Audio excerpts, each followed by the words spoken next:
Hey, Permeus. Or should I say Promeus? You know, I've never actually asked. Hey, look, it's Pinnacle Rocks. Yes, it's actually a location in game. Amazing, isn't it? We're going to do a little bit of cleaning up for the section that's coming up. Mostly just buying a few more items. And then it's on to beating Disc 3. Although it's not going to be that short because we got a lot of cutscenes coming up. Lots of story. See, one of the things I talked about recently, last night actually, was the fact that FF9 sat on one of its bigger plot threads for pretty much the entire game. In fact, honestly, as I mentioned before, we haven't gotten there yet. Almost at the end of Disc 3, we still haven't gotten to this point. And it's significant because if they hadn't waited on it so long, the events wouldn't have had nearly the kind of impetus they did.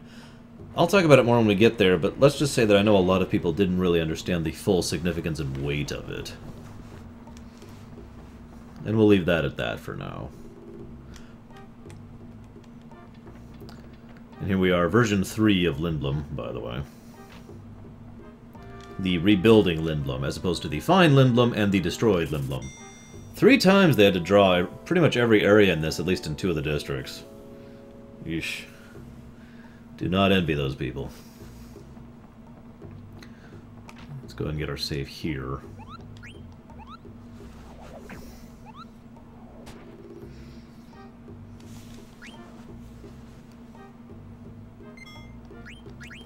Kind of hoping to finish FF9 tonight.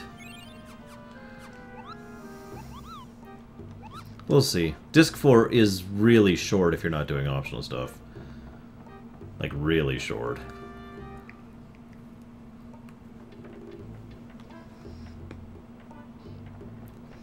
Oh, I'm sorry, Bowman. It's okay, I appreciate the effort.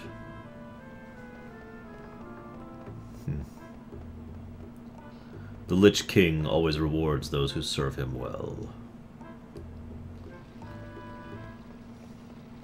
Yes, I saw it, Giacomo. I haven't responded to it yet, but don't mistake that for not understanding or appreciating. To be honest, I'm just kind of lost for words as how to respond to that. If you know what I mean. Okay, yeah, we're good on all this.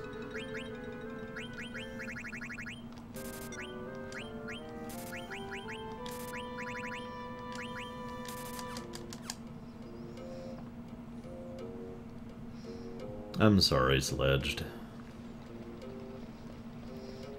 If it makes you feel any better, the beginning of 10's really boring. Okay, I'm lying.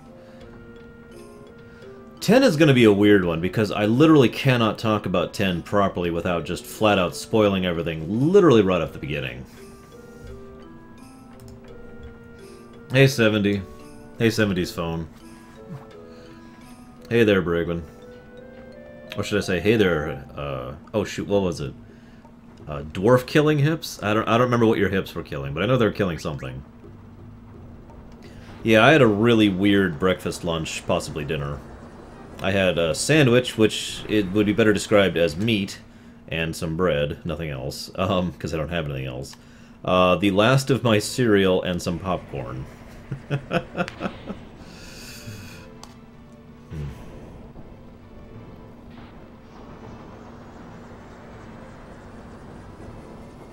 That is true, Kay, but they still get props for it, I think.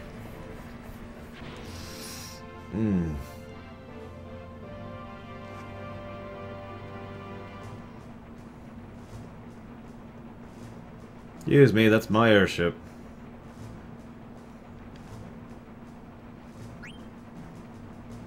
Yeah. But yeah, seriously, I do need to actually spoil everything about FF10 literally in the first sequence of the game, because otherwise, you know, I can't really talk about the game properly. FF10 is another one of those games, kind of like FF7, where it just doesn't make the same kind of sense unless you know everything that's going on. So a second playthrough is certainly interesting. No, Night Cobra. I actually looked it up just to verify, but I was pretty damn sure. He can only lead the Guardian Earth and the Lich. In other words, the second time you fight him, you can eat him too. But he cannot eat the Kraken, the Tiamat, or the, excuse me, or the, other thing whose name I suddenly forgot!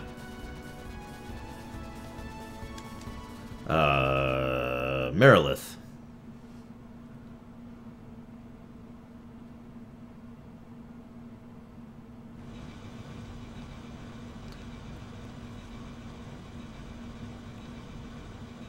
So, this is kind of interesting, because this is actually the last time we will have the Hildegard 3. We will literally never have the Hildegard 3 after this point in time.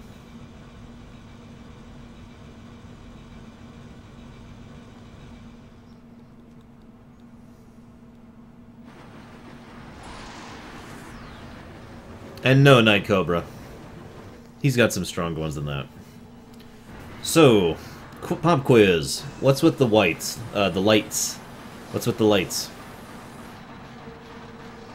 Fat Squeak, not really. Although, well, okay, I guess I should phrase this. I think that recently they've gotten a little bit too much into the we need to have a twist thing.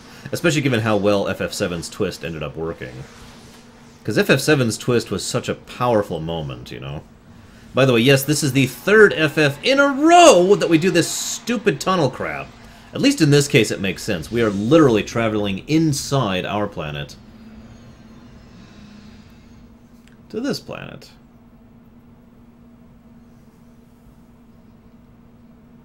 Oh, you can, Giacomo? Never mind. Apparently you can. Welcome to Terra. The internal world. They went very far out of their way to make a very specific architectural design to this place. They wanted to make sure not only it looked incredibly alien, but also not just science fiction-y alien. If you'll notice, this place has a very strange, almost archaic look to it. It's got the, you know, the cracked marble in the floor and the kind of pseudo-puce and pumice look to it. It's kind of strange. So there's Garland. What is your name? What is your name? So you believe a given name has meaning. Boy, you have been bewitched by the light of the blue moon. You know nothing, and that is all. Come and see for yourself what Terra is, and what you are. And yes, that is correct, Bragwin. Those were actually souls that were on their way towards their crystal that we happened to travel alongside. I like this song, by the way. It does not befit Terra at all, because this place is... God! I mean, the more you learn about just how screwed up their society is, the more you learn just how frickin' evil this whole planet was, basically.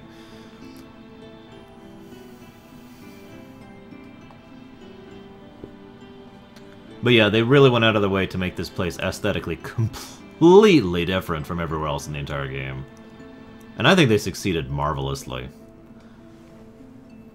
I mean, it's not just the marble, broken, old look, and it's not just the silver, clean look. There's another thing I'll show as soon as we get to it.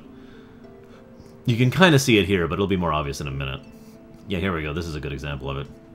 They have this fibrous look. Okay, this doesn't show it off well, but they have this fibrous look that almost looks like things have been grown or woven, literally woven, rather than just, you know, built, or whatever you want to call it. Oh yeah, and by the way, all the monsters on Terra are kind of messed. I think that's a good way to put it.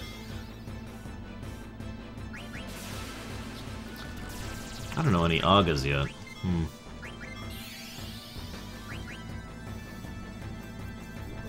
Well, a lot of people have died recently, Bragwin.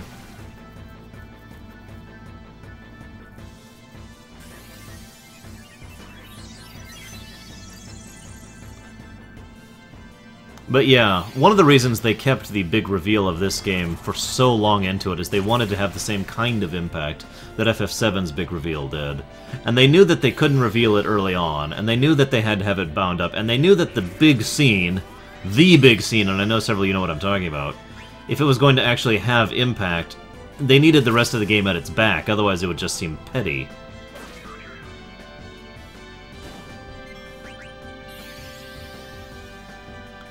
Yeah, by the way, all the enemies on Terra are just irritating. None of them are hard, not even one. They're just irritating. The only ones that'll give me any trouble at all are the ones that I have to fight while I'm just Zidane.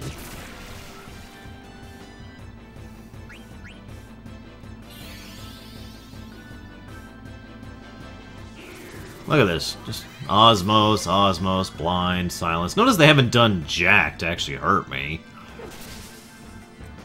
Just sitting there. You know what? Just let the melees deal with you.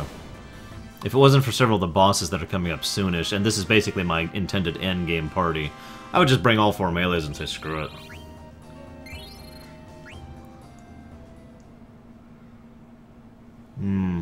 I could see that, Night Cobra. Even though it doesn't suit them as a society at all. Freaks.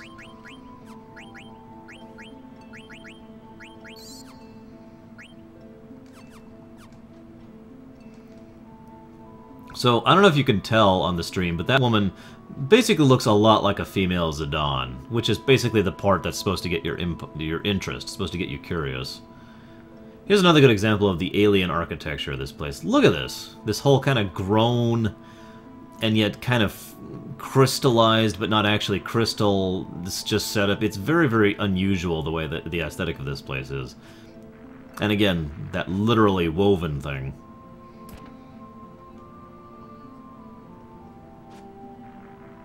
They even had a different sound effect for when you're crawling around in the webbing.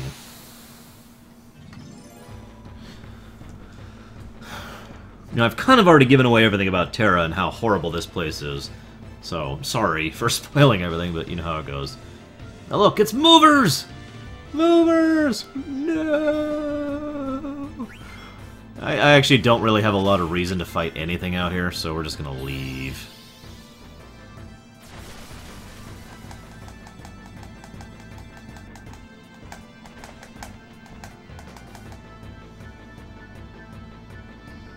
No being gross in my chat, Chocomog.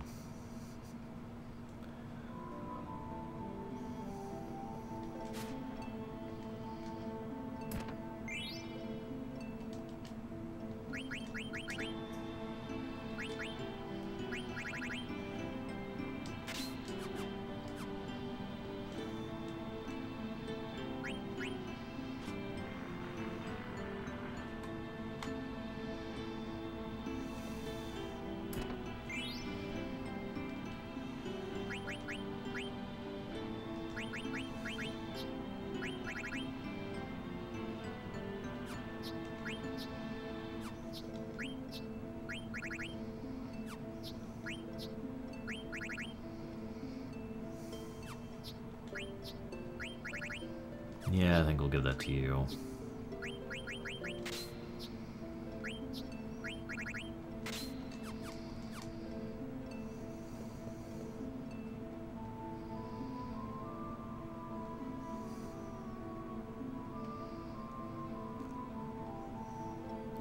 One of the other interesting things is she actually knows him because she remembers when he was built. Oh, for God's sakes. So, let's actually talk about one other thing really quick here. There's actually a lore reason for the fact that there's monsters crawling all over Terra, and the fact that they're all warped and distorted and twisted, including the Hecdies there. These creatures are what's left of Terran society. These are the people, monsters, animals, in general fauna, that weren't actually sealed along with the rest of the world. And the reason they're so messed up is because they've been basically playing Darwin's Law this entire time and trying to survive in this hellhole for the last, you know, however many years you feel like saying it is. If we were to go by the Ultimania, it's been 5 millennia. So, yeah.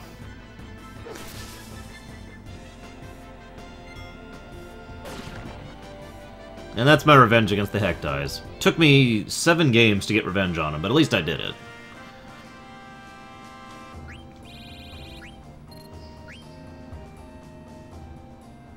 But yeah, the monsters out here are so messed up because of their upbringing. I don't even know what words to use for that.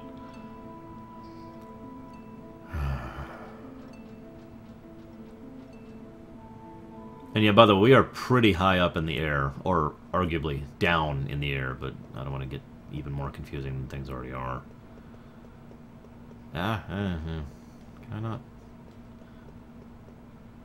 Come on, down. There it is. It's always hard for me to navigate that. We want to put that on her right away.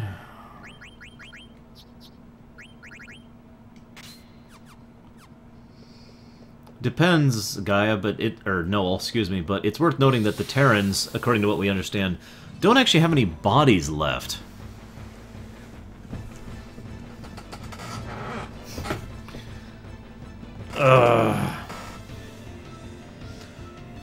So, if they just woke up now, nothing would actually happen. They'd just be errant souls, just like all the rest of the souls that are, you know, dead under normal circumstances.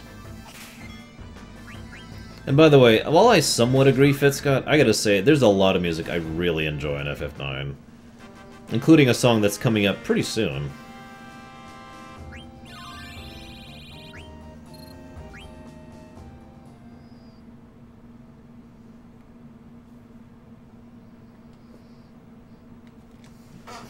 Well, Night Cobra, that's actually explained as well. The idea is, obviously, the people of Terra had genders, and, you know, being the stuck-up, superior, we're better than everyone else people they were, they kind of insisted on the idea of having genders once they got there.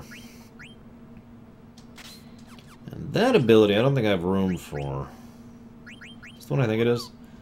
Yeah, that one's actually really nice. It basically makes him immune to certain, basically to elemental damage. Damn, I have to unequip a lot to make that happen. But I can do that, because it's worth it. Yes, Bowman, although I refuse to say what it was on stream. Damn it, wrong way, wrong way. Go this way. No more battles, no more battles, no more battles! Damn it! The frick!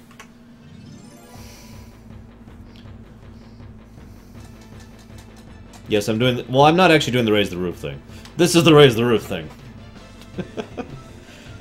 Okay, you guys are not worth my time in any sense of the word. You steal my mana, you don't give good XP, you don't give good AP, you don't give good gil. I don't need gil.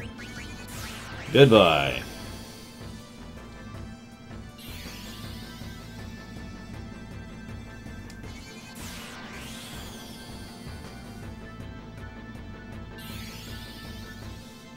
You done wasting my time yet?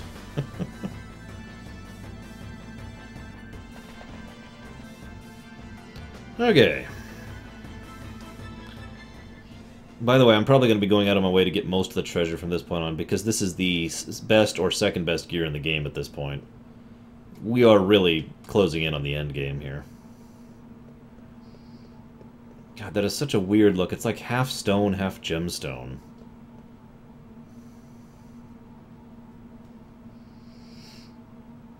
Note the sound, by the way, the constant ringing. That's actually deliberate.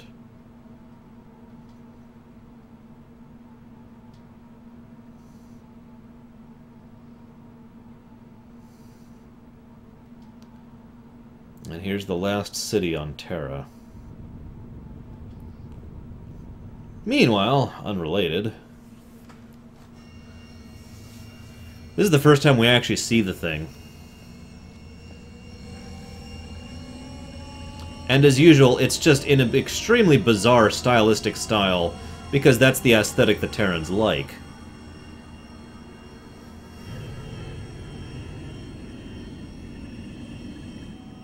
Yeah, you know what that means, don't you?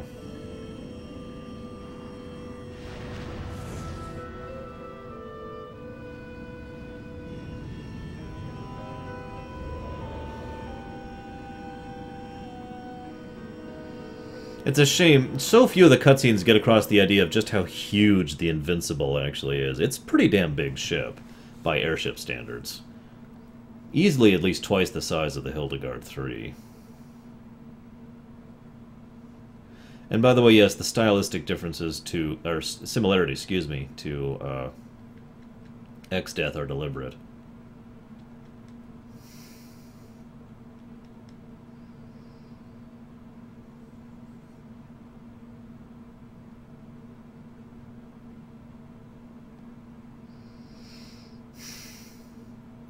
One of the hidden themes of FF9 is the idea of nurture and nature, and the idea that we can actually become more than we were made to be, that we are more than the sum of our parts. Oh, for God's sakes. Oh, did you just... Fine.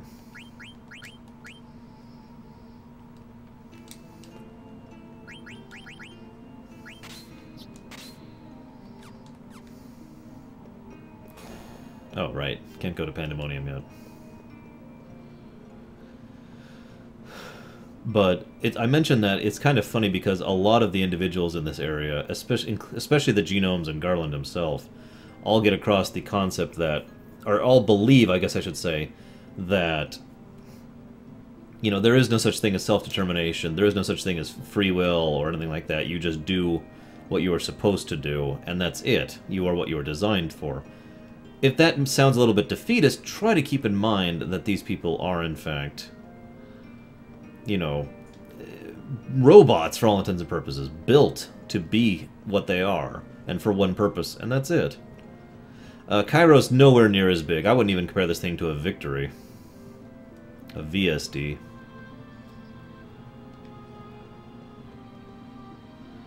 Now, this is another kind of amusing situation because just like the Black Mages had made an amalgam of what they thought a town should be, and didn't really get it right because they didn't actually know what a town should be. They were trying to emulate the surface without the substance.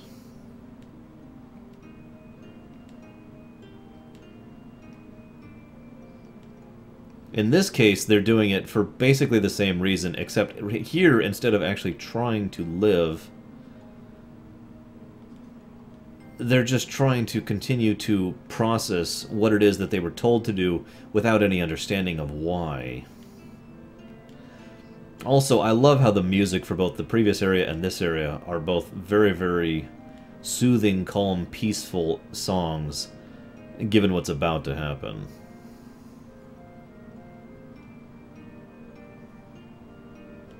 Oh yeah, Kay mentioned something I actually meant to mention as well.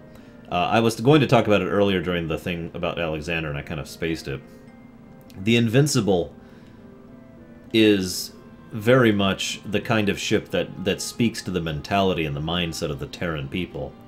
It is a ship that is designed to destroy whatever is beneath it.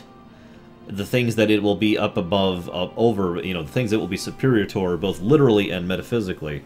Because obviously nothing else could ever actually equal out to the power of this ship, the greatest ship of the Terran forces, you know, blah blah blah blah blah blah blah.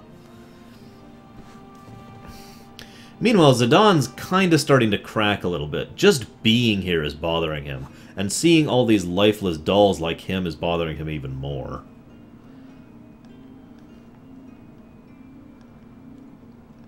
This is basically a knowledge crystal. I forget one, but one of them mentions something about, you know, why even do all this. The idea here is that they need to keep retaining knowledge, otherwise their bodies and minds will atrophy, and they need to be in perfect shape so that they're the perfect host bodies for when the Terran souls enter them and take them out from the inside in. Yeah. This is where they build new ones.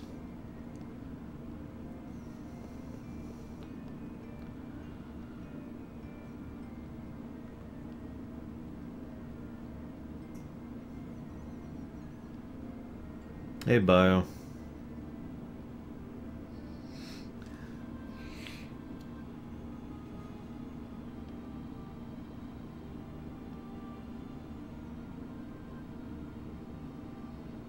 Exactly, Night Cobra. Like I said, there's layers. There's the Black Mages, and then there's the Thorn and Zorn who worked on them, and then there's Kuja who made them, and then there's Garland who made them, and of course the genomes. Layers upon layers of puppets, and virtually every single one of the layers actually did have a degree of...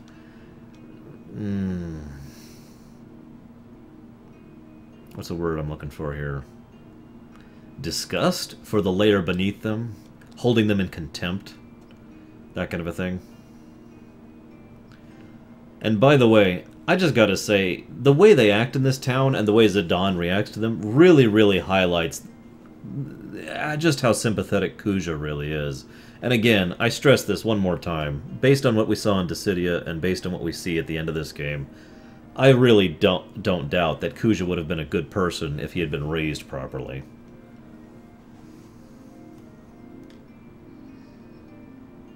Yeah, very much like the Goa'uld. Ugh. But yeah, Zidane really doesn't know how to take any of this. And he's really starting to lose it. And it's worth noting that if Zidane has had one character trait this whole time, other than the fact that he's, you know, other than his desire to help others, it's the fact that he is an individual. It's the fact that he believes himself to be relatively unique. And it's funny because if you pay attention, that's really a strong character arc for both him and Kuja. They just manifest in completely different ways. By the way, I love this. Kiana decides to go ahead and lick the knowledge sphere. And apparently it's very salty. Not sphere, excuse me, crystal. And apparently it's very salty. Yes, I am, Choco. Don't worry.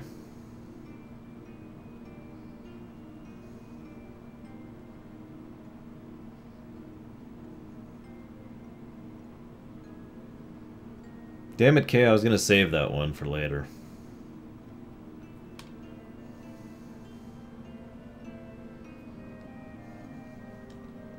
Oh well, I'll mention it later anyways.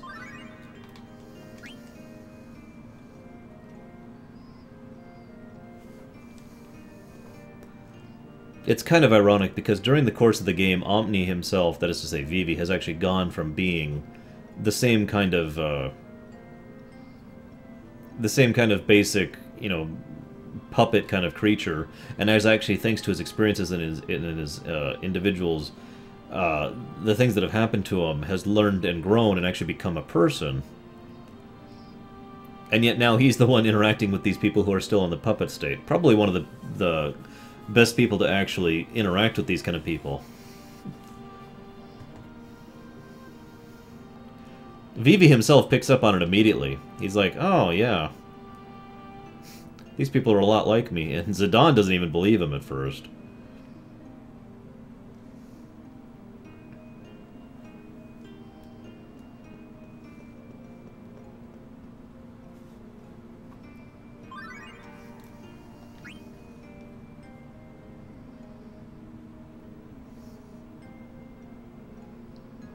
By the way, I want to comment on one of the really subtle thing that's just absolutely hilariously brilliant. Vivi talks about the blue light and how wonderfully pleasing it is, and the creature, the genome, excuse me, responds that the light is unpleasant to them. There's actually two references to that from the genomes, and Zidane himself comments on how it's difficult to think with that light there, and how it's causing him kind of a headache kind of a situation. It just speaks to how just casually cruel the Terran people really are, that they have this constant eternal blue light that makes up the stasis of their world, that actually injures their own slave race, and there's not even any reason for it that we're of. It's just, you know, God, evil frickin' bastards.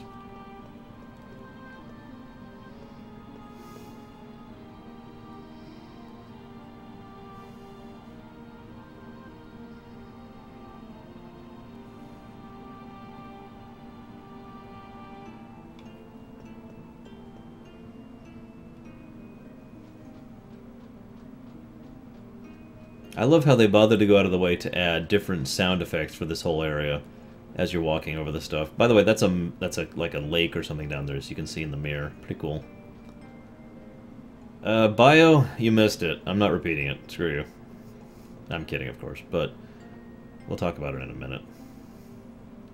Those are genomes, by the way. I'd say his species, but it's hard to define something that was built deliberately as a species.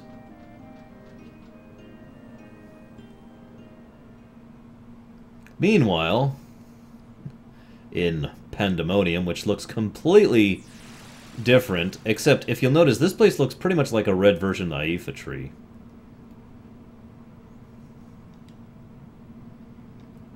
Again, very deliberate architectural style. Love the art design of this place. So, shall we meet again? 12 years ago, I lost one of my most prized genomes.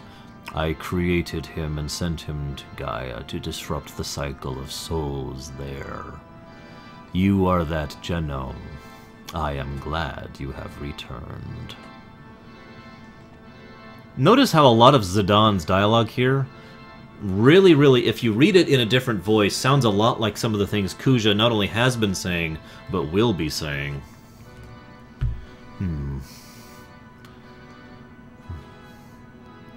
I have no intention of destroying Gaia. I only wish to make Gaia into Terra. What'd you just say? Of course, not everything went as planned. You growing up on Gaia, for example. There is another one built as you were. He may be the one who threw a wrench into my gears. Someone you know quite well. Follow me. The time when the aura of Gaia will turn to the crimson glow of Terra has not yet come. I may need your help anyway. One thing I've had a lot of people comment on is they don't get why Garland ends up helping the party, or rather Zidane, later on. The truth is, it makes perfect sense, because he's not really helping them so much as he's continuing to fulfill his purpose. The only thing he cares about. Again, Garland never actually moves beyond what he is.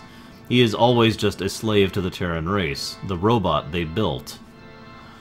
And nothing more. 24 years ago, I gave life to a genome that was very much like you. His will was too strong to make him into a proper vessel, and I even considered discarding him. But then I thought I could put his strength to good use. I sent that genome as my servant to disrupt the cycle of souls on Gaia. Hey Janine, people donated for it as the summary. Do you not know? You and he are so much alike. You judge only by appearances. I mean someone with a soul like yours. The one I sent to Gaia might also be called your brother, and his name is Kuja. Kuja? He's a genome? Impossible, he doesn't even have a tail. He is only hiding it. He denies his own identity. He rejects the meaning of his existence and tries to assert his own individuality. Don't you see the resemblance? And again, if you really compare the characters of Kuja and Zidane, they are very similar.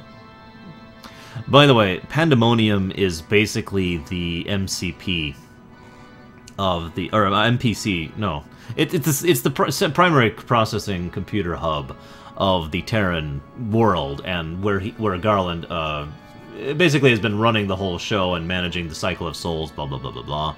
So yes, what we're walking through is basically a gigantic computer throughout this whole section. And of course it's incredibly creepy because the Terrans do everything incredibly creepy.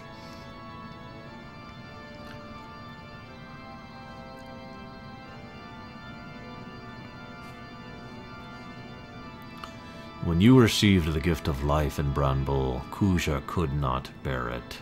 He could not bear to see a genome with more power than his own. He felt threatened. He discarded you, dropped you onto Gaia, said he would destroy you.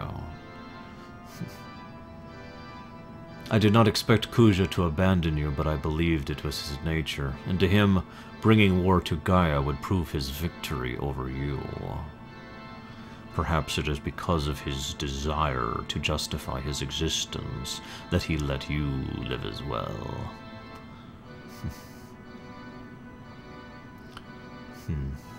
Ah. So this is when he explains the whole cycling of the souls thing.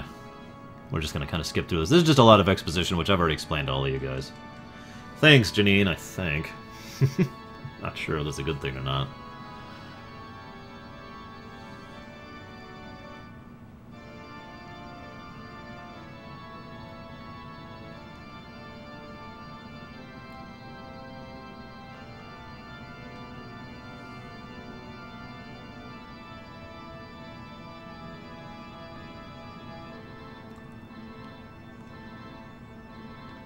The sheer callousness of Garland is just kind of impressive, really. Because ultimately, he really does just only care about his job, and nothing else.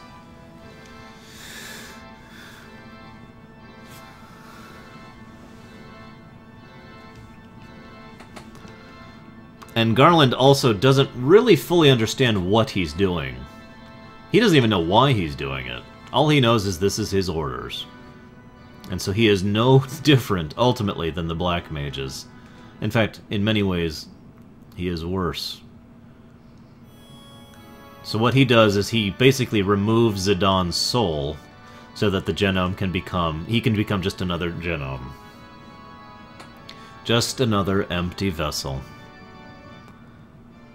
But as we learn later on, there's more to the way that life works in this setting than just souls. We'll get to that in a moment. I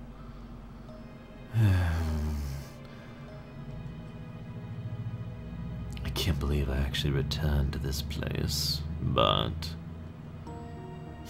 soon. Soon the power will be mine alone. Just you wait, Garland. And you too, Zidane. I'll exact sweet revenge on both of you for insulting me. I'll make the people of both Gaia and Terra knows who rules over both of them. And note the reflection there.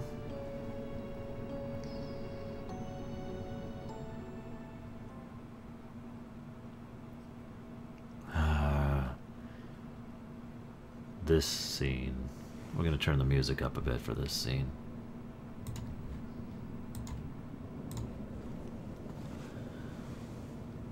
Now the thing is, as I mentioned before, there is more to an existence than mere souls in the FF9 verse. There's souls, there's the life energy, and then there's the memories.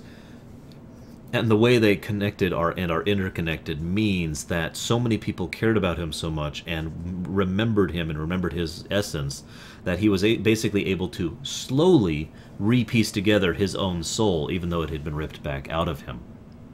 That's one of the reasons why he doesn't just immediately get up and he's fine. It's because of the fact that it takes some time for him to actually be reconnected. But there's one other thing I love about this scene.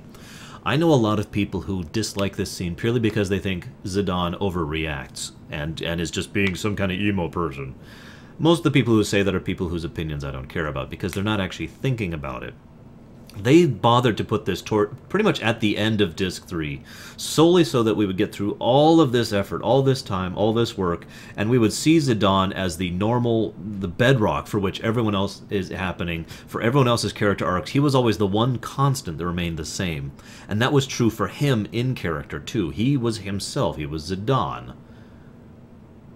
And he finally finds out that all of that is wrong, and it was at a time when his soul was literally ripped out of his being. Of course he's going to completely flip out.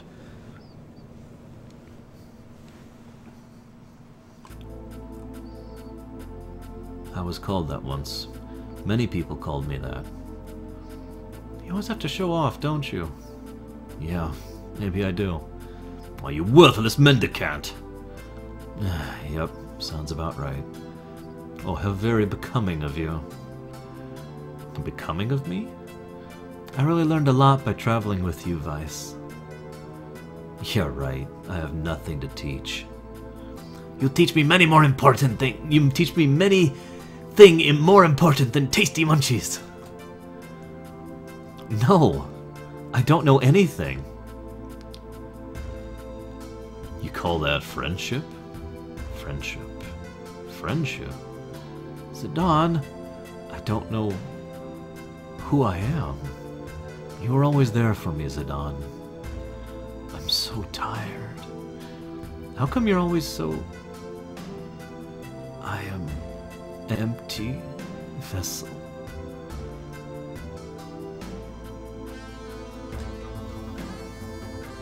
Come on, wake up!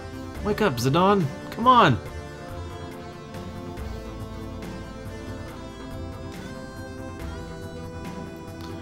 Thank goodness you're alive. We thought you were dead. Oh, we were so worried. Why did you come here all by yourself? What are you doing here? Huh? We came to save you, of course. And it wasn't easy. You went off all alone. Leave me alone. Huh? This has nothing to do with you. Oh, come on. Here he goes, being the tough guy. Look, Zidane, it's not just about you.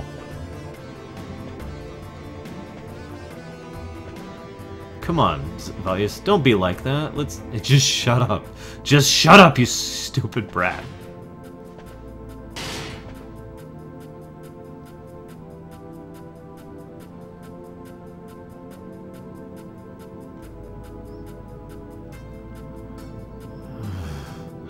You two twits, just shut up. There are some things kids can't understand.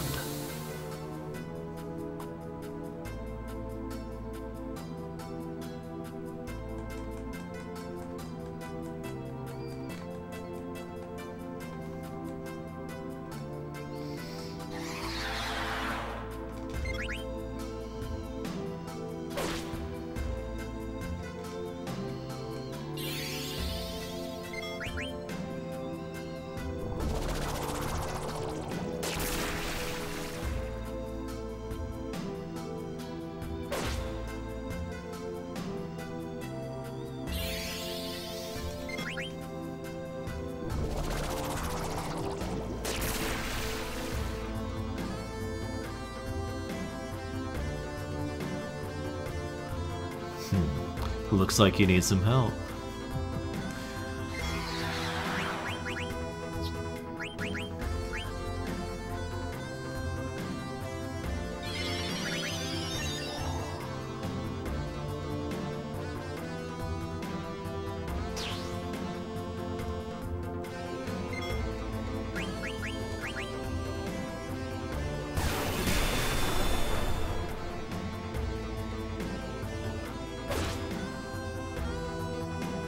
Can't you even take care of yourself?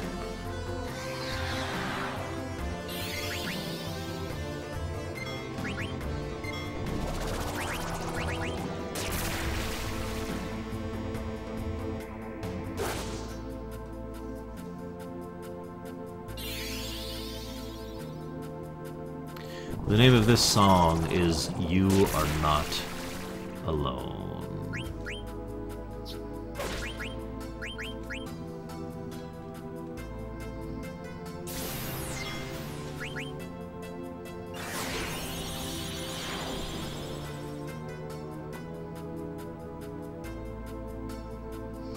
And it only plays for this one section, too.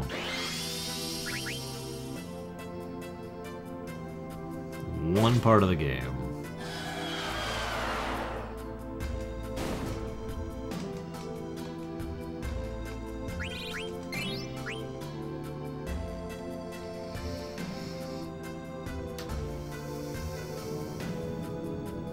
How foolish of you to go alone.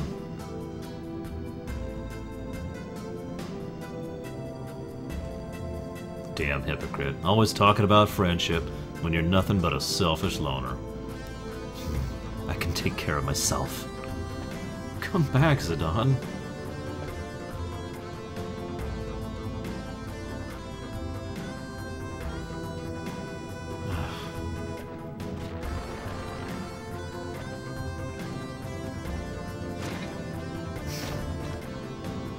This is probably my favorite one.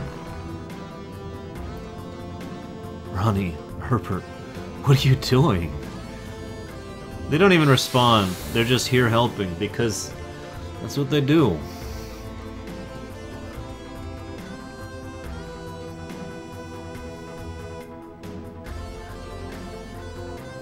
That's what you do.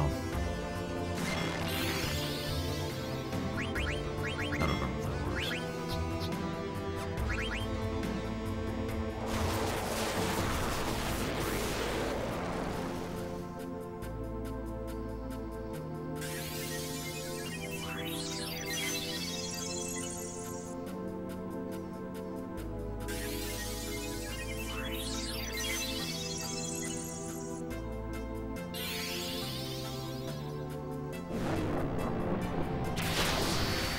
Yeah, I didn't think so.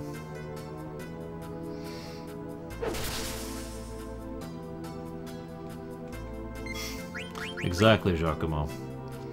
You don't need a reason to help people.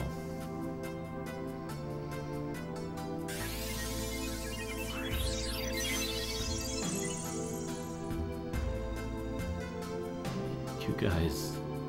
You're late! I love Steiner's comment. Just, you're late!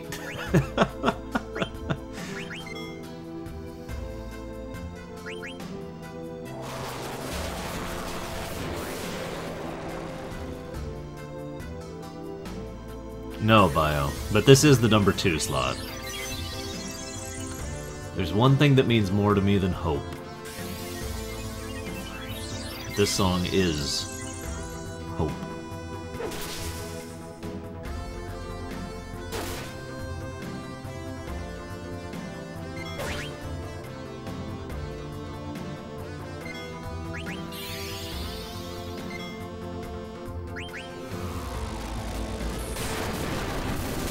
That's gonna hurt, actually.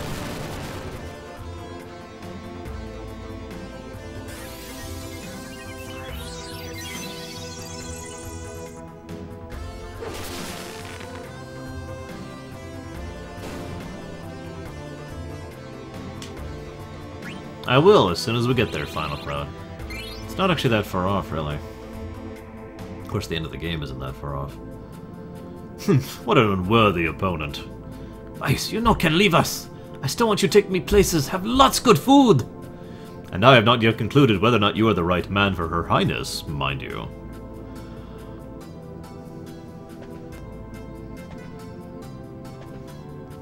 Just leave me alone. I don't want to trouble you anymore.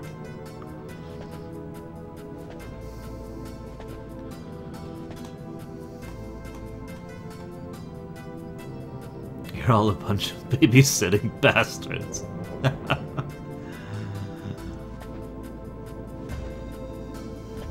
But trust me, I know I'm the worst bastard here.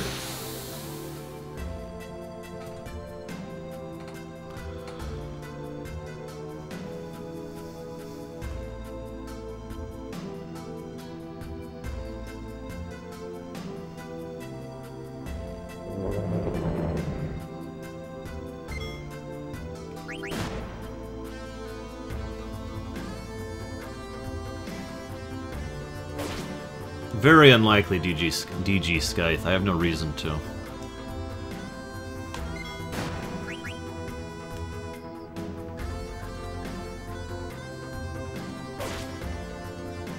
God, this thing has too much armor. Fortunately, he can't really do much to me either. Except for that, of course.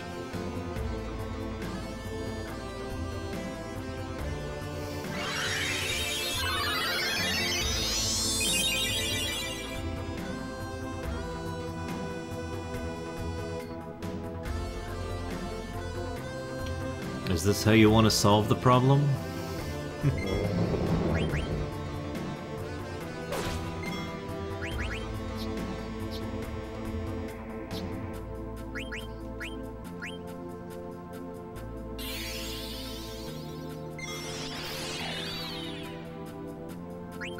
Aw. Yeah, by the way, this is Norg's originator. I'm kidding, of course, but that would be funny.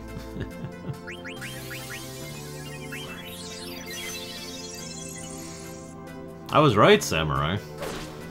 You can't deny that.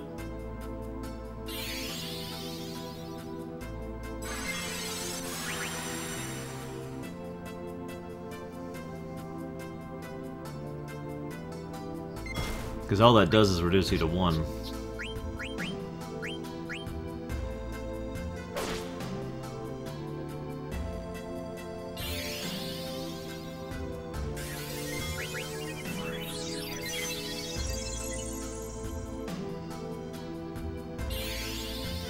There it is.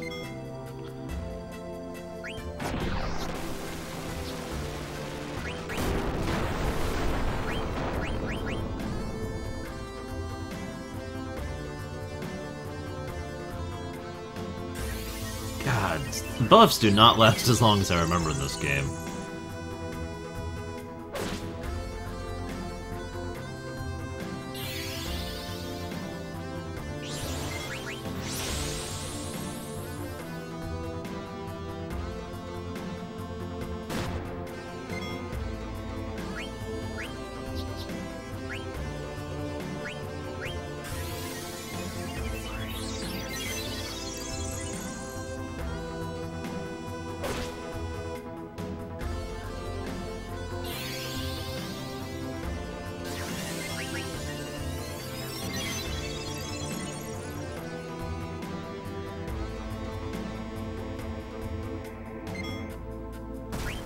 Would you stop that?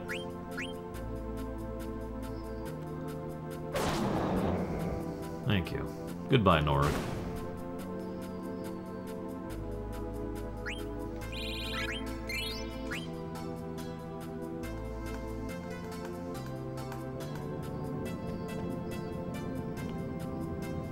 You try to do everything by yourself, don't you?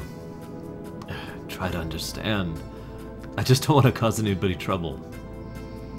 Aren't we your friends? Well, I want to think so. That's why I always... Look, I'm not from Gaia. I was just a hairbreadth from becoming the destroyer of Alexandria. I can't accept your friendship so easily. You've always protected us. You still don't understand that we looked out for you, too. We watched your back while you watched ours, and we believed in you the same way you believed in us. Just like you protected us. We want to protect you. You say it! My master tell me, somebody gives you tasties, you give them tasties too, is good manners. I still not cook you succulent frog yet.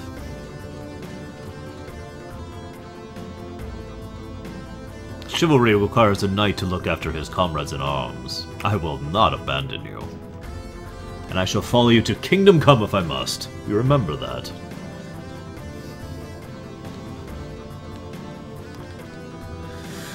Hang on, where's the others? Uh-oh. You shouldn't have left them behind! I mean, really?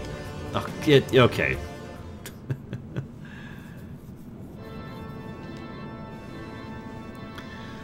Basically because Kuja didn't let him have the chance, Nero says. It's the best way I can explain that.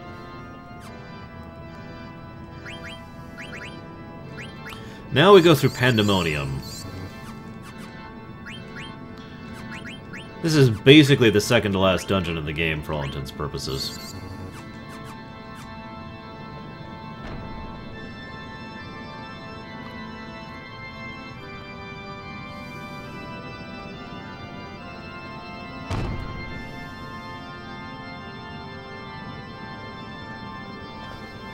Here's a Koopa, and by which I mean a Moogle. Really, Fitzcott? Awesome. Considering that's arguably the best scene in the entire game, and by arguably I mean most people consider that the best song, the best scene in the game. I actually think there's one other scene I prefer as the absolute best scene in the game, but we'll get to that pretty soon.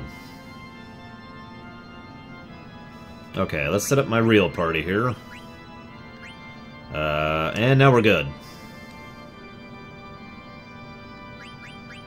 It is a Koopo. It's just not a normal Koopo. But no, there's actually Moogles here, too. It's actually one of those quiet little things that Moogles are on all worlds. And thus, Moogles are the one species across the entire universe! Seriously, though, that is kind of what they say. What's Mognet? I've never even heard of it. You want to try Mognet? Okay, try doing it. Yeah, let's do it. Alright, let's make sure we're stocked on everything. He sells tons of stuff, by the way, including the Orichalcum. And the Defender, and the Holy Lance. Yeah, we're going to be buying a couple things here.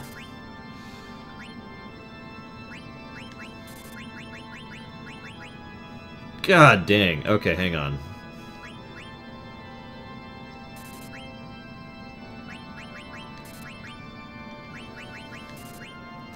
Good thing I have tons of gil right now, good lord. This is not actually the best shop in the game, I think? That is certainly one of them.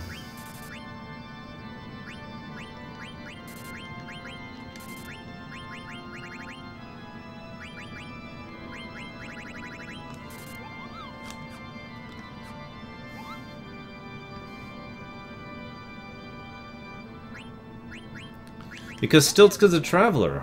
Come on, man. Oh, I'm glad you're enjoying it, DG... I have no idea how to say that. I'm just going to call you Scythe. But I'm glad you're enjoying it. Lord knows that I had some issues with it myself, but once I really got into the swing of it, God, I loved that game.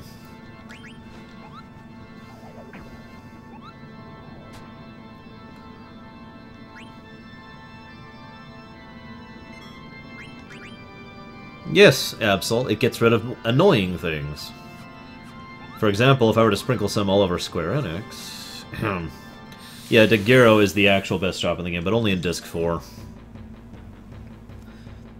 Of course, several of the shops change in Disc 4, and several of the synth shops do new things in Disc 4, too. There's a colossal amount of optional stuff in Disc 4. Like, so much it would take me forever to even list it all.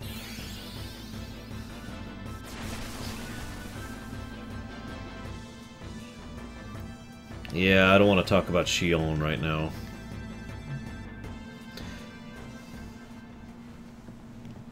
Ugh. Ugh. I just realized I should probably equip all that shiny new gear I just bought. There's the Orichalcon, which is frickin' awesome. Not quite as good as the Doom, whose name I don't even remember, but it's very doomy.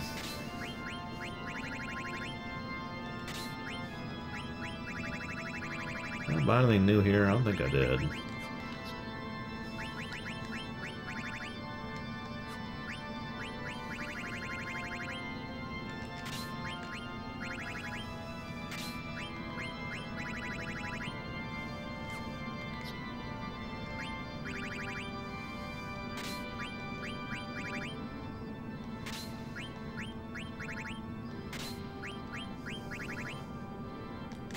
Hey look, Thunder Slash, which is completely useless! No, I'm not, Absol, because I don't know if you're aware of this, but that side quest requires a quadrillion years, give or take. Yes, you can, Noel. The way you upgrade your Hunter ring is you get items and cards, and basically just kind of fill out what you would consider a general 100% kind of a list. And then, you know, as you're filling it out, you get more and more things.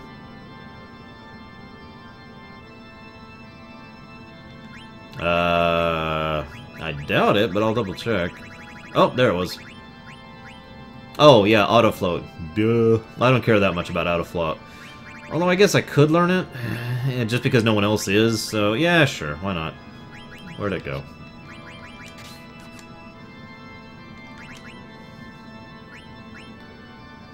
Don't need Bird Killer now.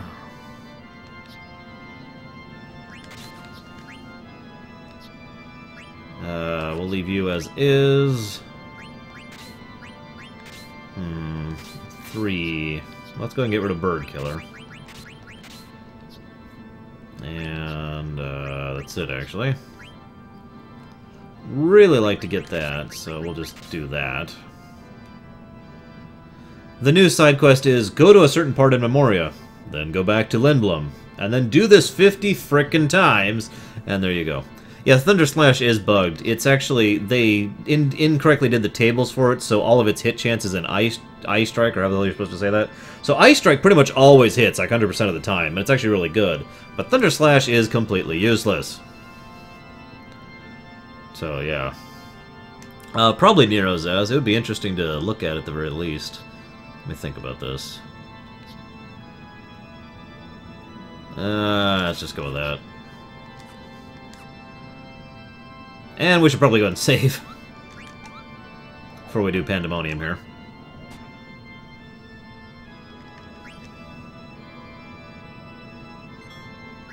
There's no reward. It's just they say different things each time until you start seeing the female members of the crew, and that's basically it. There's no reward. It's just a for fun thing.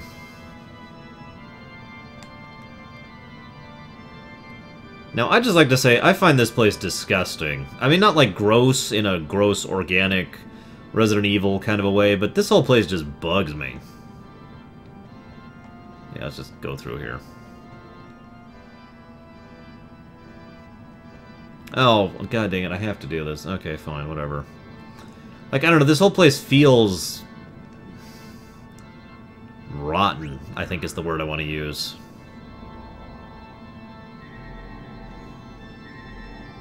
Ah, damn it. I didn't actually mean to do that. Maybe later, Nikki. I actually try not to use return magic since so many of the upcoming bosses will use spells that will heal them.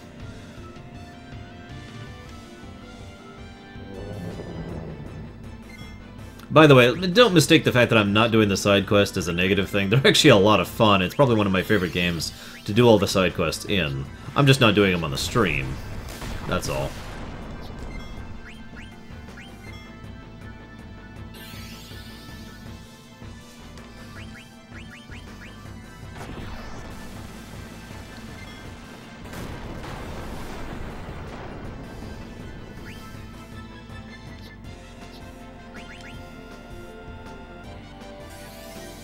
What, Absol? I have no idea, Big Chunk. I'm sure you can. I wouldn't know. I guess technically I am playing it on an emulator because I'm playing on my PS3, but whatever.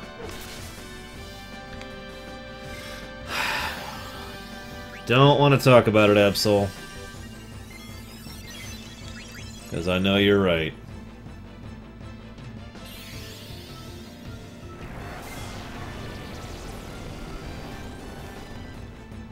Yeah, I didn't think that would hit.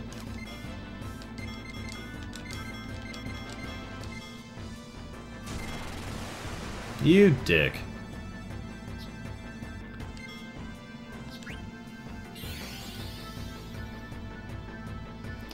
Occasionally, Big Chunk. Not always. I still miss messages from time to time, according to some of my viewers. So I'm still primarily looking at IRC chat, especially since most of the people are chatting in IRC. And I don't miss stuff in IRC, which is nice.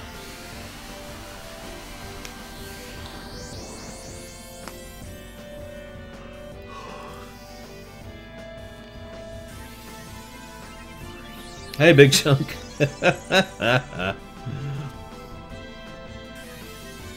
Besides, Zach's already been in a Kingdom Hearts. I hate to point it out to you, dude. He actually had a really awesome part in Birth by Sleep. Yeah, by the way, with Trance, Steiner is pretty much guaranteed quad 9s with every strike, now that he's got the Defender. If he had the Excalibur 2, he'd be doing quad 9s even without the Trance, but obviously I didn't bother to go for that. Okay, so, take 2. So it's... see if I can remember the pattern. Line, curved, thingy... other thingy that I don't know. Okay, now it's just being weird. Hasn't even repeated yet. Damn it to hell! Ugh, this is such an irritating thing.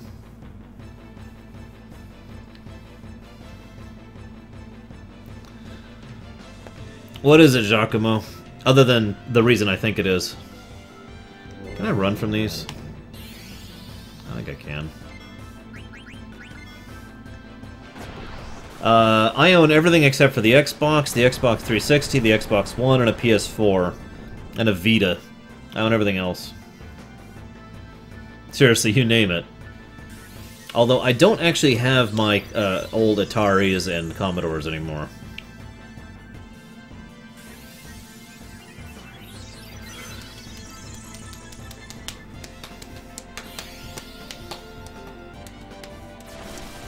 You just have to avoid the lights, Absol. It's just kind of annoying because every time you don't, you have to fight that stupid thing. I know some people who actually grind here, but I much prefer grinding off of the Yawns or the Grand Dragons, personally.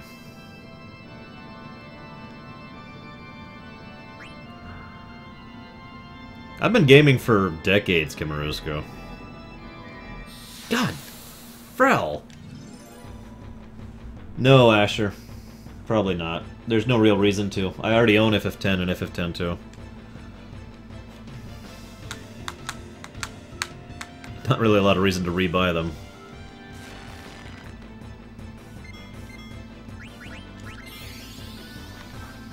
Well, while we wait for this combat to resolve, let's have a nice, cool Alexandria Dry.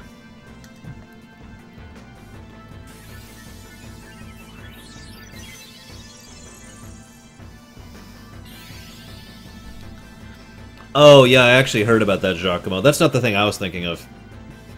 I was thinking of the fact that so much of the team has been busy with other projects right now, so they haven't been doing a lot of work on Kingdom Hearts 3. But yeah, you are right. They've been having a lot of rights issues. That's one of the reasons why so many Kingdom Hearts videos have been having issues on YouTube right now.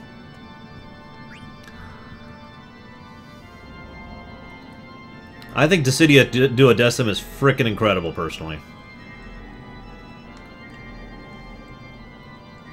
Seriously, I highly recommend it to everybody in the entire universe. Buy that crap.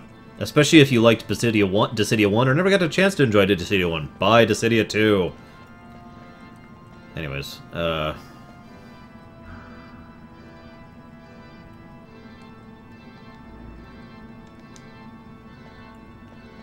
if I did that right.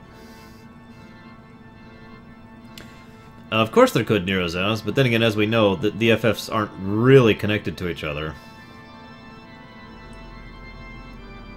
So, 2 more.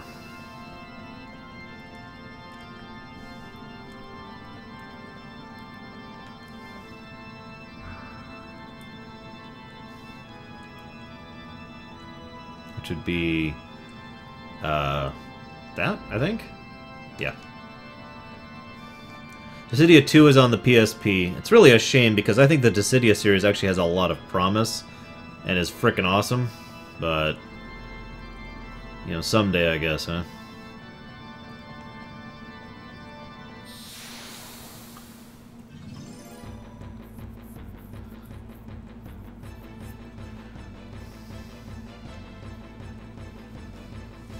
Yeah, I'm pretty near to the end of Disc 3, which means I'm pretty close to the end of the game, period. No, they have not, Kimarusko. Other than the fact that they've been working on it for 7 years now, I think? 8, excuse me. We're approaching the 8-year mark with FF15. 8 years! Try to think about that for a moment. They've been in development for that frickin' game for 8 years. Some people ask me, well, Arshan Gaia, why aren't you so excited about FF15? And my answer is 8 years! That's why I'm not excited! God! Oh, I did do it right. Yay. By the way, this is another area that's kind of creepy. Again, the whole CPU thing, but the eyeballs on the wall is just kind of, eh. I know they're not actually eyeballs, but that just makes it worse. They're like pseudo-eyeballs.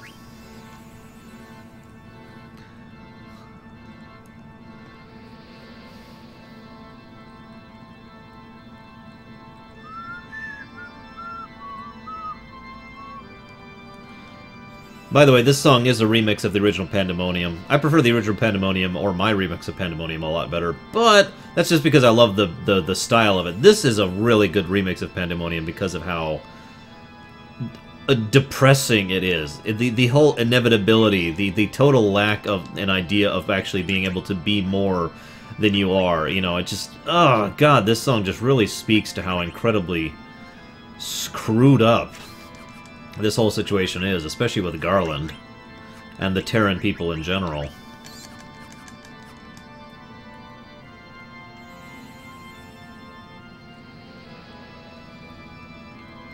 Nero says, I try not to highly recommend the Kingdom Hearts games because I love the hell out of them, but they are games that I will admit you generally have to either enjoy the combat, enjoy the story, or both, if you know what I mean. And if you own a PS3, pretty soon now you'll be able to own pretty much all of them except for Dream Drop Distance. And by pretty much I mean all of them except for Dream Drop Distance. Yeah, exactly, Bragwin. This whole place just speaks of decadence, of decay, societal decay, of Marlboroughs. I like how their combat sounded. This is just a burp, by the way. Oh god, okay, please, please.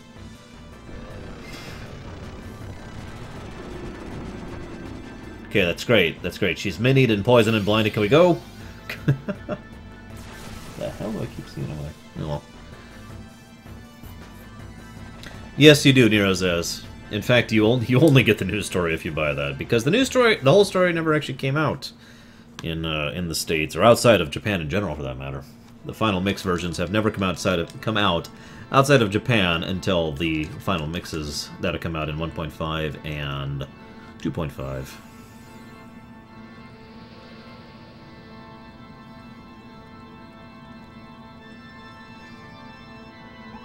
But yeah, like I said, this whole place just reeks of rot to me. It's not gross in the strictest sense of the word, it's just weird.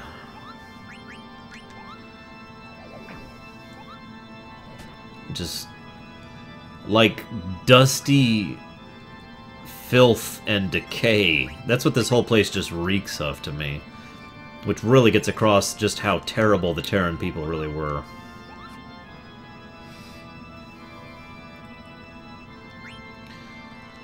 Time for a boss fight. Or two, actually.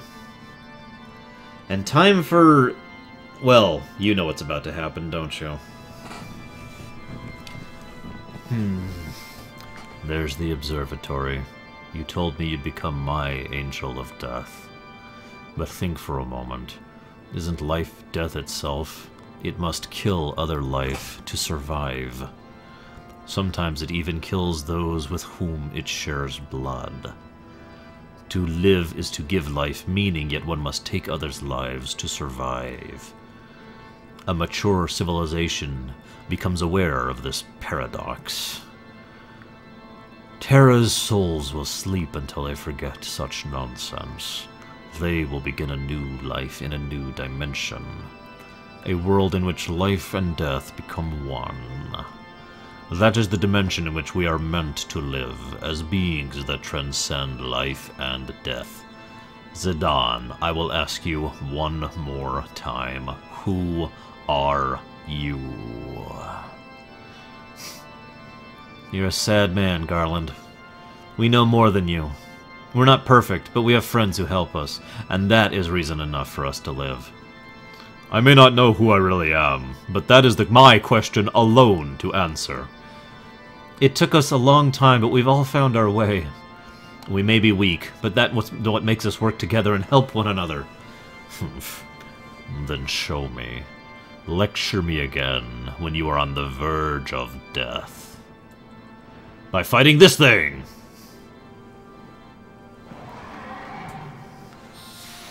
Just who the hell do you think I am?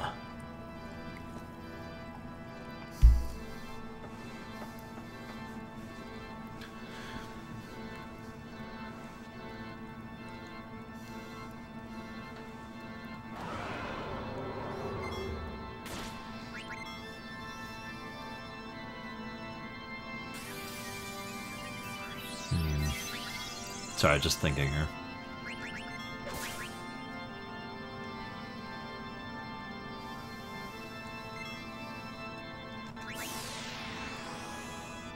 This is not the final boss fake-out. Next one might be, though. We got a couple boss fights here. Dragon Mail might be worth grabbing. I'll debate it.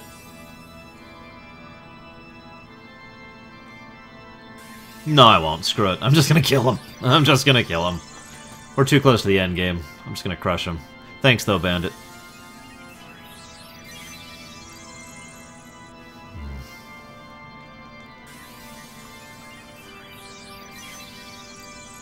Oh, easily Garland, Kamarusku. But it is worth noting that even Garland himself is actually not really evil. He's just a puppet. He's just a robot. I keep saying that, and I just feel like I haven't gotten the point across to you guys yet. He can't do anything beyond his programming. He can't do anything beyond what the Terran people require of him.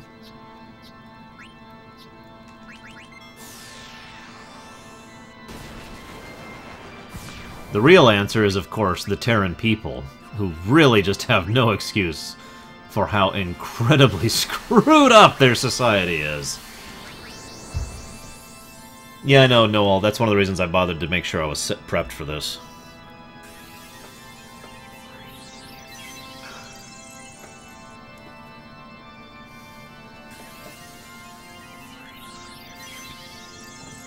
Ow. Battle boots, that might be useful. I'll think about it. By the way, notice that this guy is just completely incapable of actually killing me. Really.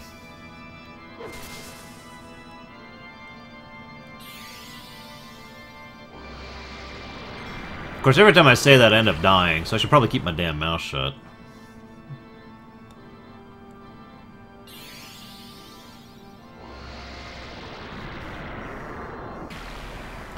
Kuja has the sadism of a child that doesn't understand what pain or death mean. Garland just doesn't give a damn about anything other than his mission. And the PlayStation starts to lag. Okay, we made it through it.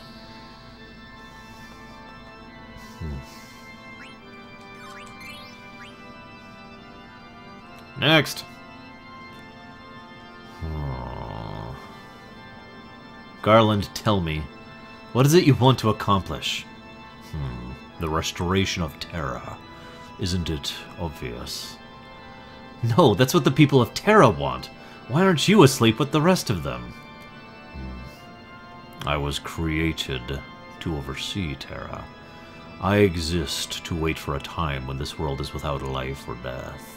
I am the absolute controller of this planet.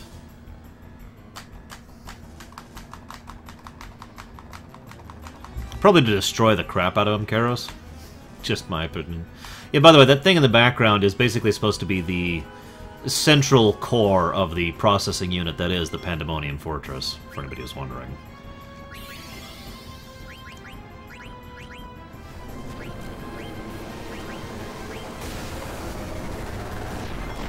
And that's what Flare looks like in this game. Pretty cool.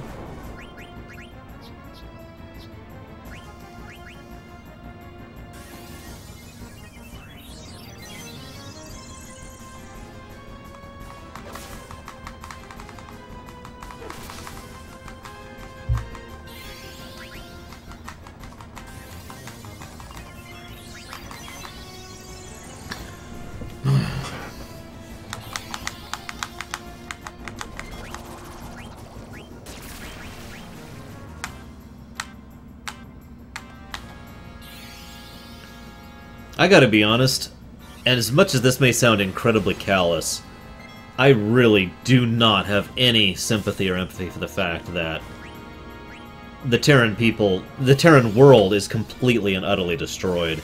And that probably says something for how well they succeeded at making them so deplorably evil. That the fact that I can actually cheer that Terra is extinguished really says something, you know?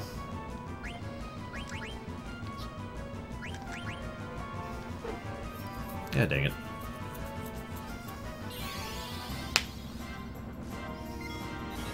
So, Kuja's about to say some interesting things. Really, I think it's really indicative of where his character's going. Don't worry, King falls down. All shall be revealed in time. Also, probably not. But seriously, no. Remember these things? The ones you killed my entire family for? Just thought I'd remind you of those.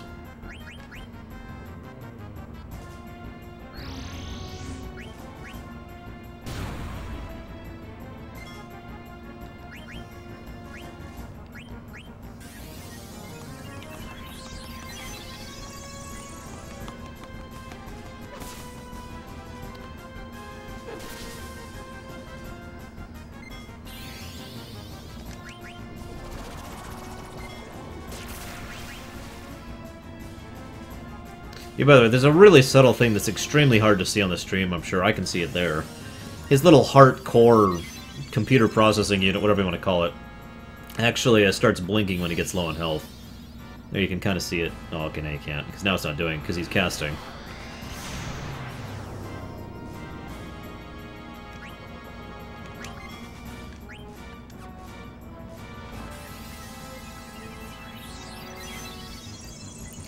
Debatable, Nerozaz. If I tie them together that way, though, that would make a lot of sense to me. Oh, there's that one. But yeah, basically, picture a whole system. It's not. They're not even Hojo's. Hojo's was obvious and upfront about how incredibly sadistically, perversely horrible he was. The Terran people are just corrupt. The worst kind of corrupt.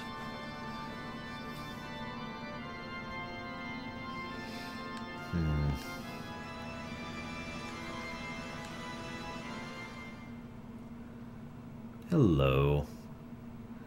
So with Garland defeated, his control over the Invincible goes away.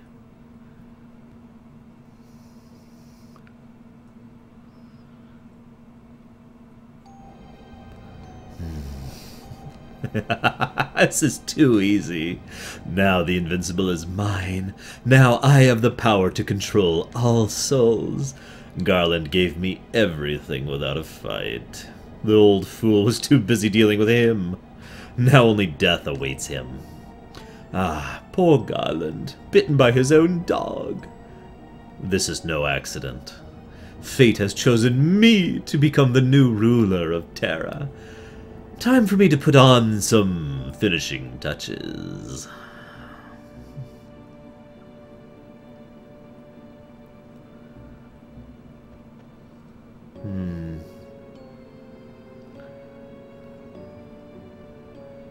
I must say, I truly love you all.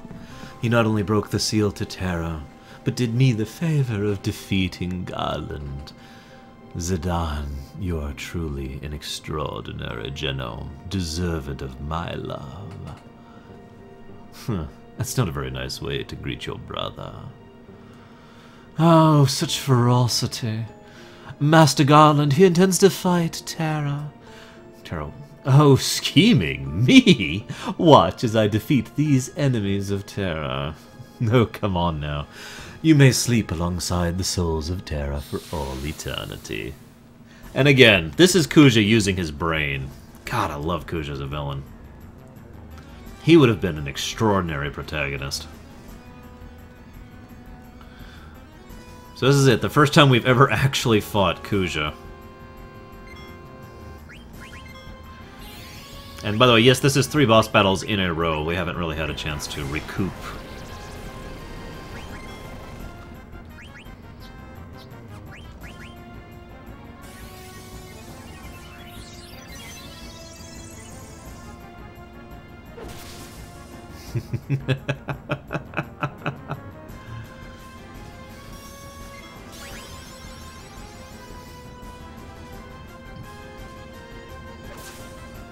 You call that an attack?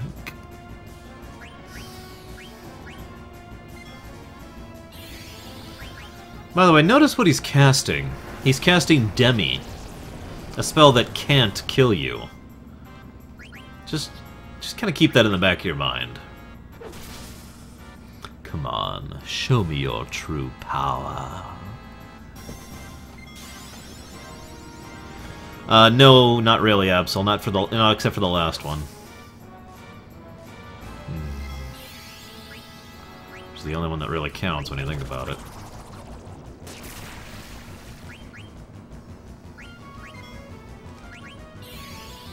Still casting Demi.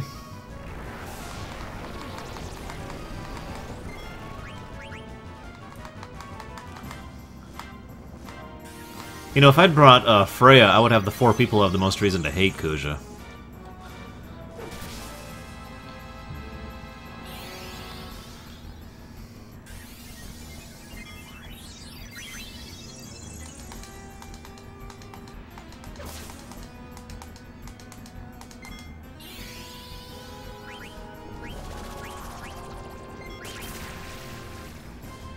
Garland isn't dead.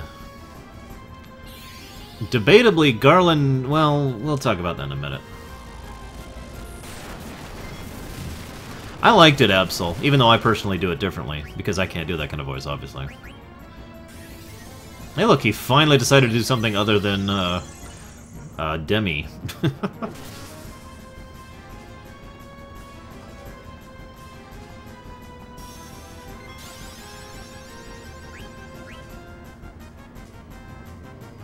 Of course, I liked him better in Dissidia Duodecim, where he actually did decent voice acting rather than just pretended to do decent voice acting, but whatever. Should be any second now. I was just saying, that should be it. So, we did it! We've beaten Kuja within an inch of his life. Yes. And the time is now.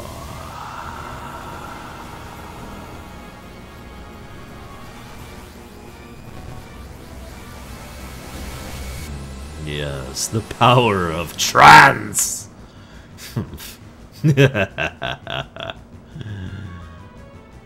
I will show you my true power. This is one of only 2 times we see Ultima cast in combat in the whole game. It's actually a trigger. It doesn't actually do any damage at all. It's just a trigger for the end of the battle. But we see the kind of damage Ultima can really do.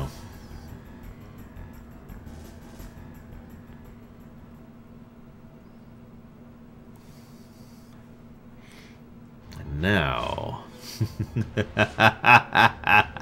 Yes, this is the power I've longed for. The mighty power of souls. They assault any threat that tries to destroy them. It's trance! You know how it works. But a normal trance won't be enough to defeat you. You're all as resilient as Oglops.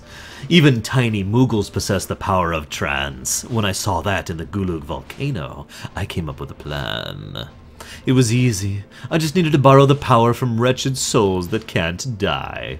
Where did I acquire it? It was the Invincible, or should I say that giant eyeball in the sky. The ship sucked up the souls of Maiden Seri, the Aifa tree. Alexandria had to feed upon them. When it fought Bahamut at the Aifa tree, the Invincible drew in a powerful spirit. Can you guess to whom it belonged? Yeah, that's right.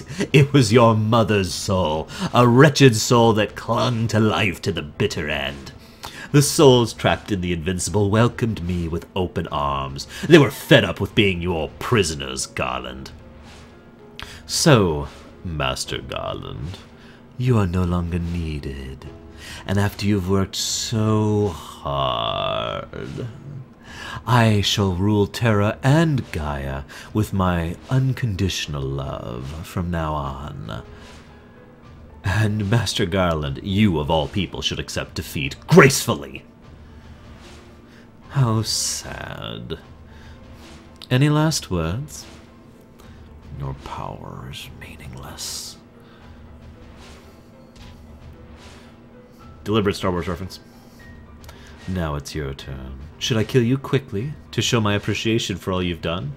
Or should I kill you slowly and painfully to show you my love? Oh, I've got a great idea. How's this? I'll make you pillars for my castle. You'll decorate my castle as a symbol of my eternal kingdom. How do you like that? You could never build an eternal kingdom. That voice. Garland? Did you leave something behind? Did you think a defect like you could last forever? I built you to last only until the worthy genome, Zidane, grew. It was too dangerous to let you last any longer than that. What are you saying? There's a limit on your life. You'll be dead soon. Even as I die, you'll have died without ever leaving your mark on the world. What an interesting lie. You're telling me my life will end soon? Nice try, Garland. But I won't fall for your silly tricks. Garland? Garland? Answer me! You were created to destroy. You are immortal. And this is probably the first time at which Kuja actually begins to understand anything about life and death. I mentioned earlier in FF8 that Rinoa doesn't actually have any comprehension of consequences until they basically blow up in her face. This is when Kuja starts kind of changing around his mentality and his personality. Unfortunately, the first thing he does is he completely flips out. What comedy! Vice, isn't this hilarious? I'll die just like those black mages I so despise. I single-handedly brought chaos into Gaia, but in the end, I'm nothing but a worthless doll!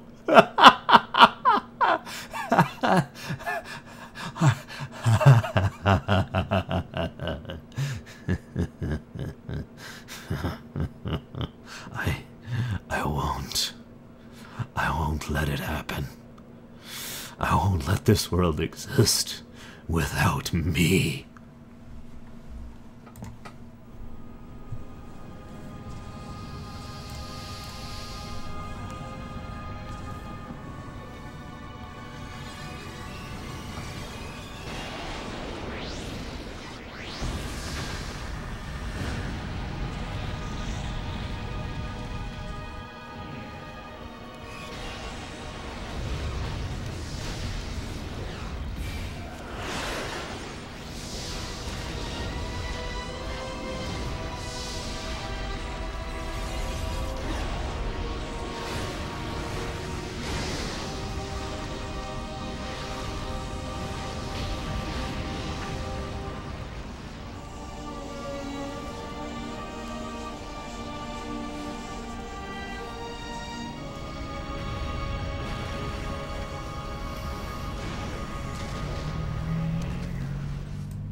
So yeah, Kuja is in the process of destroying an entire planet, if you didn't catch that.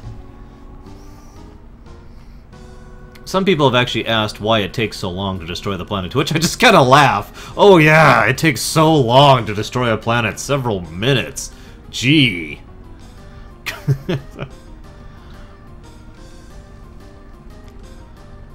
Let's go.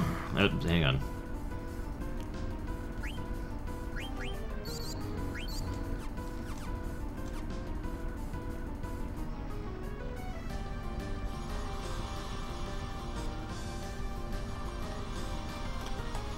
And this is another example of that up and down thing that FF9 does so well. It'll start in this absolute dregs of either calmness and casualness or whatever, or just absolute despair. And then it'll leap upwards into excitement or high adventure or horrible situations or whatever. And this is pretty much a high right now. But the way it pulls back down after this is insane.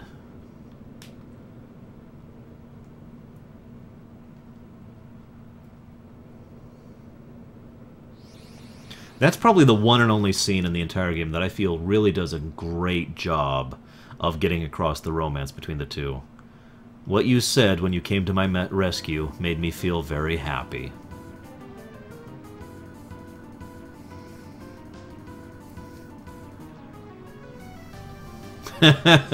Right, Ebbs. By the way, I like how Amaranth is just like, yeah, whatever, let's go.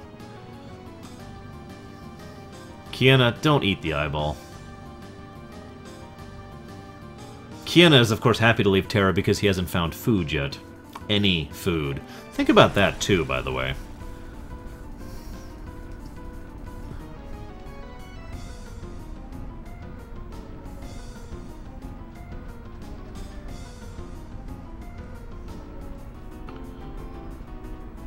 It's the end of the world, and I feel fine.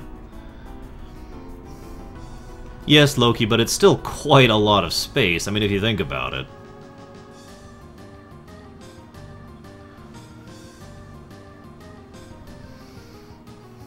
Yeah, Kay actually has a really good point, but as someone mentioned it in the IRC chat as well, Garland really completely screws over everyone with that last that last spiteful, you know, thing, that last jab at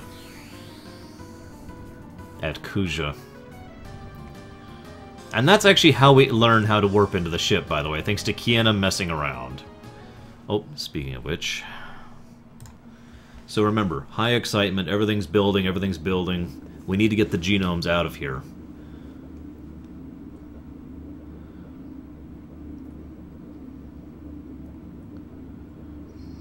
I like this, by the way, the fact that Zidane doesn't actually have an answer for the whole situation. He doesn't actually know what to do or why he's doing things. He just says, screw it, I'm going to try anyways.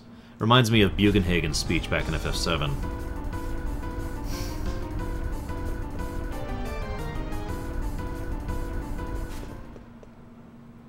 I kind of like how he saves the genomes, too, since they were also victims of all this.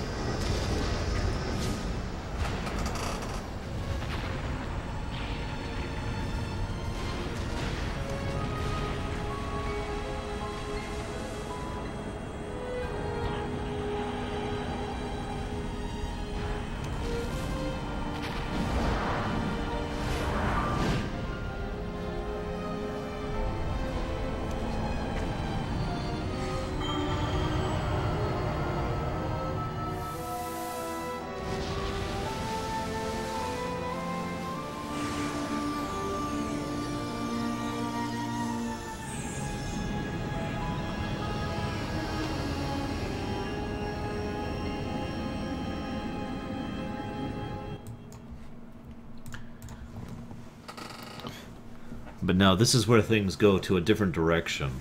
This is probably the first and only time in all of FF9 I felt a completely different emotion. Dread. Quiet. Terrible.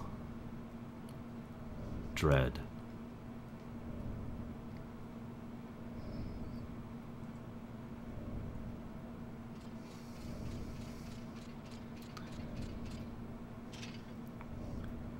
Disc 1 ended in defeat.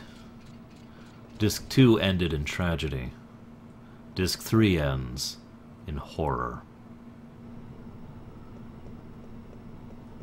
What's up? They're just clouds. That's not normal clouds. Well, let's lower the altitude and see. Don't you get it? Our altitude is not very high, and this is all we can see. It's mist. Mist has covered the entire planet.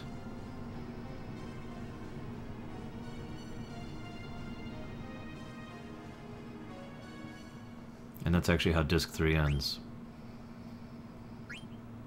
And yeah, exactly, Night Cobra. The overworld music that takes over for this section, unlike the World of Ruin, Searching for Your Friends song in FF6, this song just gets across the point of just how horrifying these events really are, and how little we understand about what's about to happen. All the souls of the people of Terra, shrouding an entire planet in mist. Things stay slow here for this sequence. After that dread, we need something to pull up from it just a little bit. So this is calm rather than dread, but it's still a down point. By the way, I don't even feel like I have enough that I can say in the English language to explain how much I like this. The idea of the genomes and the black mages, both products of corrupt societies when it comes down to it, and both completely the same no matter how you come down to it, teaching each other how to exist. By the way, this is when we find out Bobby Corwin's name, for anybody who's wondering.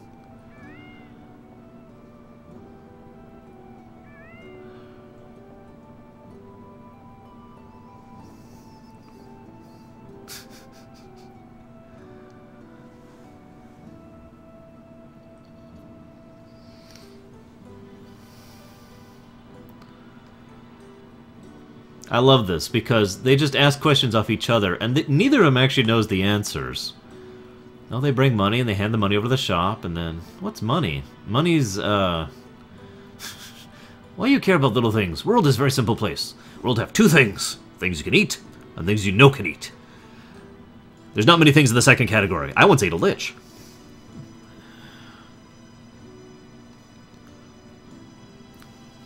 Hey, did you know time flows just like water? I like this line. It's like watching kids play. Of course, it's not their fault. And I like how even Amarant agrees that this is a good use of his power, to try and ensure that these kids have a chance to have a life, that they can begin a life.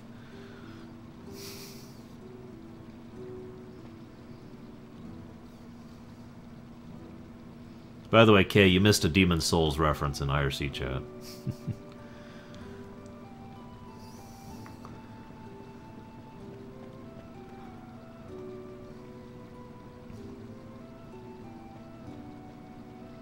That's Mikoto, by the way. The other one that was actually given a degree of a soul or sentience or whatever you want to call it.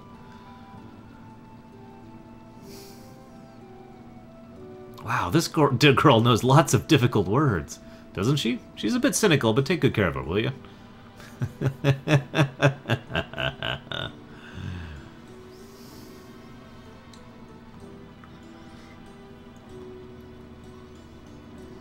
Even a fly lives for a day. I like that quote, by the way. Alright, time to go beat the game. A little lower level than I wanted to be. This is the overworld song, by the way. Right here. A world shrouded in mist.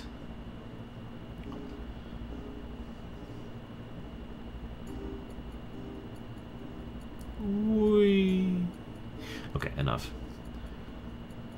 The Invincible is actually pretty nice in most ways. Sorry, Kay. If you don't already know it, I got nothing for you. We're going to go ahead and set up just a little bit, and then we're just going to go ahead and do a few things here. No, the black mages don't... Where did you even hear something like that? Come on.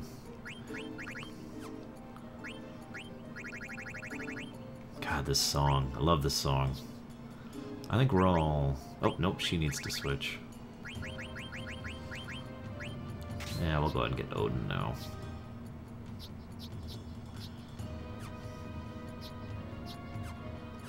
We're actually going to make one pit stop. That is true, Absol. But this is the last overworld theme of FF9. This is what we have going into the last battle, whereas FF6 had the hopeful searching for friends.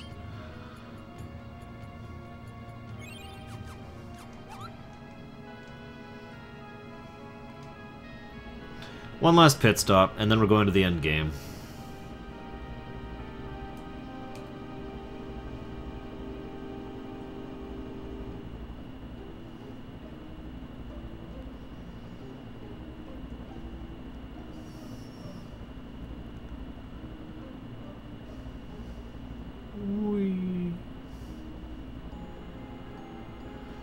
Because, Kay, you know everything about Demon Souls, or Dark Souls, or whatever that game's called.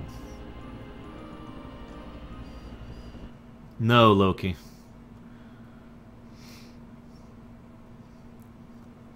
By the way, speaking of which, we're actually cutting off the encounter counters guesses, now, actually. We are actually at 333 right now. But we're going into the last dungeon, which is a two-parter dungeon, for anybody who isn't aware. And yeah, that's it. So get in your encounters guesses now. We're going to go ahead and show this as locked, so you guys know that. Not that I'm aware of, Final Cloud. This one. This is actually a lot. I don't know. Memoria and the Crystalline Memory are actually kind of long. And kind of difficult. So everybody hop into IRC chat, get those votes in through the guest bot. Because, yeah. Actually, Kay, you yourself know the answer to that. It's because of the arrogance, the level of mentality the Terran people have. Why wouldn't they call it the Invincible? It's their ship. They built it. It's their best one. Nothing will ever be better than that. Or them. It's like calling a ship the Titanic. Wait.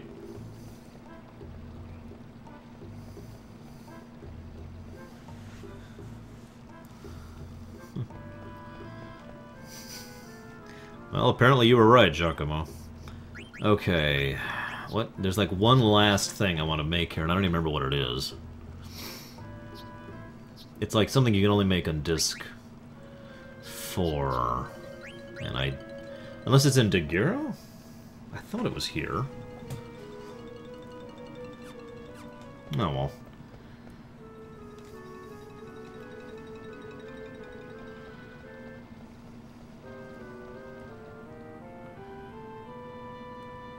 If you want to spoil things, go for it. This is a lore run.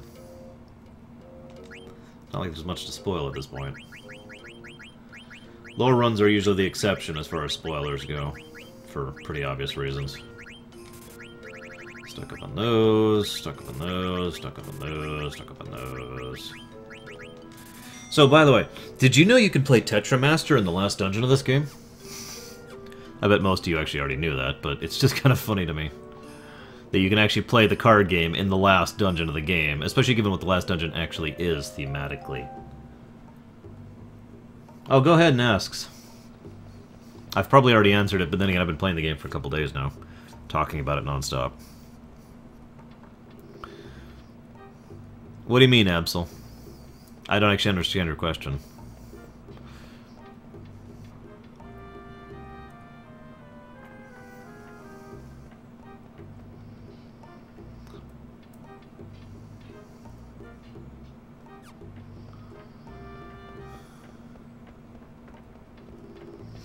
Tell you what, Reaper, just because it's you and I know you love this game, I'll manually add you, but I'm going to manually add you in a weird way because it's going to be a pain in the ass to do.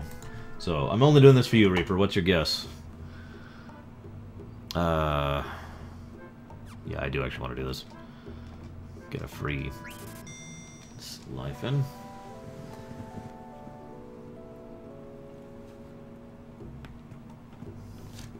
That would actually be kind of cool, Absol. The defensive Alexander versus the offensive Alexander would certainly be interesting. Excuse me. Alright.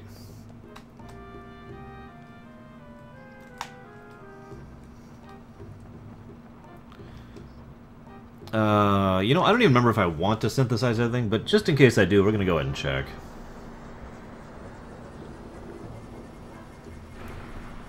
But yeah, there's usually a definitive cutoff point at which I stop taking guesses. It's usually the last dungeon. Sometimes it's right before it, like it was in FF2. 345? You're kidding me, dude. Alright, whatever. Let's see, so we got 4, 5, 6, 7 bosses. So we've got 7 guaranteed encounters. Plus, however many randoms. It's for each game, Absol. That's kind of how that works. We give away prizes. I give away prizes at the end of each game. Ah, move.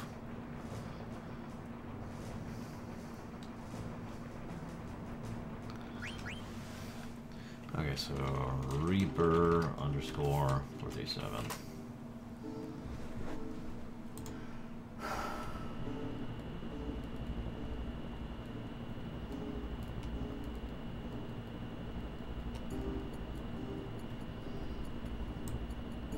By the way, I like how they have this pseudo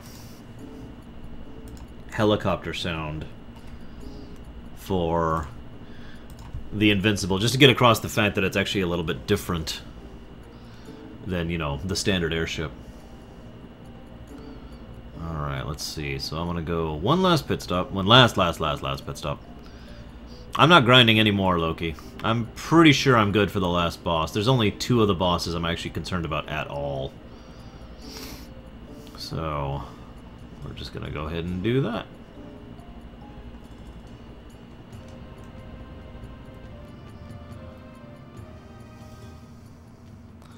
We might be getting a couple items in Memoria, but it basically won't be on purpose.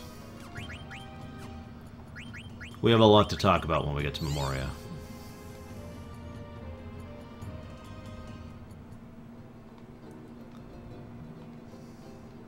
Oh, hang on. Did I already get...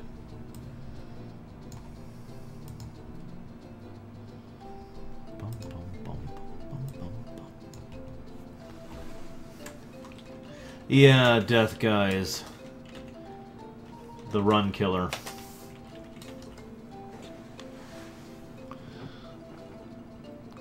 Whoop, whoop, whoop. So yeah, for those of you who don't know, Death Guys has basically a 1 in 3, I think, chance of pretty much just one-shotting you, or completely screwing up your strategy the moment you walk into the Death Guys fight. And by the way, yes, Death Guys is a reference to Death Gaze, aka FF6. There's even some lore relevance to it, believe it or not.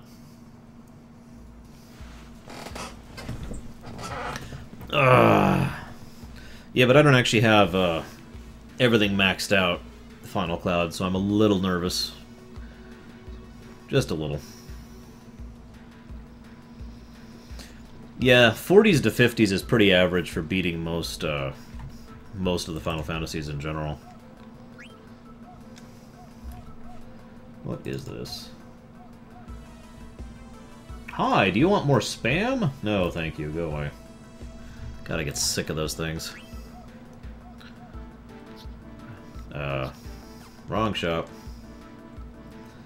Joker Doom. Actually, some people have theorized that the reason the tails were added to their bodies was because the fact that the Terran people actually had tails on their bodies. We have no idea. Really. But yeah. Oh, for God's sakes, would you stop spamming me? Ugh. Whatever.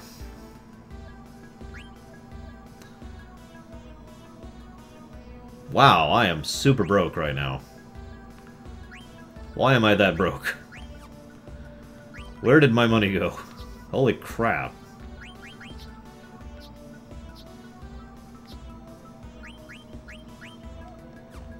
Well, never mind. I guess we're going as is. Screw it.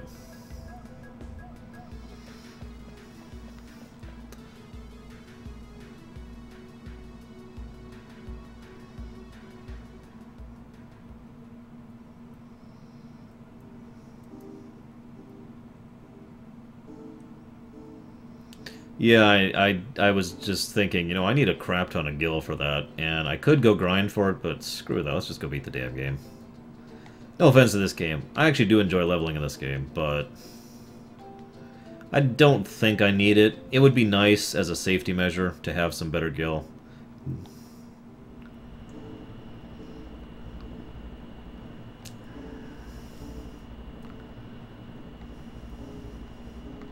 By the way, this is actually a different overworld map. The roots of the Ifa tree have actually overgrown all frickin' over the place. And several locations are completely and permanently locked off as a result of that. Whoops, wrong button.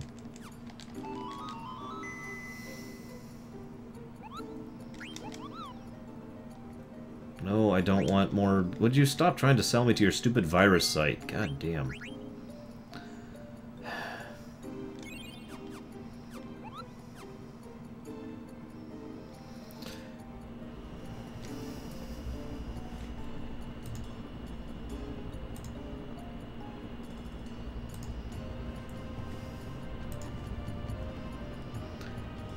Alright. And now it's time for my favorite cutscene in the game. And my favorite song in the game. I told you guys, defiance means more to me than hope.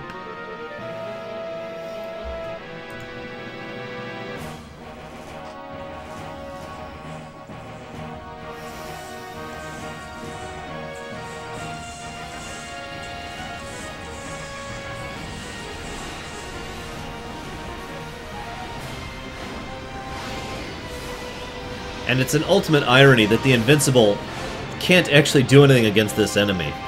It wasn't built for it. Fortunately, these were.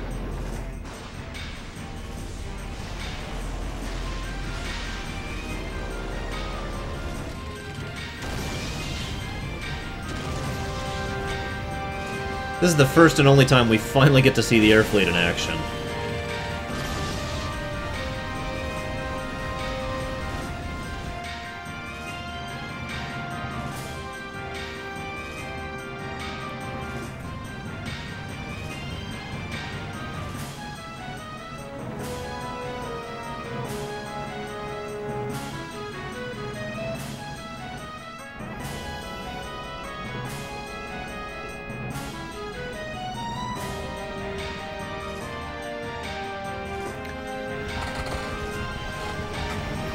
Of course, the Red Rose actually has no weapons on it.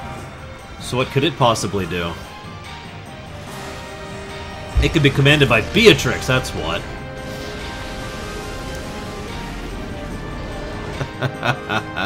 That's so like her.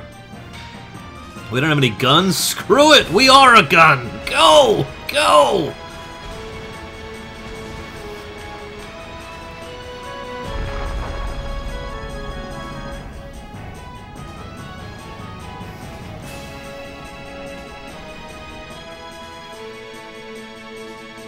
Yes, there is Solus. It's an FF4.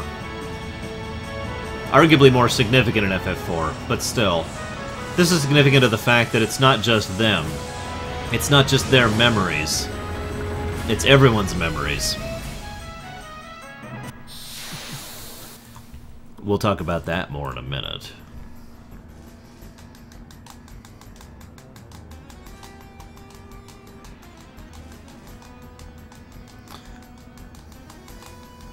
Not yet, Nikki. Haven't gotten there yet, after all.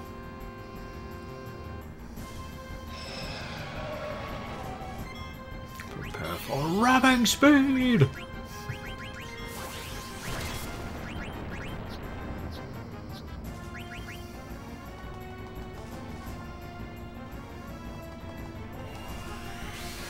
Did you seriously just trance?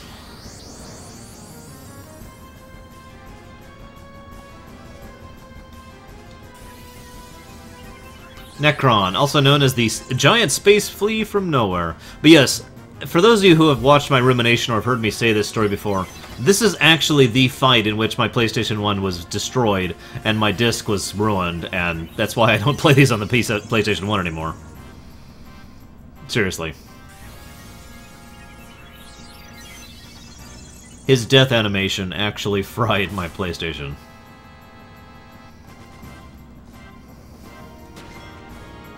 Youch. I'm not gonna bother stealing.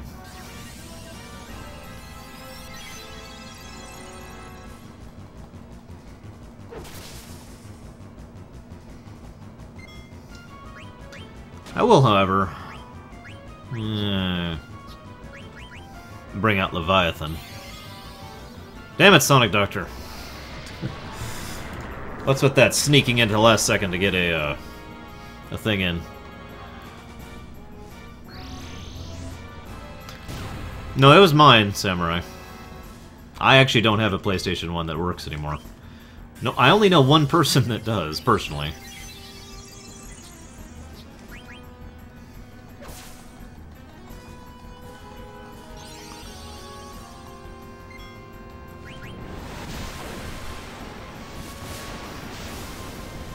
Ozma is Absol. Sorry.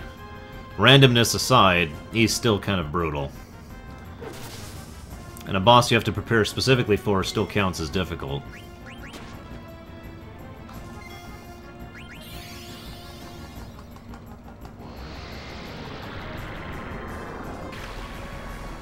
Hardest story boss? I don't know. I'm actually tempted to go with one of the 4 fiends when we fight them again. Although Necron does have some difficulty to him, make no mistake. I'm actually just a little bit nervous about fighting Necron because I'm a decent level, but I don't have anything as far as good gear right now.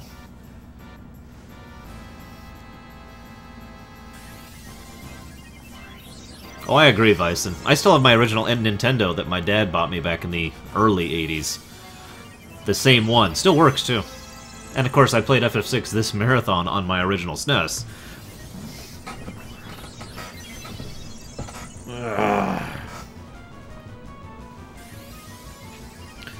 I'm sorry, Giacomo.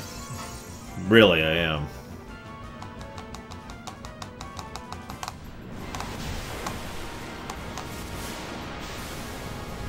My PlayStation 2 doesn't actually work either anymore, to be honest with you.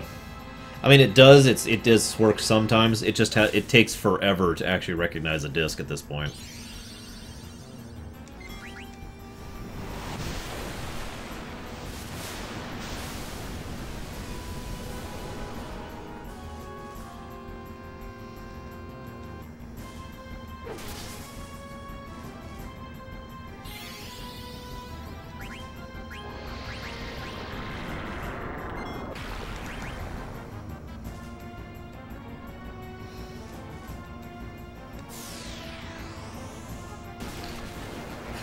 So yeah, the boss fights from this point on have a decent amount of health, and as a result, this is going to be a little bit irritating.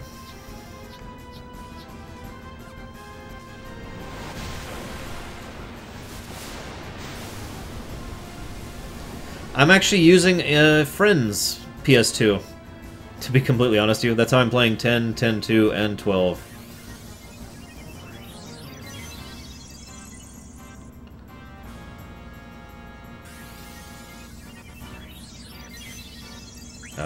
No.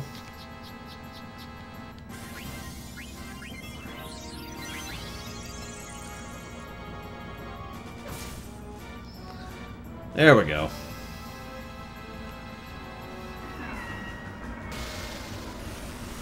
And this is the scene that broke my PlayStation 1, right here. That. Just locked up, and then scrape, and then smell, and then, oh yeah, that was terrible.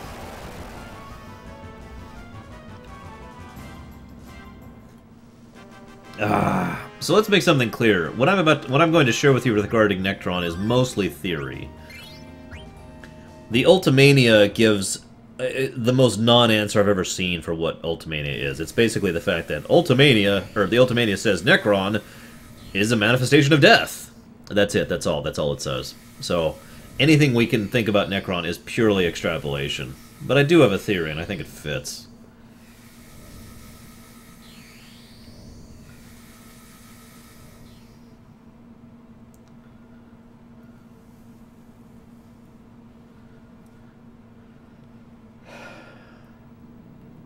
Phase 1. Memoria. Even though this is a little bit of weird for weirdness' sake, there is a sense to be had in this dungeon and what it means.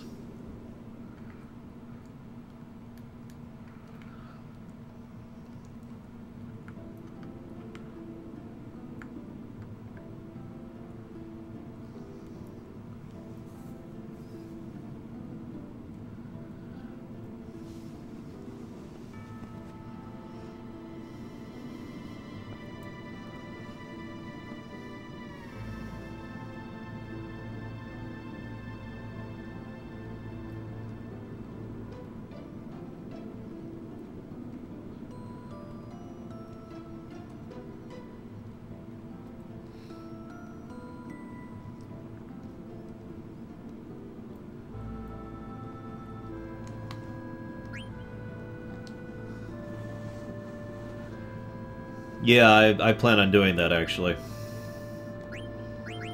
Not like I have a lot of other use for it at the moment. Speaking of which, changed my mind. I want you to go back to learning Bahamut. So welcome to Memoria, guys. The place that's constantly being built. This place is basically representative. Whoa! What was that? I don't even know what I hit. Oh, yeah, God, give Faskame.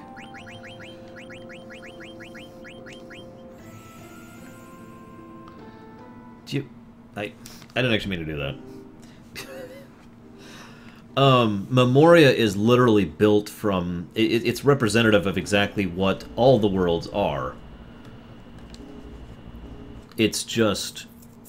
the memories, and all the memories of all the people, all the animals, all the plants, all the things that make up the quote-unquote life stream of this planet, all forged into a metaphoric, metaphysical representation of those memories. By the way, generally that's the last Delazio piece I get right there. Just thought I'd point that out. Yeah, I know that actually, Loki.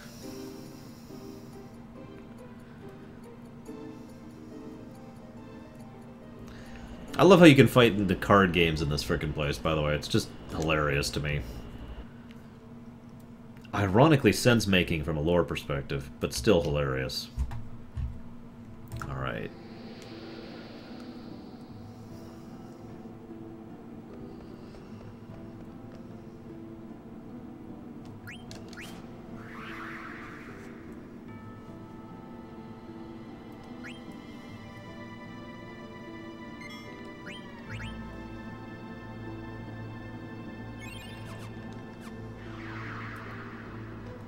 I don't actually remember my way through here, I'll be honest with you.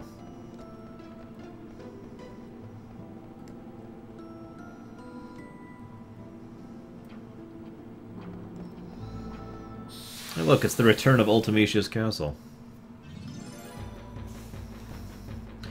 The absolute dark, oh wait, what is the name of that song? Hang on. I have that written down somewhere.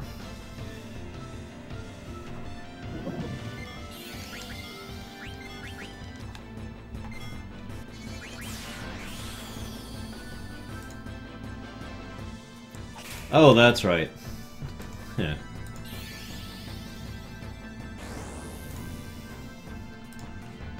Well, the name of the song is actually variable, but the name I have written down is The End of All That Exists. That's right, I need to start equipping that on people. That's gonna be irritating.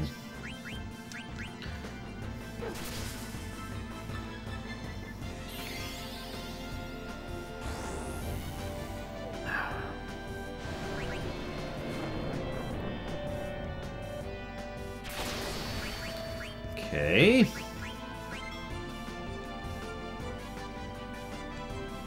Screw it. Let's just get out of here. You are not worth the X or the time.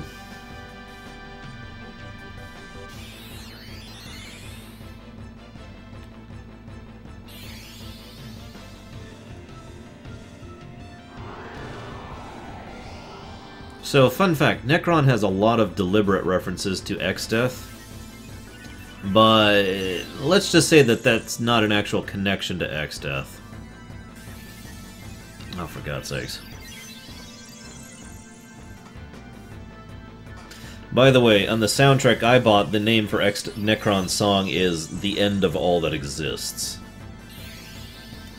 Sorry. I know it has multiple titles, but that's the one that was on my soundtrack.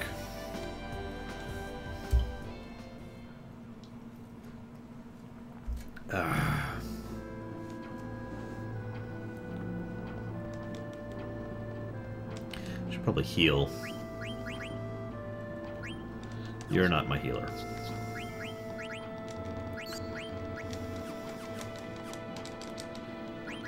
Speaking of which, I need to switch a few things around, don't I?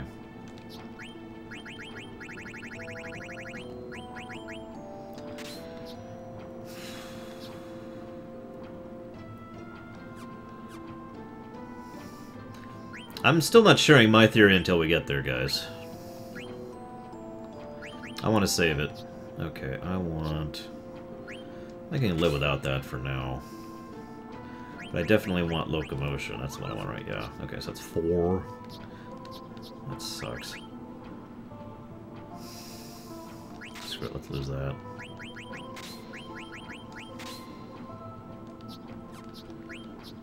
And you... we will lose... and this for that.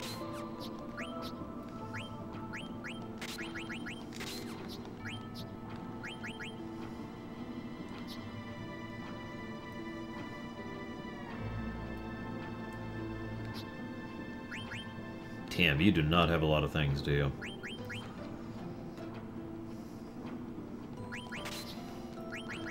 It's more important to be protected right now. Whoops, I forgot him.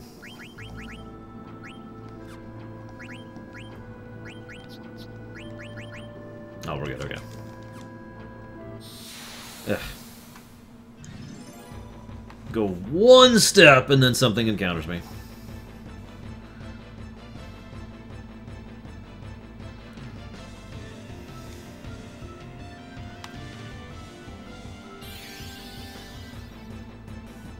Omega Weiss. Or Vice, or whatever. Yeah.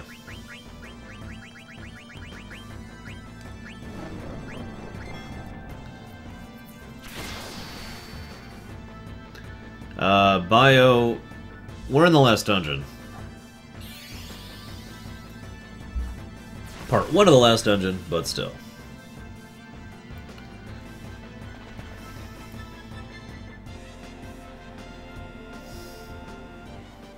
Yeah, what's funny is most of the final boss songs are just called The Final Boss. Because, you know... maybe Smelly Panda, I haven't decided yet. Trying to get through the marathon first, you know. Oh, for God's sakes. By the way, the encounter rate is actually pretty high in here.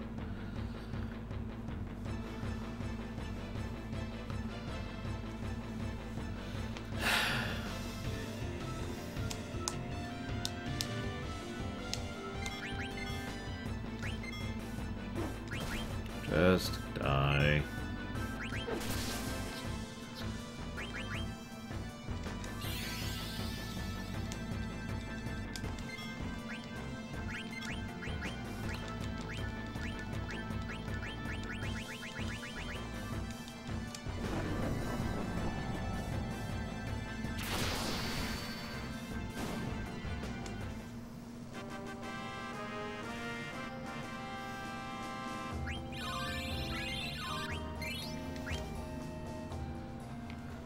Probably Omni. Oh shoot, we never talked about Gilgamesh, did we? It's a shame Extanol isn't here, because he's the one who kept asking about it. Wonder if he'll show up in time. We won't talk about Gilgamesh just yet. Of course he did, Bio. Why wouldn't he?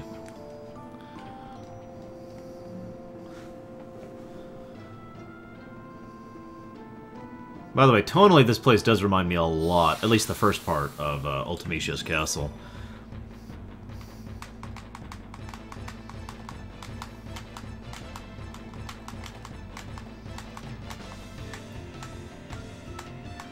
Chimeras!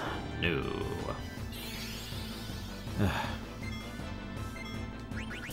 Not worth my time.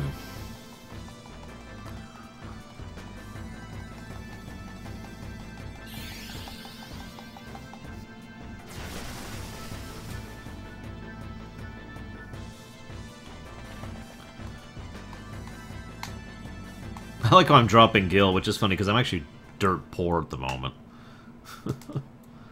I always like the idea of you're actually flinging, you know, the money at them, like, go away, go away. Did I already do? Oh, yep. Wrong way.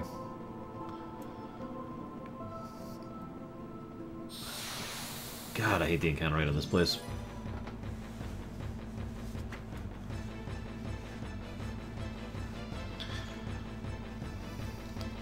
Think about it, 7th. And where's the tower? Did I miss it? I probably did. This is another circumstance where random encounters just make me not want to explore. It's like, ugh, go away.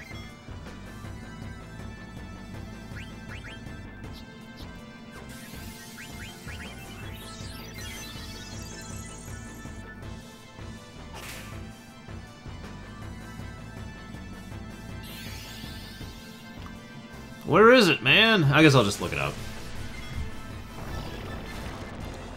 Ugh, really?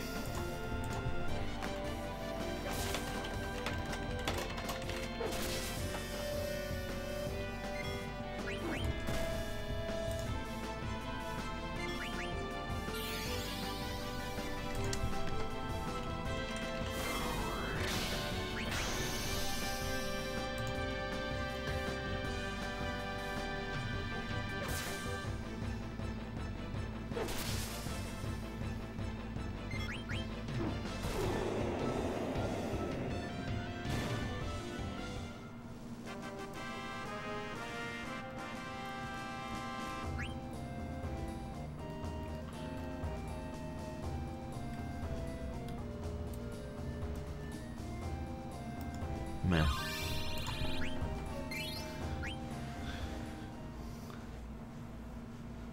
No, Omni. There it is. Thought it was down below. My bad.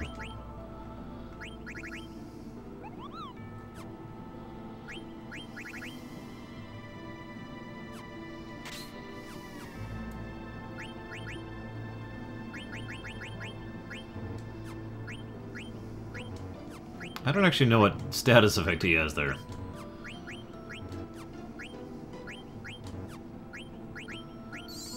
Whatever. I have remedies.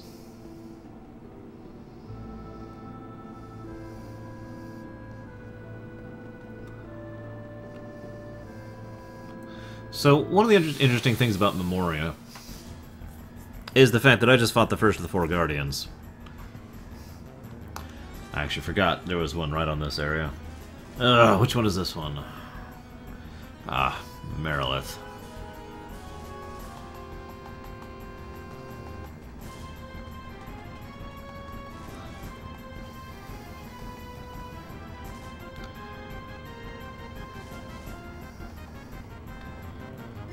These guys are pretty much pure on reference. There's really nothing else for that. Sorry if you were hoping for something big and significant, but yeah, that's it. Sorry. Because Zidane is the main character, that usually happens, Absol, whenever you have a character that's always in your party. He always gets exp. So, strangely enough, he ends up higher level.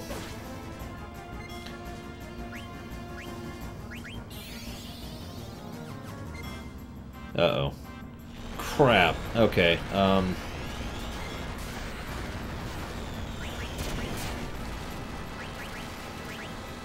think this cures that.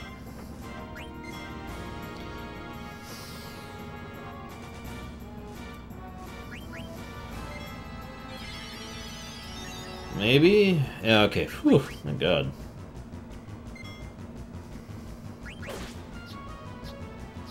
God, I have not gotten any spells on him.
Every one of these bosses is more irritating than actually difficult. They have about 50 grand HP each. Give or take.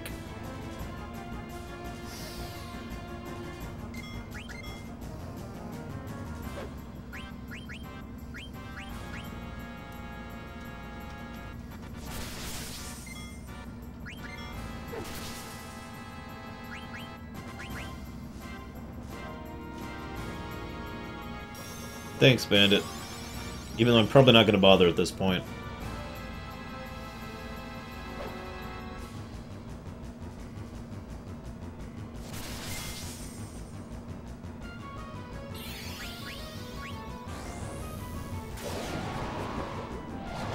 Oh yeah, reflect.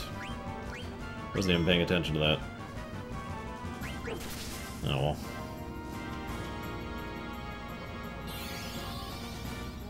Could you stop that?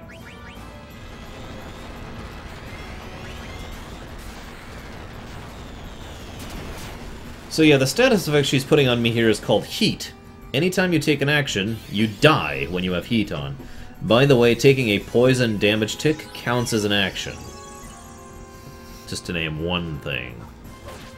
And she's dead.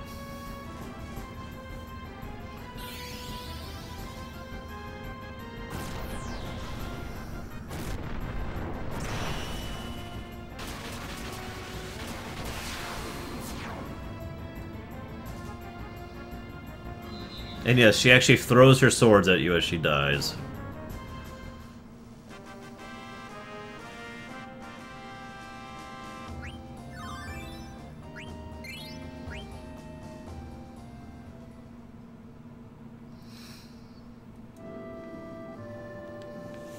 One down.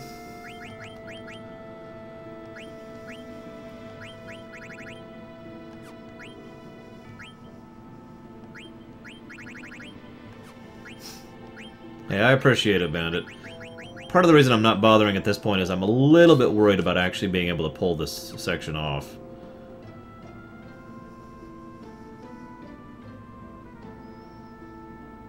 Oh, I know exactly how I do it, Bio, but I don't want to talk about that just yet. So if you're paying close attention, as we're going further and further through Memoria, we get kind of start going further and further into the past here.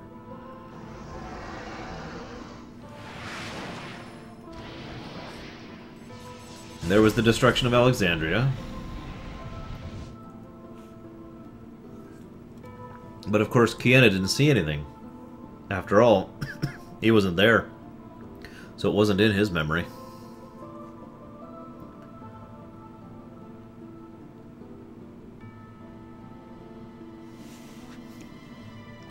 Isn't there a thing here? There it is. It's like the only one I always remember is that damn flute.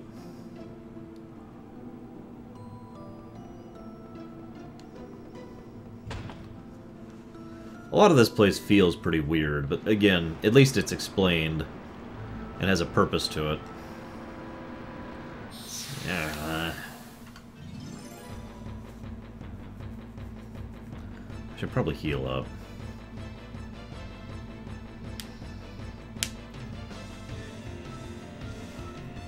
Oh, for God's sakes, you!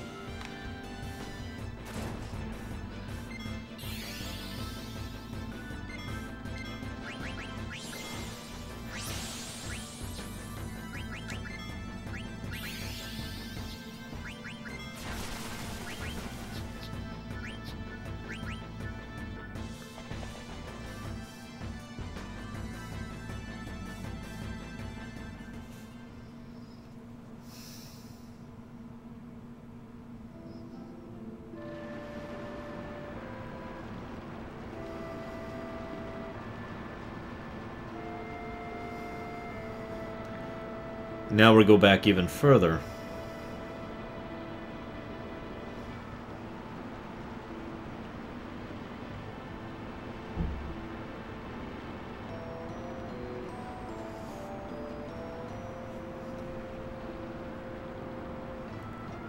That was back when she was just a young girl, washing up on the shore of Alexandria. This is when we start to learn that the further they get back to the source, the more memories start to become connected and mixed with each other. That's how the crystals are actually built.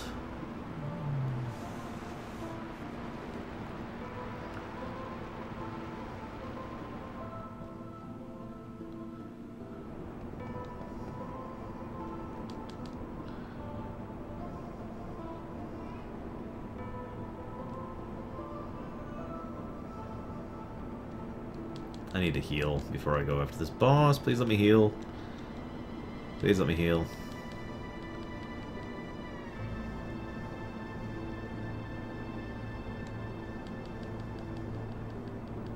Hey, Bowman.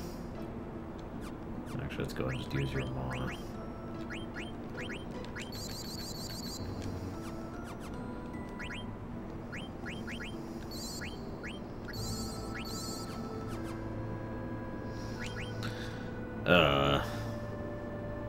It's water next, right? I think it is. Whatever, it doesn't matter that much.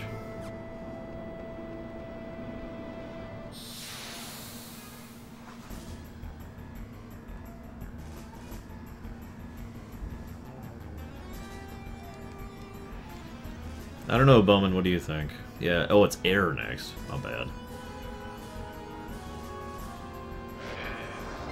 Whoa, whoa, what the hell?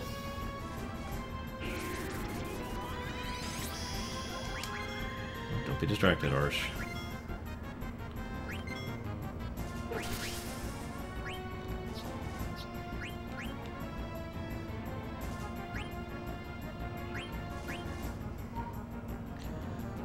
And everyone's back. What the hell just happened?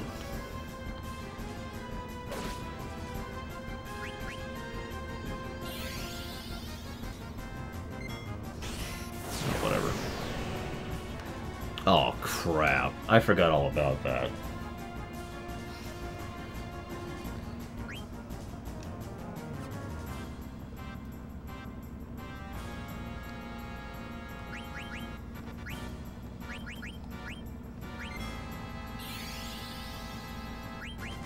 Oh, this is gonna suck.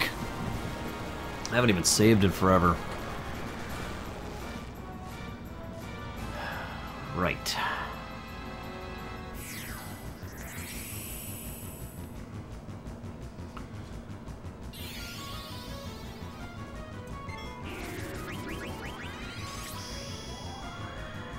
There's no way I can actually pull this off. There's literally no way I can actually pull this off. He just has way too much health. It would take me 10 hits to kill him, and he'll kill me before then.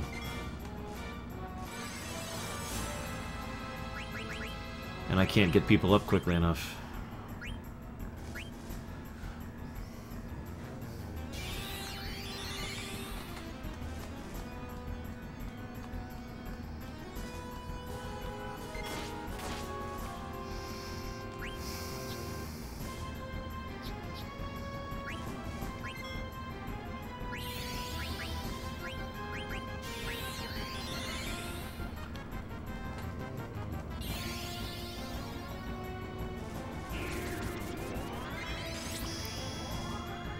I don't actually understand that question, Bio. was obviously the pod people.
Oh, god damn it, really?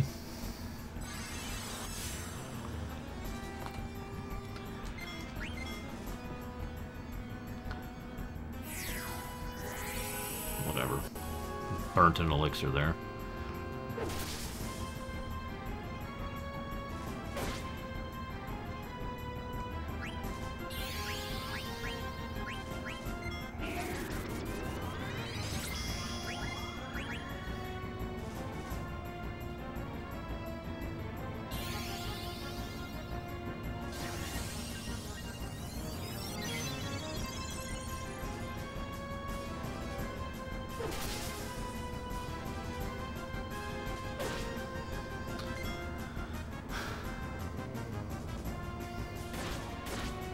Holy crapola.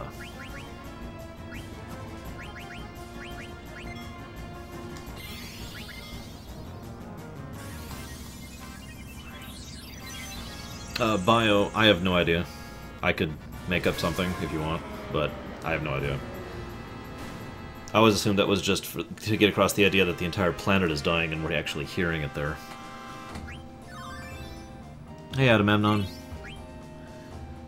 Welcome to the last dungeon. Part 1. I'm a little more worried about Part 1 than I am Part 2, but then again, there's some stuff in Part 2 that's kind of mean.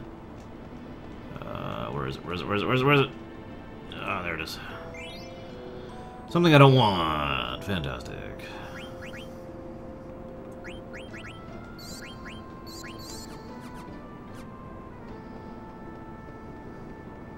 Alright, into the eye, people.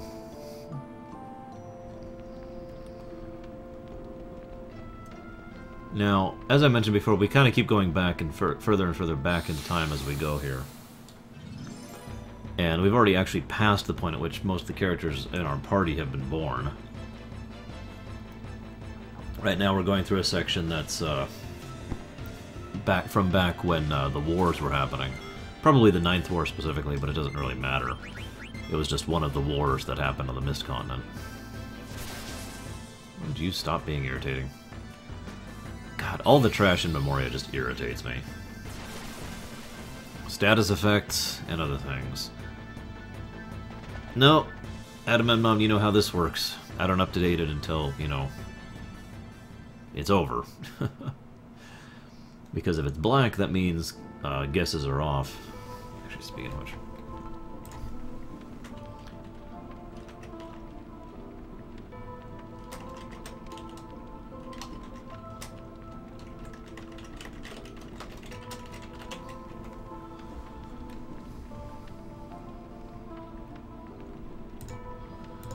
Hey, Garland is going back in time, Bowman. We are. Except we're not. We're just reaching further and further back in memories.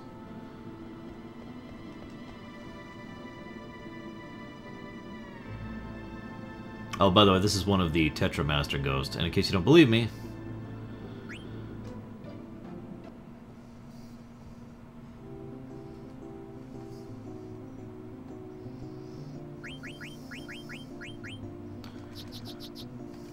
I call this the Grand Dragon deck. By the way, these guys are actually really brutal, and they have really nice cards.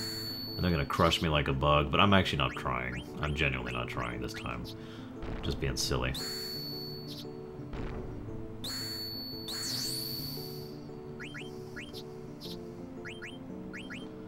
They have some nice cards, though, and you kind of have to do this to 100% the card game.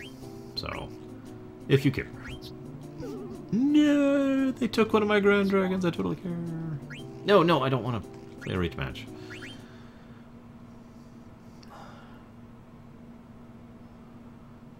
God, I don't know, Fat Squeak. I know who do the music. I know who several of the writers would be. I think Nomura would be involved, despite what most people tend to think. I'd be on the team somewhere.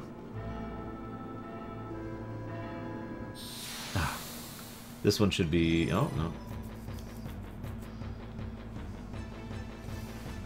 Damn right they do, Omni. Actually, if you talk to him, he says, I was the great Tetramaster of old. Hey look, it's an idiot. Who is not worth my time.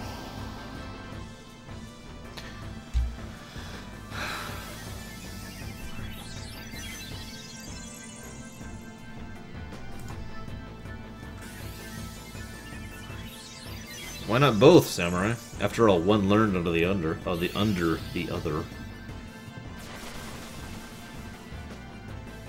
No, Fat Squeak, I'm not that good of a voice actor, sorry.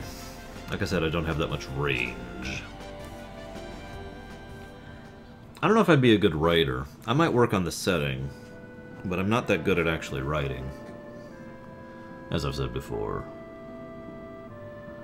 Now things are getting kind of weird. We're going way further back. The amount of time we're jumping further back each time is actually increasing, too, if you pay attention.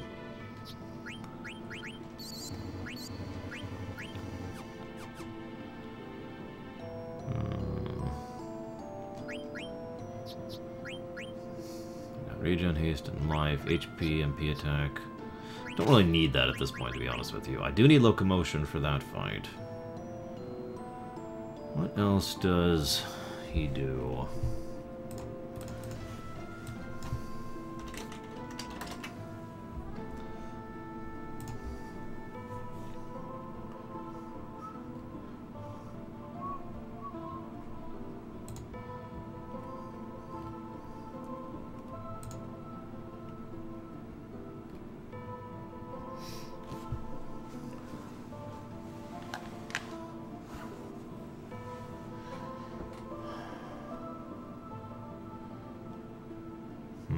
Yeah, we'll go ahead and do that.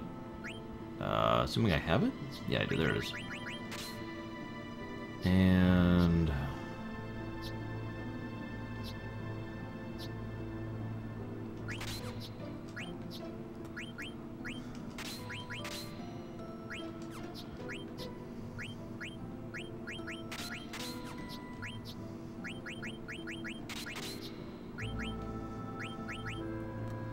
yeah, I don't need autoflow yet. I've already been talking about that bio. If you've been paying attention, I think I do mean Panda, if we're talking about the same thing. It's because this place has a lot of weird for weird's sake. It just only makes sense when you really consider what's going on. But yeah, so we've been going further and further back into time. Now we're actually looking at... By the way, that's Ibsen's castle over there on the right. Or at least the memory of Ibsen's castle. And that's back when the very first attempt was being made by Terra to assimilate Gaia, which failed miserably.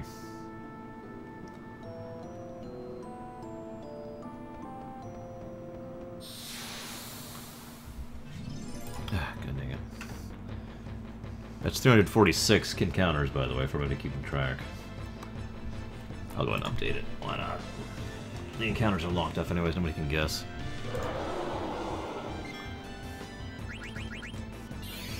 Oh, for God's sakes, just let me run and stop wasting my time. By the way, one thing I do like about Memoria, pretty much every one of the time steps actually has its own little battle graphic and background, like this one does. Did I seriously just trance now? Right before the boss? Oh my god. What's Bird Killer for? Seriously. Other than Lich, I guess.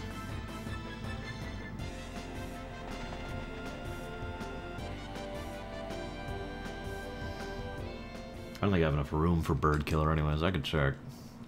I'm not even sure I have Demon Killer.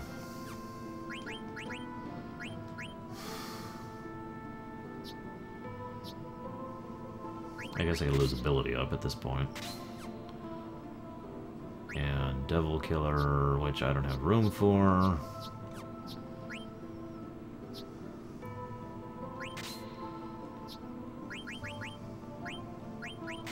Sure. Up we go. Should be fighting Kraken any moment now. Please be the Kraken. Oh, for God's sakes.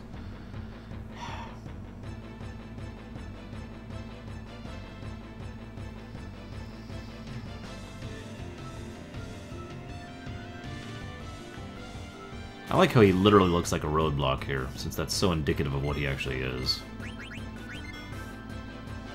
He's not here to actually do anything. He's just a roadblock. I think so, okay. I don't know for sure on Necron. It should, theoretically. I know it does on Kuja, though.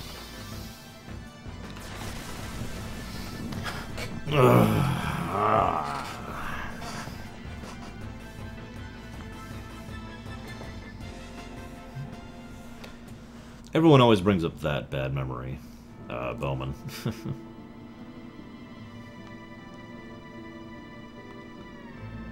There we go. Jeez Louise. Oh, thank God.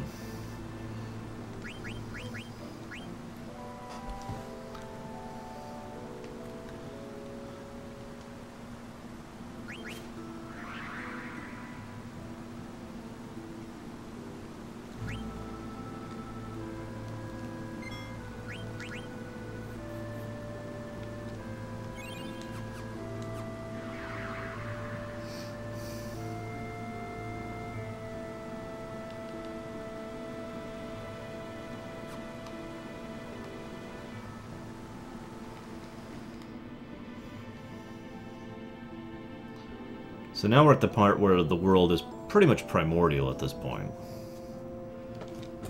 Uh-oh. Kiana can't breathe! No!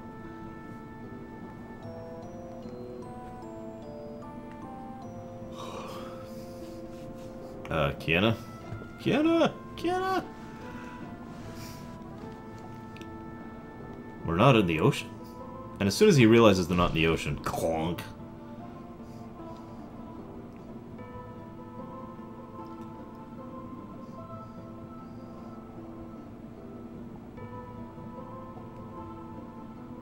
Yeah, sorry, they're all gone, Kiana.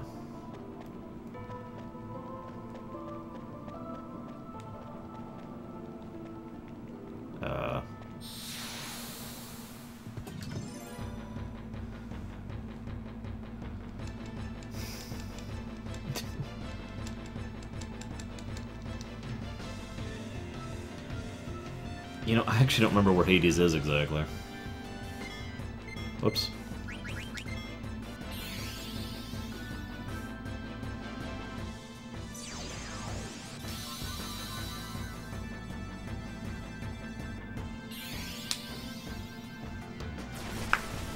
Yeah, what's funny, by the way, is they do the voice acting and the animation based off of the Japanese dialogue, not the English dialogue. It was one of the biggest problems Advent Children had initially, actually. And, yeah. So, ka, ka, ka, makes a lot more sense than ha, ha, ha.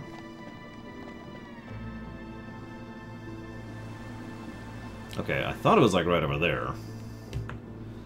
Damn it. I didn't see a prompt. Hang on.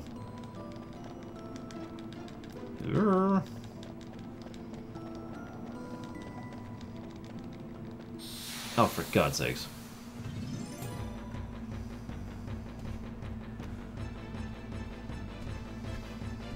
No, I never do that King's Falls down. In fact, I usually try to burn through the last dungeons as quickly as I can.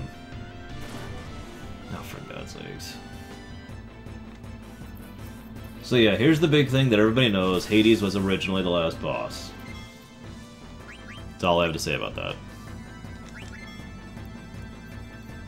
Oh, So the two people who I actually wanted to trance for the upcoming bosses just tranced on trash. I'm sick of Hades. I'm not going to bother anymore. I'm sick of these trash fights. Let's just move on. They're just irritating me and upping the counter for no frickin' reason.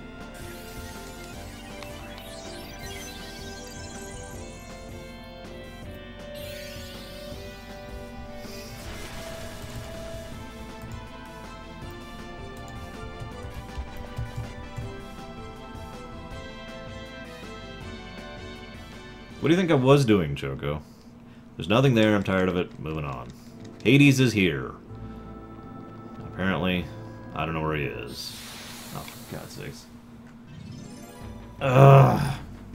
I hate the encounter rate in this frickin' place. It makes me... One of the reasons I usually don't go through Memoria at all is because the trash mobs are so irritating, and the encounter rate is so high. By the way, yes, this is based off of the boss in FF7, for everybody who's curious.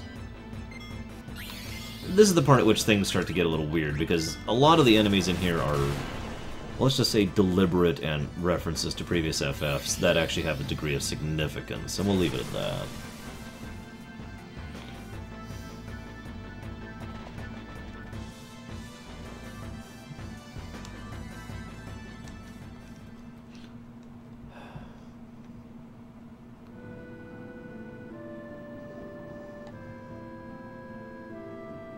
So anyways, that was Hades.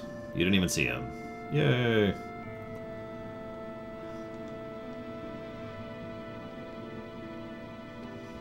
But yeah, we're at the point now where we're really, really far back in memory. Back when Gaia used to be just pretty much all water. I know, King Soul's down. I know.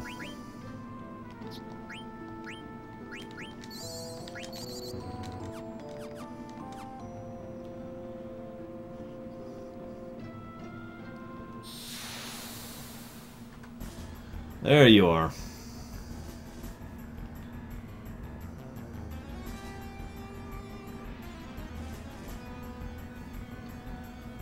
This one's kind of an irritating fight, because he's actually got multiple targets to him. Really would have been nice to have trance for this fight, actually.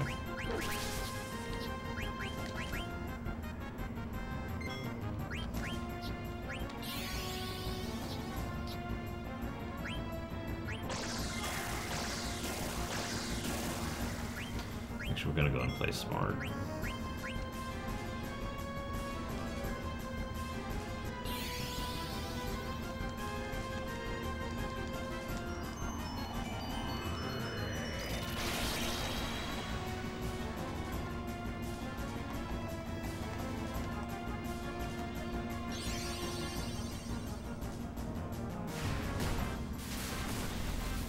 By the way, fun fact, FF9 is the first FF to actually have shortened versions of summons, although it's kinda random.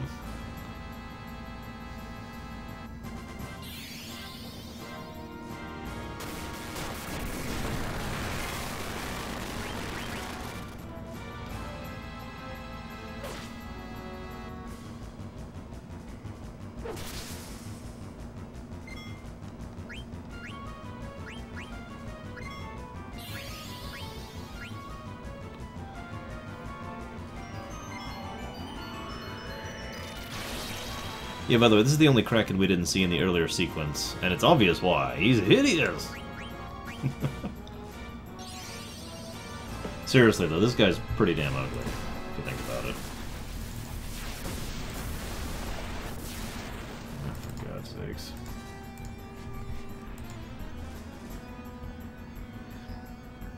No, because she was more significant to the overall storyline, and Zand wasn't, basically. Whereas Necron, well, we'll talk about him in a minute. You keep wanting me to talk about Necron. That's not true, Kings. I totally got revenge. Just took a while.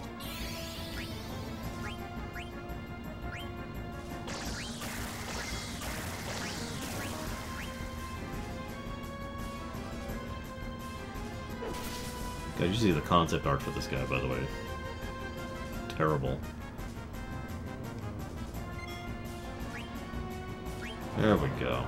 Oh my god, stop spamming me, you munchins. Do you want more viewers? Come to our site, download our stuff, and get all our viruses. Whatever. Anyways, I'm less worried about this boss because I remembered to put body temp on.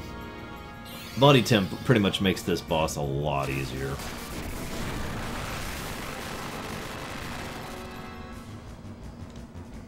Let's go ahead and get some heal on, actually. I don't know, actually, Samurai, to be honest with you.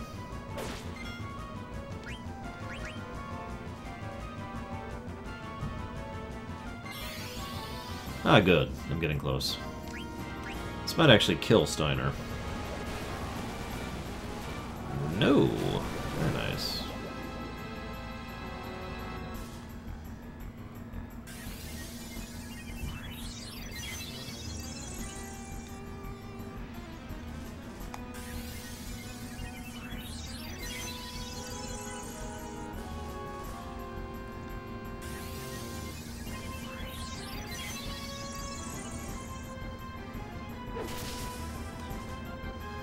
In my theory, yes, Undead Elvis, but only in my theory.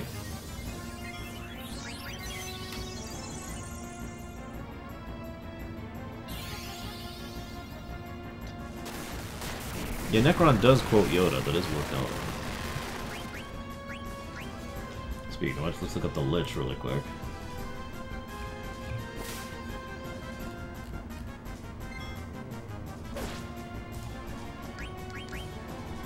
What do you do? I know you cast Stop.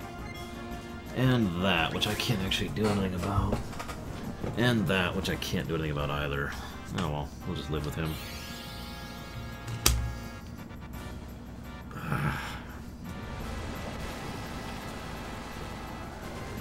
I'm sorry, Rudin, it's just this boss has so much damn HP, and there's nothing I can do to speed it up, and I'm not actually bored, I'm just impatient, because I'm streaming. If I was playing this normally, I wouldn't be impatient. But when I've got someone watching me, it's harder to be patient, basically. I don't know if anybody of you guys have that same problem. I don't think Norg to take on this guy, personally. Not really. I think he would fall.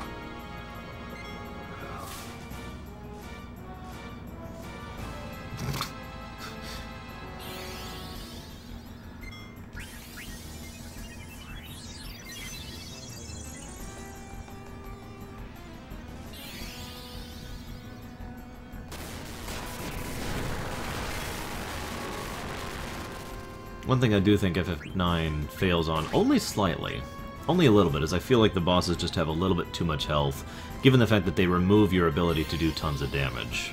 Like, they just flat out remove it. Unlike in virtually every other FF where large health doesn't mean anything. But I'll talk about that more from a game design perspective later. But before you think me ill, don't forget that other FFs have done the same thing, including 8. And a certain Yzmat I could mention.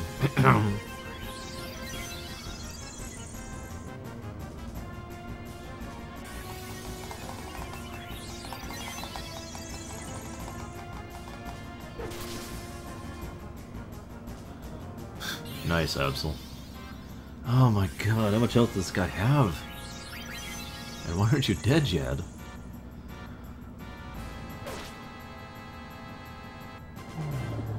Thank you. God.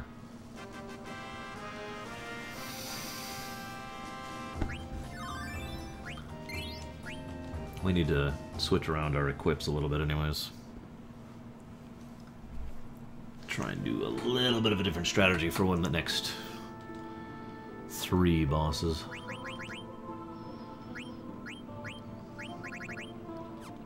If I can find it. It's gotta be an accessory then. Does it not exist? Huh. I've gotta have it on someone else. I don't know, Dalton. Depends on how long it takes me to actually beat the game.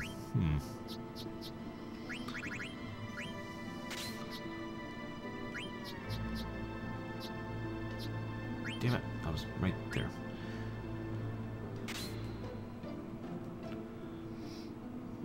Nice, Kings falls down. Did you know you can actually break the damage cap in 12 through glitches, even though it won't say you're doing it? Of course, it's only through glitches, but, you know, whatever.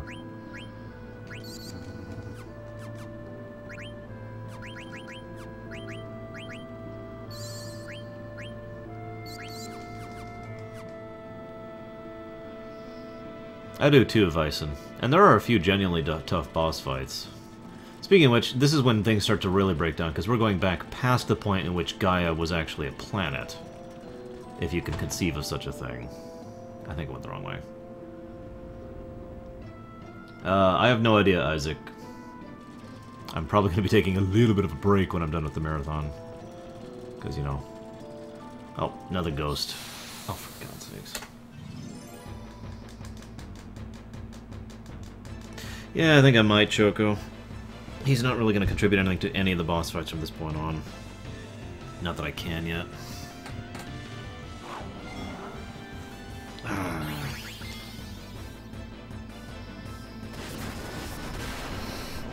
I actually didn't have too much of a hard time with Zodiac. Now, I say that, I don't mean to sound disruptive. What it was is I went up against Zodiac the first time, and then he curb stomped me like I was not even there, and then I went and prepped and prepped and prepped, and then went and fought him again. And it took me a few tries, and then I got him. By contrast, Omega 12 beat the crap out of me over and over and over and over and over again. Whoop. And I mean just, God, curb stomping me. See you around, Boletaria. And there's... well, that's when the planet was still being formed. Kinda literally. Being constructed of the essences of the... well... The final twist in this game, other than Necron, is the fact that the crystals themselves are, just like the livestream is, vaguely connected to all the other different crystals throughout reality, all the different planets. But that connection is not concrete, it's not hardened or hard-coded or whatever you want to call that. That's just it goes. That was an item.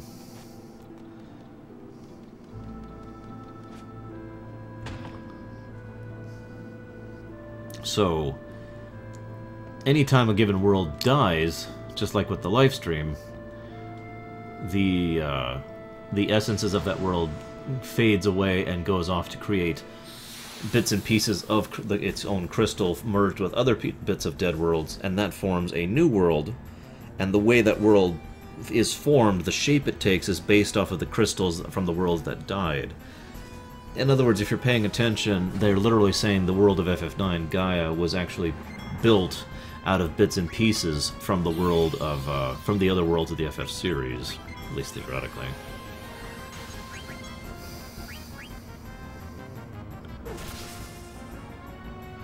Yeah, I know, the Berserk thing. Gotta admit, that's some smart design.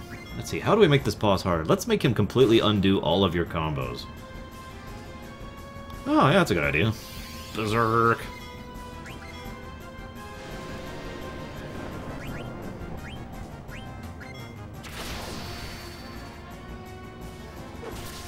By the way, you can't cure this guy and do damage. It will actually heal him, despite him being the undead type, making him one of the only undead bosses ever, actually, that are like that.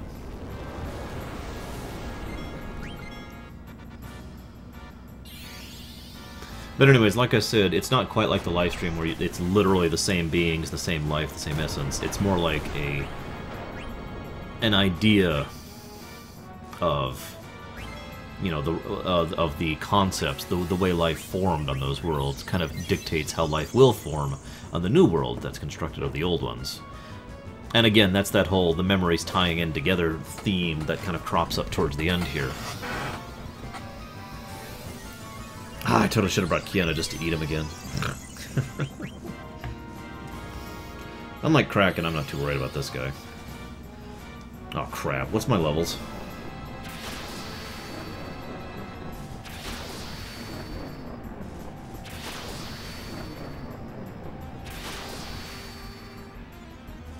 Okay, thank God. Whew.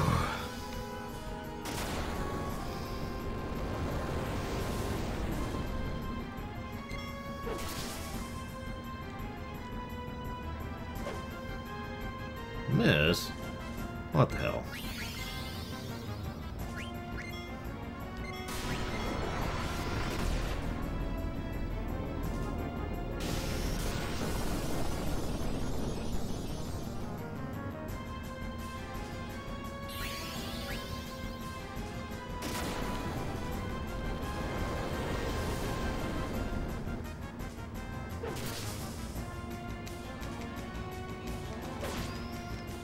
I actually don't remember what gives Firaga, but obviously I never got it, so...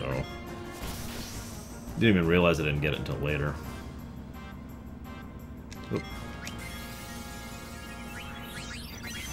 Alright, doesn't matter.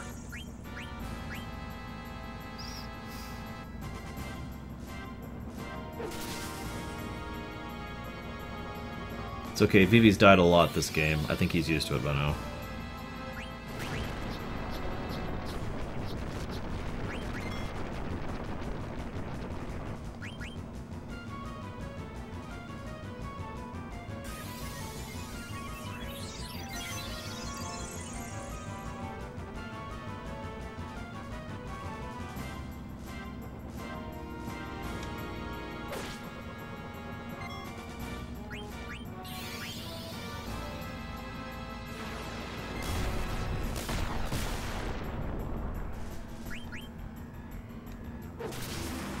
There we go.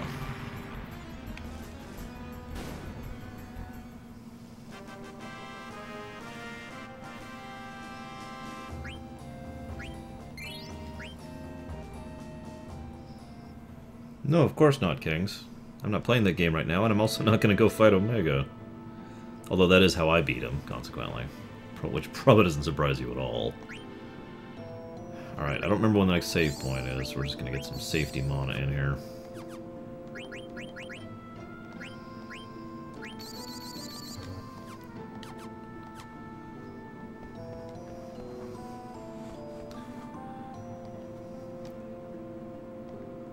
So again, we're going further and further back into the memory of this planet, until we get to the point where it wasn't a planet at all. And that's actually where we're going to be going next. This is the end of Memoria.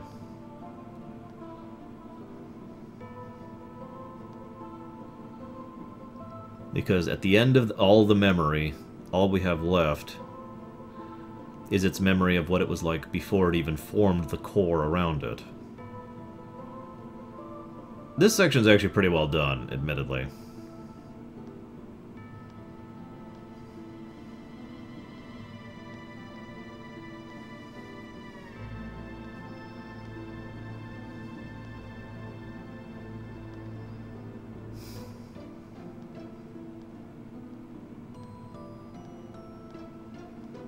This is him just explaining everything about the memory thing I've already explained to you guys.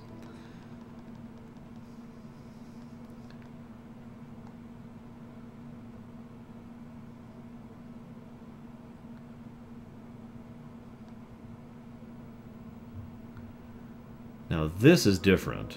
Everything before was the memories of the planet, of this crystal given birth. This is actually where the crystal itself is.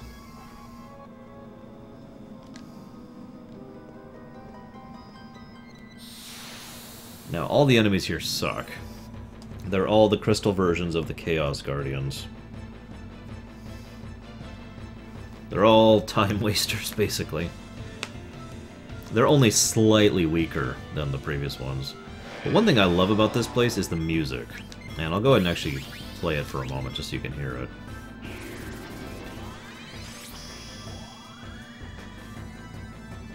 This place, I'm not even sure if it has an official name. I've always called it the Crystal Memory.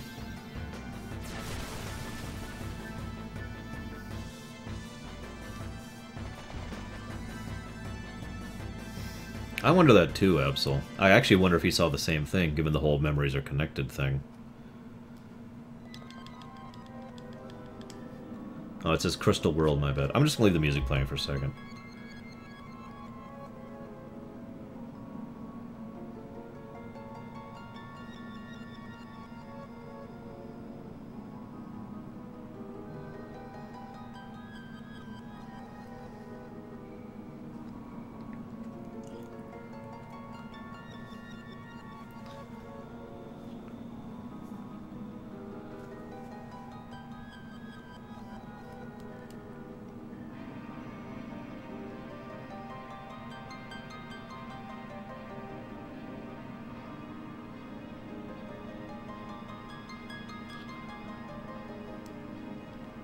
I don't follow him, Kings Falls Down, since I don't YouTube, but I know who you're talking about. He's a pretty decent guy when he's not doing his personage thing. Yeah, I didn't think so.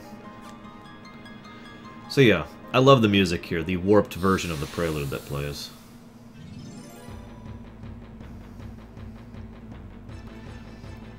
It's one of the only places, I think it actually is the only version of the prelude that exists in FF9, if I'm not mistaken.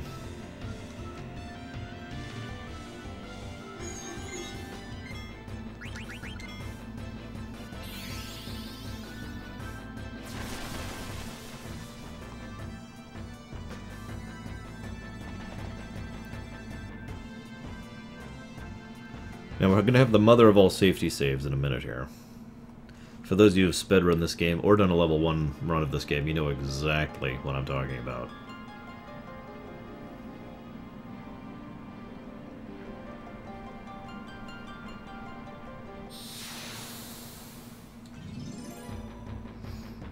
Oh, I agree, Kings.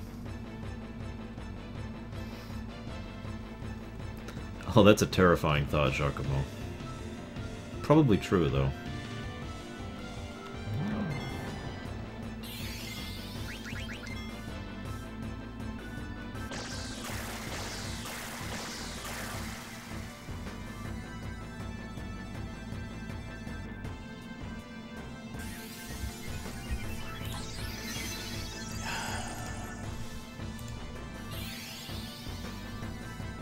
Alright, no more tricks.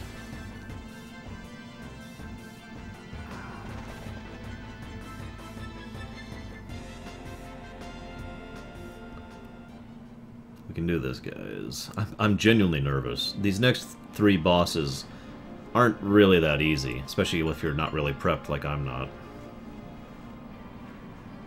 Or as I am not, I guess is a better way to put that. Love the design for this place. Wonderfully non-Euclidean? No, that's not the word I want to put, because it is Euclidean.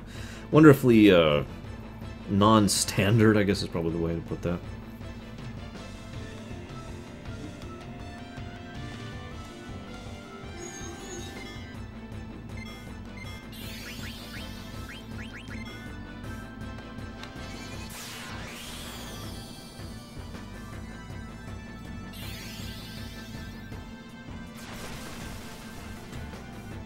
By the way, for anybody wondering why I bothered to level raise Flea way back when I was intentionally using the worst dagger in order to get Flea, pretty much Memoria and Crystal Memory are the main reason I do that.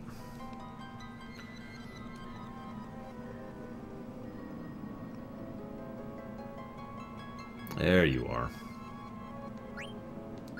So first of all, as much as I love Yamni, you're not actually helping all that much. We're gonna get Germany in here.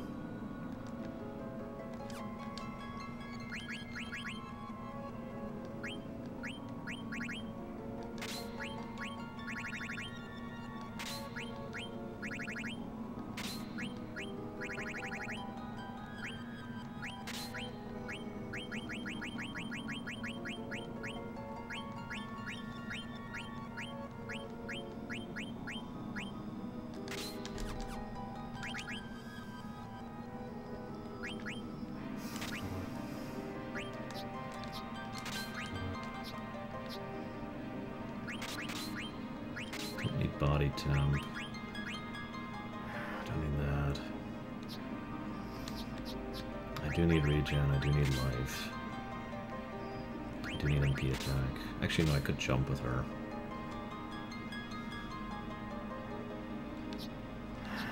Yeah, let's go ahead and do that.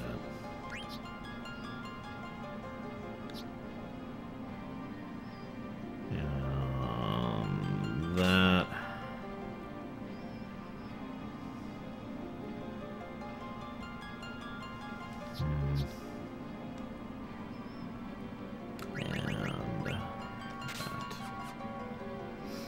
Okay, let's go ahead and switch her out in case I decide not to jump with her. Alright, now to sleep in the Crystal Memory. Yep.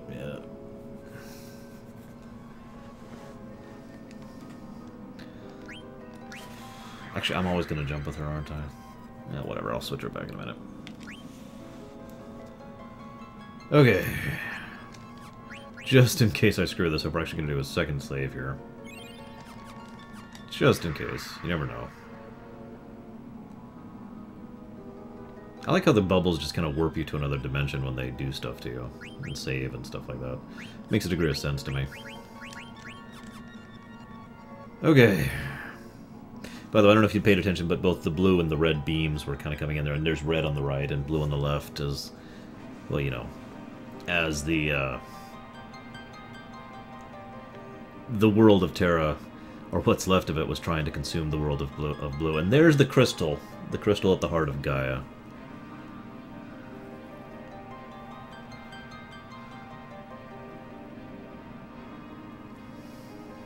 By the way, he says it right there. He actually created the 4 chaoses from the memory of the crystal. Alright, I should be voice acting this. Look there. Isn't it beautiful? It's the original crystal. This is where it all began, the birthplace of all these things. Once I destroy it, everything will be gone. Your lives and memories too, of course. You honestly think you could beat me? Even if you do, Gaia's already doomed. Its assimilation by Terra has begun, and the Aifa tree will incite a cataclysmic destruction of Gaia. It's all over for you and your friends. See, I win either way. It doesn't matter. Even if Gaia's assimilated, the planet will remain and we'll start and make a new home. Kuja, you're nothing but a coward. If you're gonna die, leave us out of it. Why should the world exist without me? That wouldn't be fair. If I die, we all die. You will be my first sacrifice.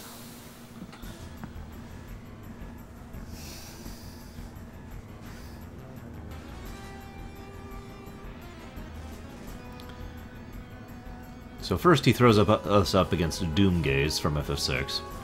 Another creature he created from the crystal's memory.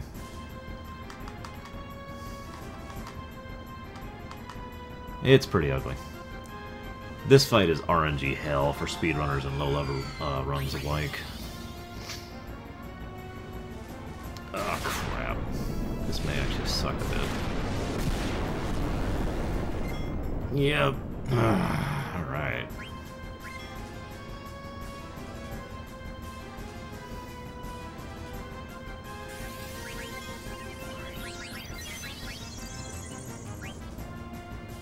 Crap, I forgot to equip auto-regen on Steiner, didn't I? I think I did. Whoops. Well, if I die, I can equip it.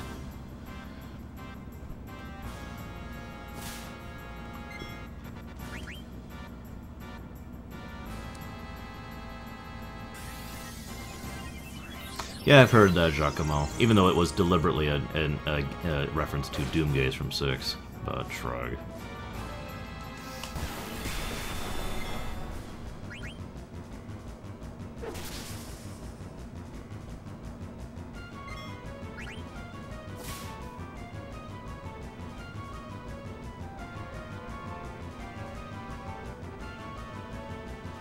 Who? Oh, good. A trance that's actually frickin' useful. No, this is the third final boss. The second one is next, and then the very, very final boss is last. Same as FF7, actually, if you think about it. Of course, FF8 had 5. 4, one of which had two stages to them. But unfortunately for you, screw you.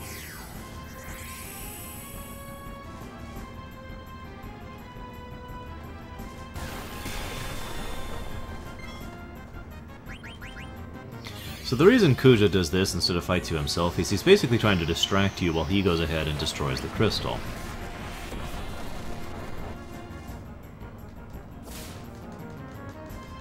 Are you sure, Kings? I want to make sure.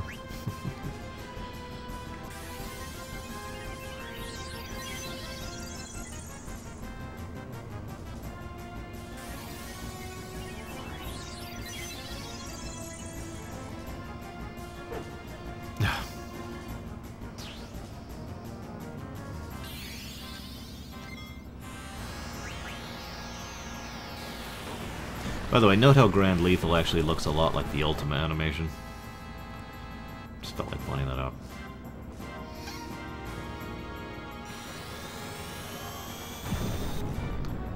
So yeah, we took out his distraction. So Kuja now has to actually phase us himself.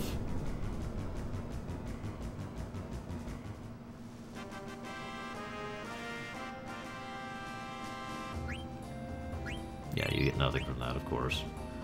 I don't even think I get a chance to heal before this next one. I know I get a chance to heal before the last one, which is good, because I'm a little worried about that last fight. Oh, thank God. Okay.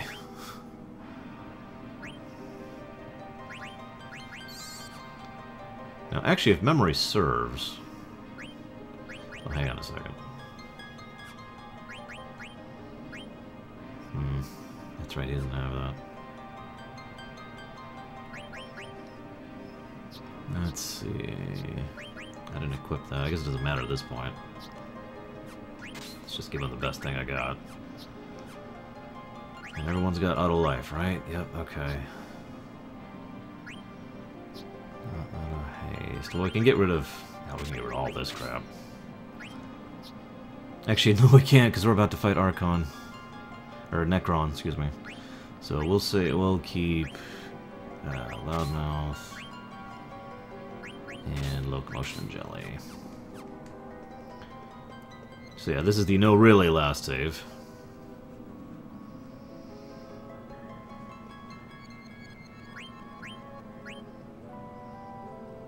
Okay, Bio. I'm a little worried about it. So yeah, now we're gonna really begin the end of this. No really style. No really, no really, no really.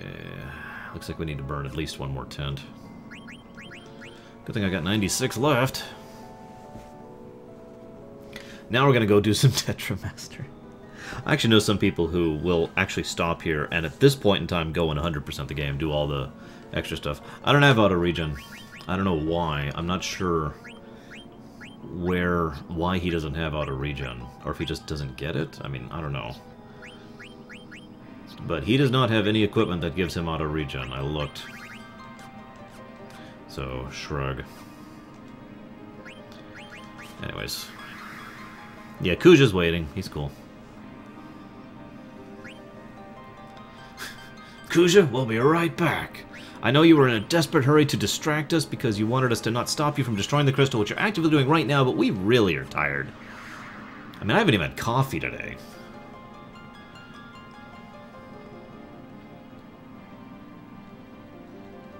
By the way, if it's not obvious, you can actually... This is actually literally in the core of the planet here.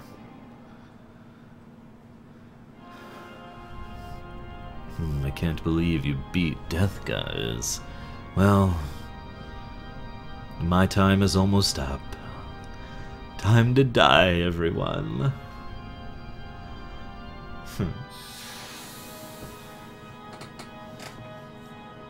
Oh, that's right, Loki. You're right, I remember now. I didn't even go to Dagiro on this one, did I?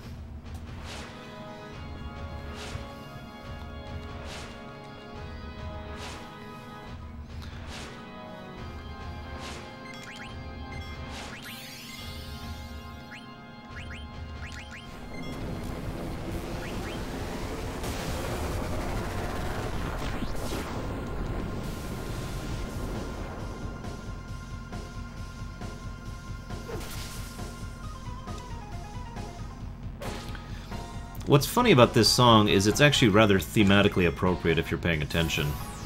Because it's not actually hyped or high-paced or anything like that. It's actually very sad, very depressing. It's very low-key the whole time. And that's very indicative of the mindset Kuja has right now. He's not really trying to, you know, do anything other than just flailing, lashing about in his own desperate attempts to live.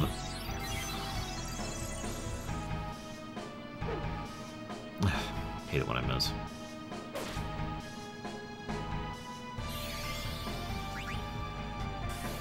I didn't get the Excalibur either. Oh well.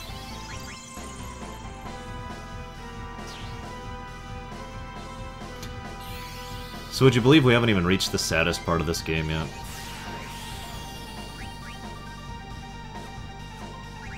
seriously. By the way, I always do this just because I think it's thematically appropriate here. Ah, crap. I picked bad timing for this. Eh, whatever, screw it.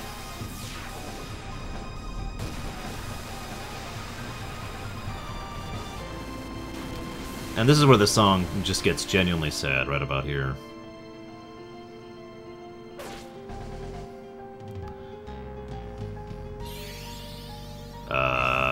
That's bad.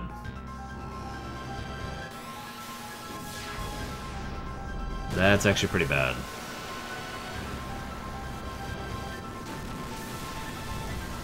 Okay, we lived through it. Didn't think we would. If he does it one more time, that's actually going to kill a couple people there. Good thing Flare Star's animation is so long. So yeah, I figured summoning Bahamut against Kuja just made a degree of sense. God damn it.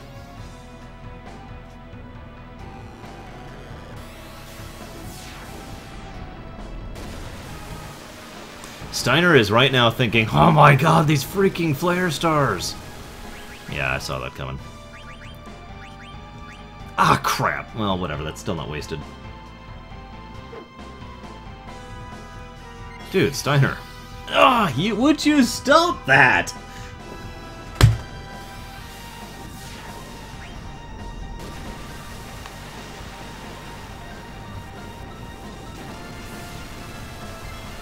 Thank you.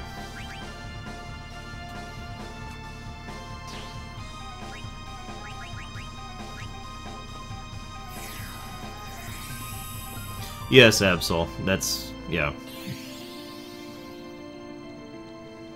That's actually why I use it like I do. Screw it. I never actually got Flare. Sorry, Absol.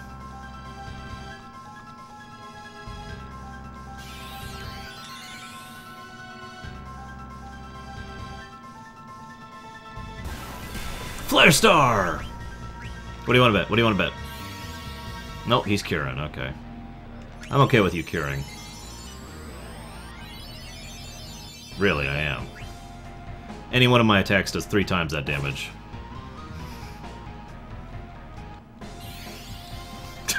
Oh my god!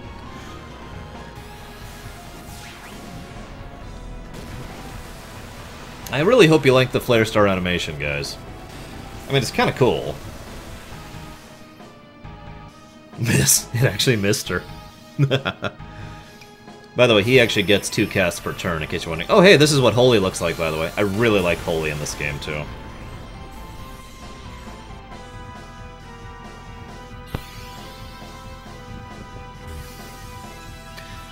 Well, I call him a Silver Mage, personally, Solus, but yeah, sure. Sage is correct. Hey, a quad 9. Oh, I think I won. Ugh, I'm gonna die anyway. I won't have to be afraid anymore. But I'm not going to die alone. You're all coming with me.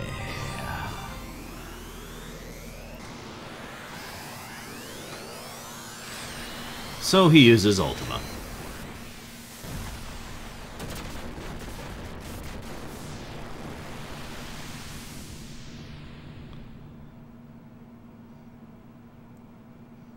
So let's talk about Necron, shall we?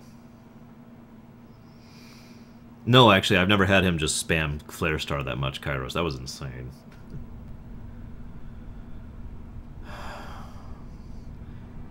As I said, we don't know what Necron actually is. The only thing we know about Necron is that he's some kind of manifestation of death. That's it. That's all. But I do have a theory. My theory is that Necron is basically, in terms of thematic significance, the same as the Cloud from Final Fantasy III. Necron is the Eidolon of the entire planet. He is formed entirely from the thoughts, memories, and energy of the entire planet, and all his power and all his knowledge is because of that. and all the things he does. And the reason he is now inclined towards death is because everything that's been happening for the last several hundred years, the cycle of death that has been dominating this planet and the other planet, the two planets now, one of which is his own and one of which was artificially grafted onto his.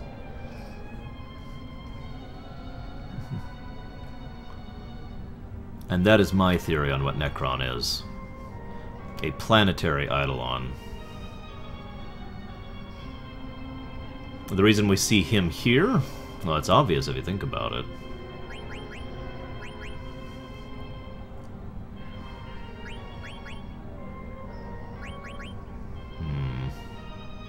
By the way, there's the deliberate Star Wars quote. I'm just debating. Screw it. Let's do it.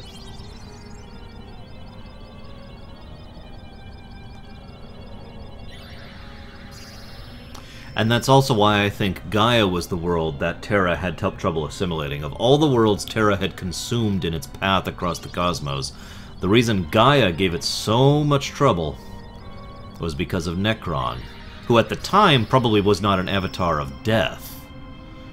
Was simply an avatar of the world, probably of life itself, if I were to say. Again, like I said, similar in concept to the Cloud, who is representative of whatever is imbalanced at the time. But so much death. Well, yeah. That's it. That's really all I have to say about Necron, in all honesty. It's primarily a theory. Because, like I said, we genuinely do not know anything about Necron, even to this day. By the way, this area is called the Hill of Despair. Just thought I'd point that out. Okay, I want all that. I definitely want Bird Killer for this. Moderate on life MP plus. Got auto potion. Let's get that. Don't actually need that for this area. Keep that, keep that. Don't actually need that. Or that. Not really. So we'll go ahead and do that. And that instead.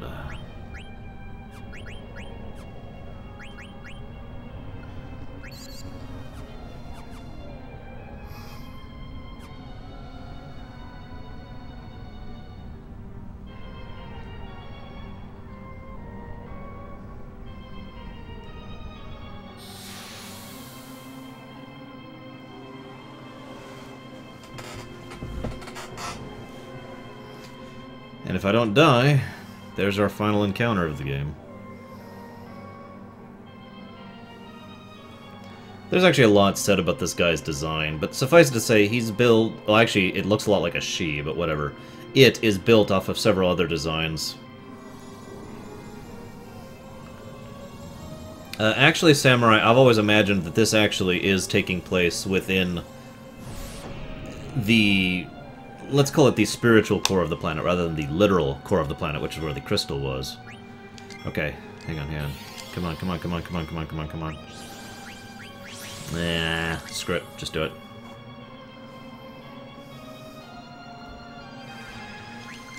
I don't have any, Joko. I got none. So wish me luck.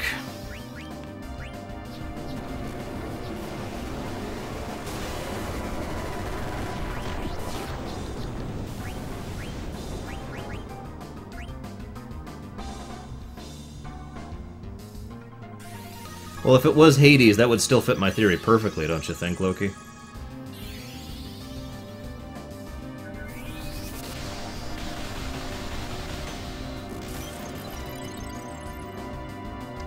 Hang on, Bio.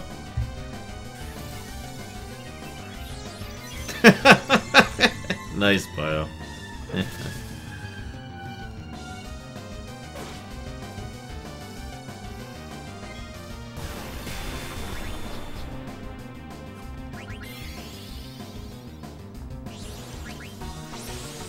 Looks like I'm going to get 2 trances this fight, which is great, actually.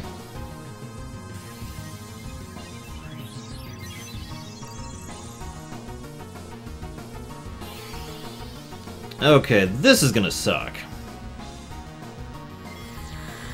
Seriously, this is gonna suck. This is just RNG at this point, because I don't have any death protection. By the way, Grand Cross was X-Death's ultimate attack back in the day. Come on, good luck. I don't want to fight Kuja again. Come on, anti-marathon luck! Got to hurry up!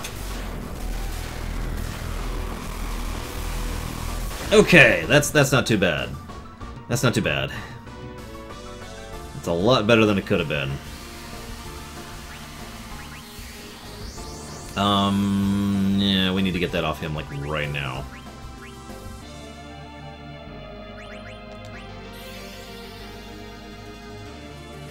God, that was just nerve-wracking. Okay, she's down for the first time. I only get one down on each of these guys this game. Or this fight. Okay, right, I really need to get that off on him, like, right now.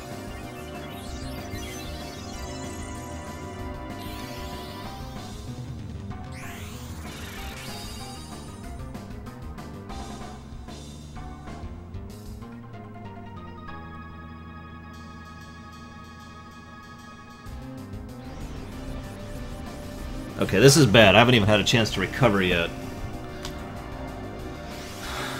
Literally, I have not had a chance to recover yet.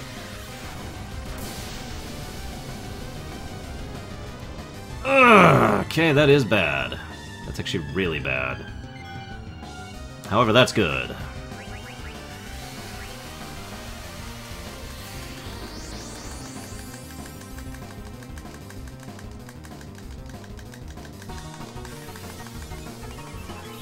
Come on, come on, come on, come on, come on.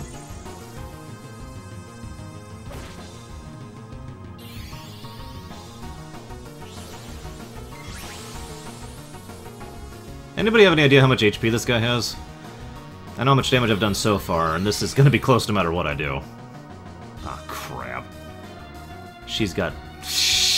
Okay, that's really, really, really bad. That's like ultra mega super bad. Okay, come on, come on, come on, come on. I need some animations to get some regen going.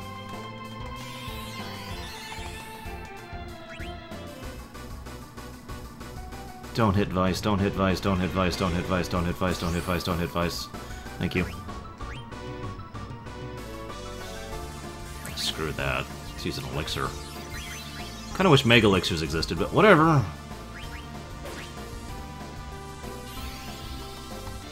$55,000. I've got a chance at this, I think. This is gonna be close. This is gonna be really close.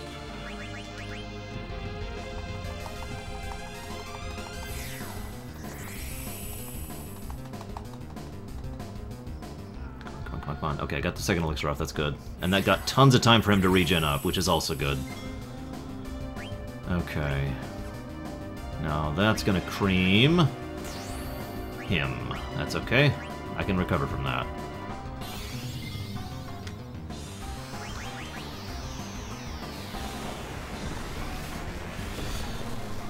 That's 3. He's curing, that's good. That means he's hit his second AI cycle.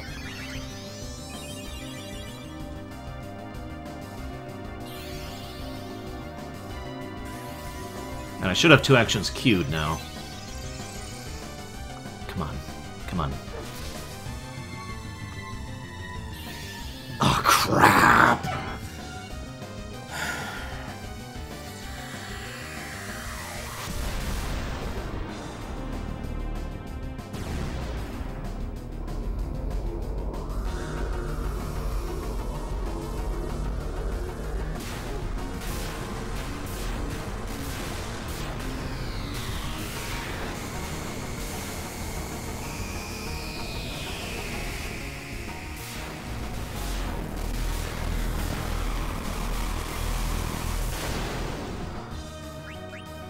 Okay, what'd that give me?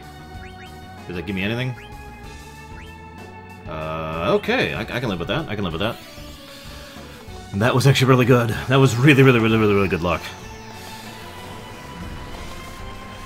2 more and I got this. Possibly 1.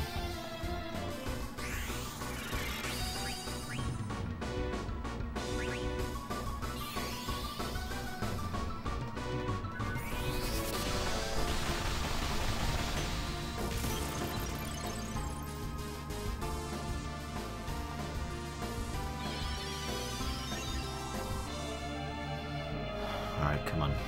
Come on. Come on. No, I need to go before you do. This is...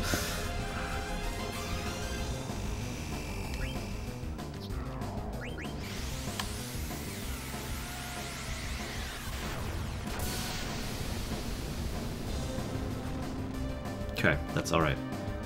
That's alright. This is what we call bravery strats. I'm not going to try to heal anymore. I'm just going to kill him. I'm just going to kill him.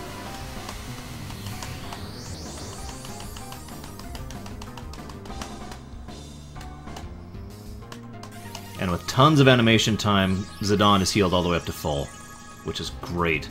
Now give me that attack. No? One more then. One more should do it. Come on.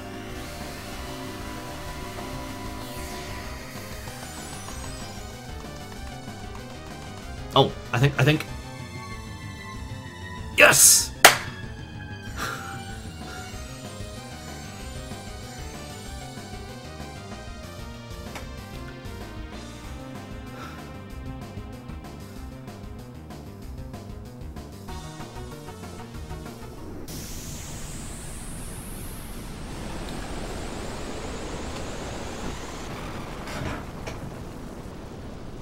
Oh, man!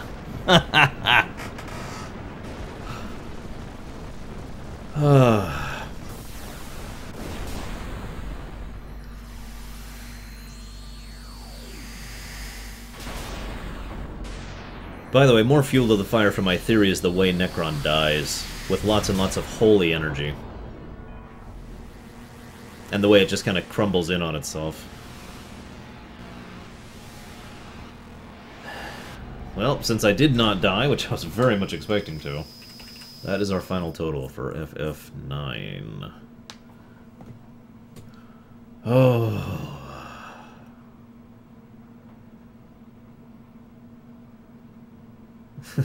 Damn it, Smelly Panda. Remember me. We're gonna turn up the audio for the ending here.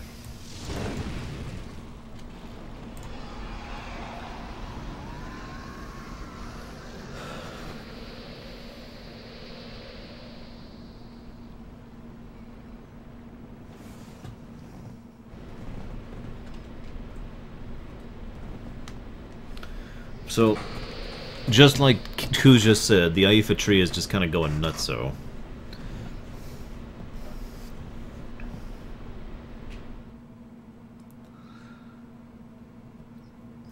Could be Solus. Like I said, very, the Eidolon theory, I think, really fits very significantly.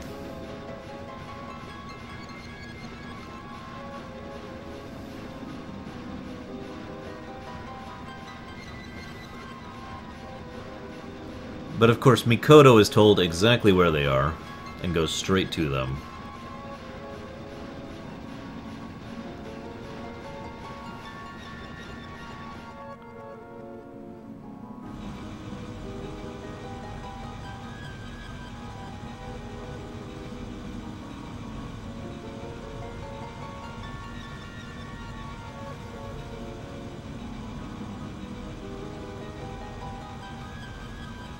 What's funny is he talks about how he can hear him, and so we're all supposed to assume that this actually was referring to Zidane, when it wasn't at all.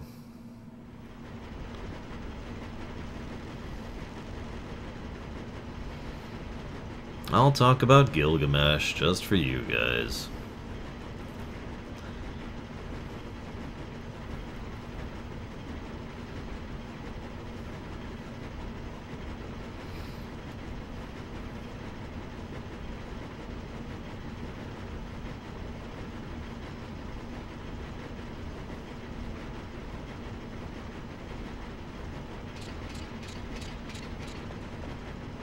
And then Kuja has to say goodbye.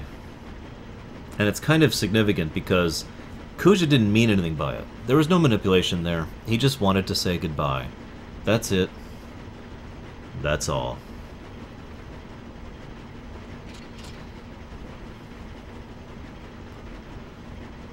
So Zidane is going to go after Kuja. Not to defeat him, but to try and save him. And Zidane there says something that I've talked about before. I would have probably done the same thing if I was in his shoes.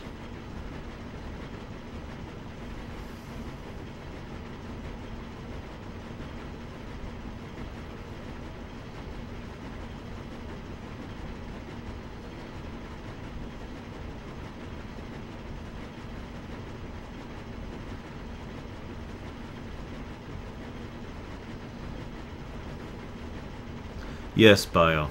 Although, technically no, 7 is technically the last one. But 9 certainly had a lot of the old guard consulting and working for it.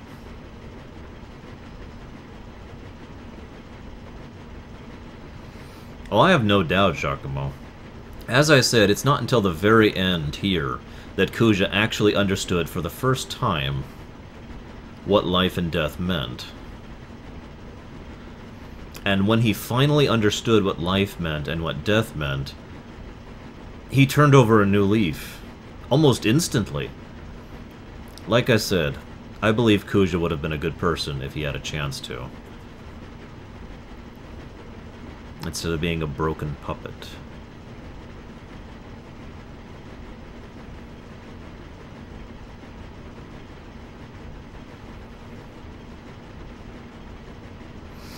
Now, one thing is kind of missing in the English translation. I'll talk about it when we get there, but just, yeah, there's some rather significant thing that the English translation was lacking that a lot of people didn't understand, myself included, until we researched it.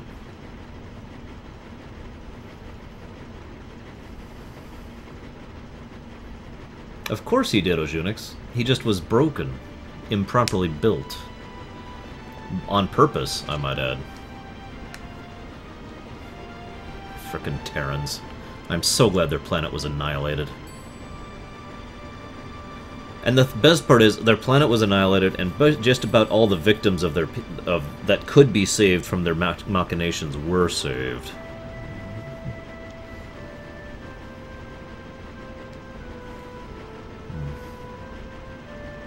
Yes, Smelly Panda.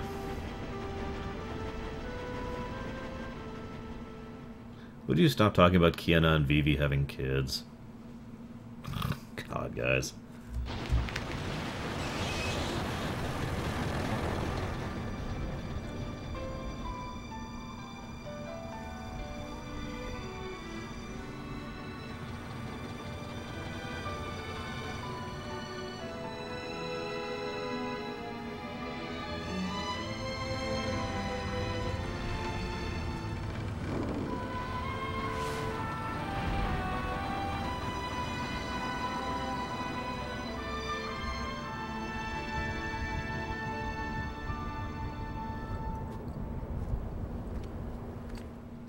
I have one final theory, by the way. Just one.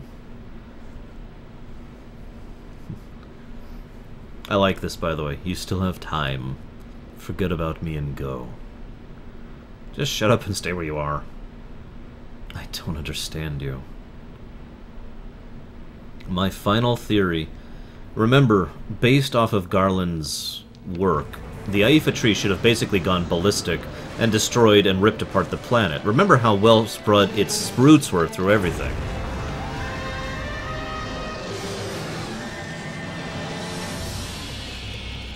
But that's not what happens. The Aifa tree doesn't destroy the world. I think that someone of tremendous magical power ensured that its destruction would be localized rather than planetary.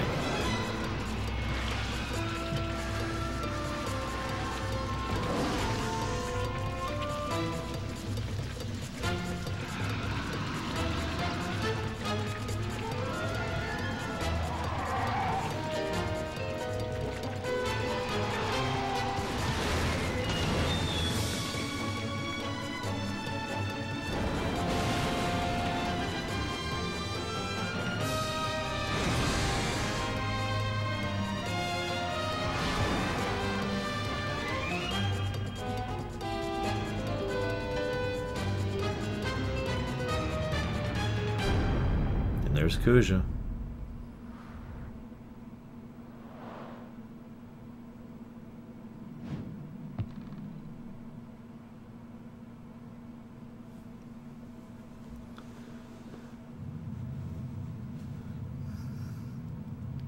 Correct. He actually mentions that twice, actually. About making the Aifa tree to go ahead and crush everything. And destroy the world. But I think someone else undid it. Now, of course, you could actually say that Necron, or whatever its real name is, was a viable cause for the Aifa tree not destroying the world as well. But I actually like the idea that it was Kuja. Zidane?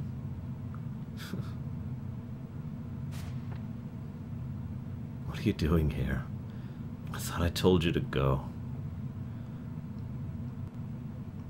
Wouldn't you do the same for me if you knew I was dying? Never mind. Your comrades were able to escape? Yeah, I knew you had something to do with it. I'm glad they made it. Yeah, well, it's kind of our turn to get moving.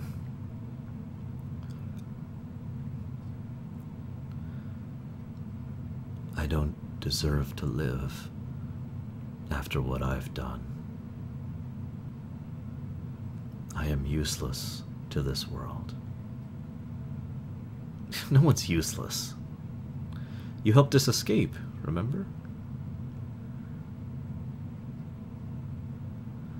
After you guys defeated me, I had nothing left. Nothing more to lose. And then I finally realized what it means to live. I guess I was too late.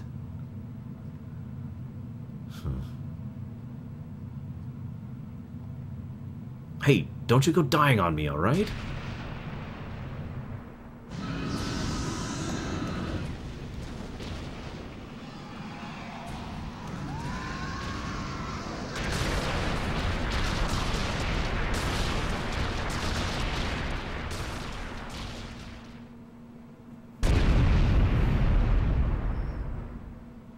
As much as I like the idea, I have no doubt Kuja did die there. I also have no doubt that he's the reason Zidane escaped. No doubt whatsoever.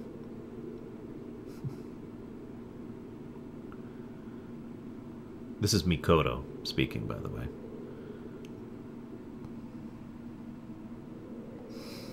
What you did was wrong, but you gave us all one thing. Hope. We were all created for the wrong reason, but you alone defied our fate.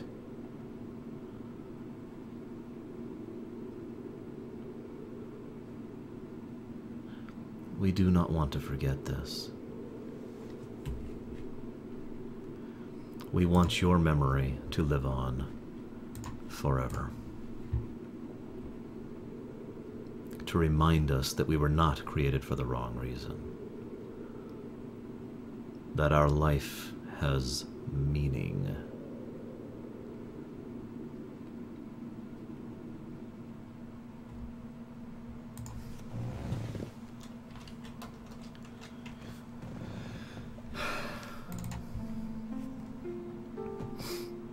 This part always just gets me, now that I actually know what it means.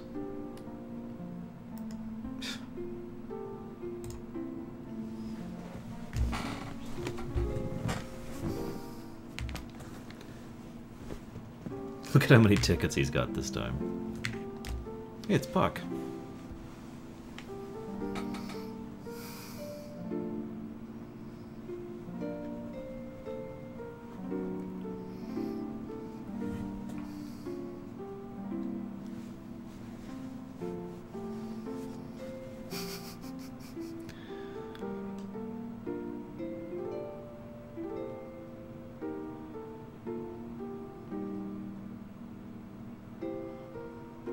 So yeah, Omni had, this is to say Vivi, had a bunch of kids. It's almost verified in the Ultimania that he actually does have the ability to biologically reproduce and didn't use mist, so... I always talked about you, Vice. How you were a very special person to us, because you taught us all how important life is. Yeah, so let's give this away for those of you who don't know this. The person narrating this is Vivi, right before he dies. It's said in a certain tone that in the actual Japanese writing makes it clear not only that it's Vivi, but the fact that he's writing in a specific thing as if he's writing his eulogy. In other words, Vivi has passed away by the time these events happen. And these notes he's saying are his final words, basically, to all his friends.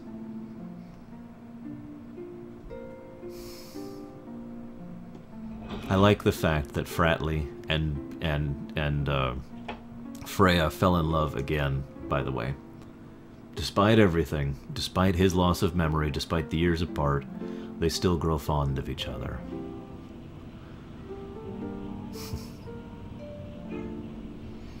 You taught me that life doesn't last forever. That's why we have to help each other and live life to the fullest. Yeah, I'm tearing up a bit too. I liked Vivi, damn it.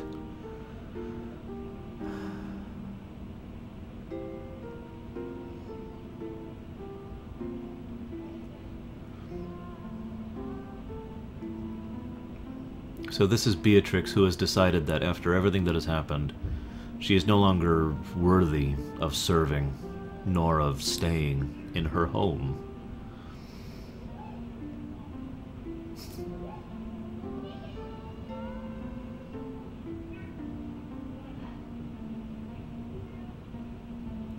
Vivi is one of a very small number of Final Fantasy characters to actually die after the game ends. And yet, I still feel it just as badly as I do Galuf, or Tella, or Eris. By the way, I kind of skipped over it, but you can actually encounter Lonnie at several points in time in optional stuff, and she's basically turned over a new leaf, started to think of her life in a different way, and so by this point in time, Lonnie has basically reformed, in case you're wondering why she was there.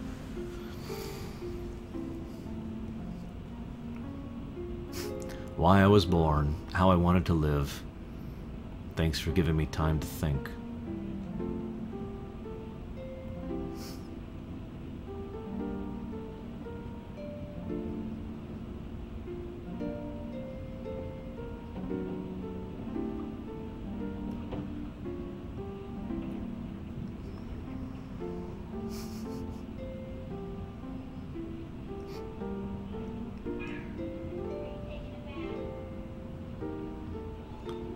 Keep doing what you set your heart on.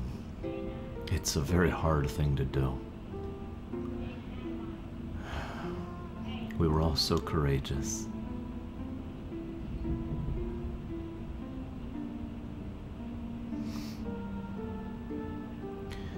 Meanwhile, to ensure that Aiko never again has to be alone, Sid and Hilda adopt her, so she'll actually have a family and friends and people.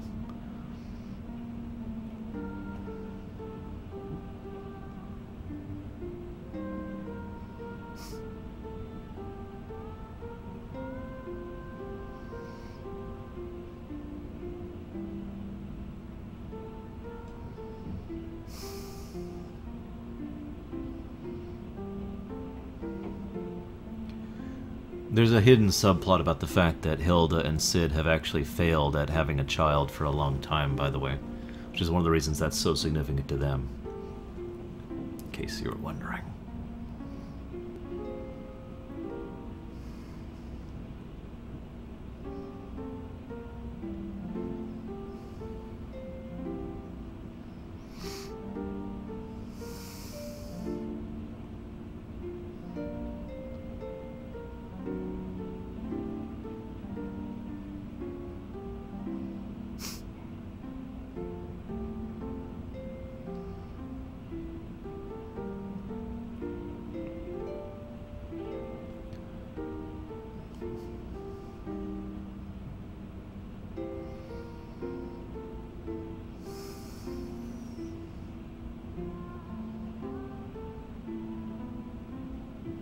NPC dialogue, Choco, on your third and fourth visit to Lindblom, I believe.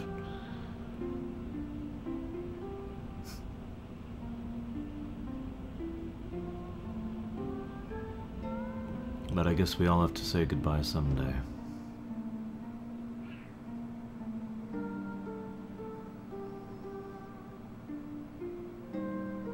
Hey look, Ruby's actually going to act in this one. Sorry. I actually don't remember how long it's been. They actually say it's at some point, how long it's been since the end of 9 to this point in time, but it's at least a year, if I'm not mistaken.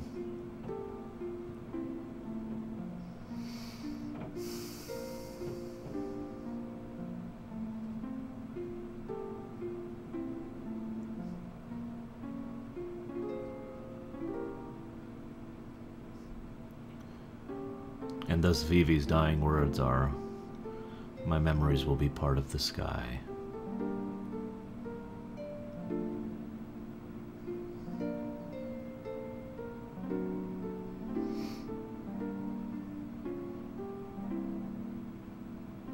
I know it's been at least a year, I just don't remember the exact amount.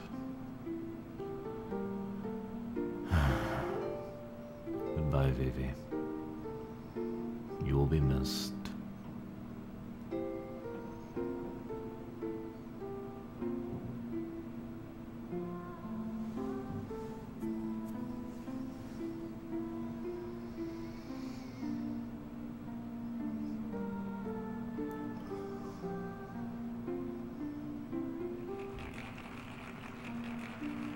And the audio finally kicks in.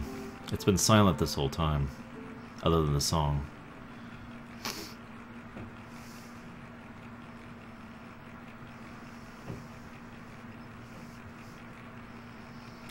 Ladies and gentlemen, tonight's performance is a story that takes place long, long ago. Our heroine, Princess Cornelia, is torn from her lover, Marcus. She attempts to flee the castle, only to be captured by her father, King Leo. Tonight's story begins when Marcus and Cornelia decide to run away together. And now your Royal Majesty Queen Garnet, Lord Ronnie, Lady Beatrix, noble ladies and lords, and our rooftop viewers, Tantalus proudly presents I Want to Be Your Canary.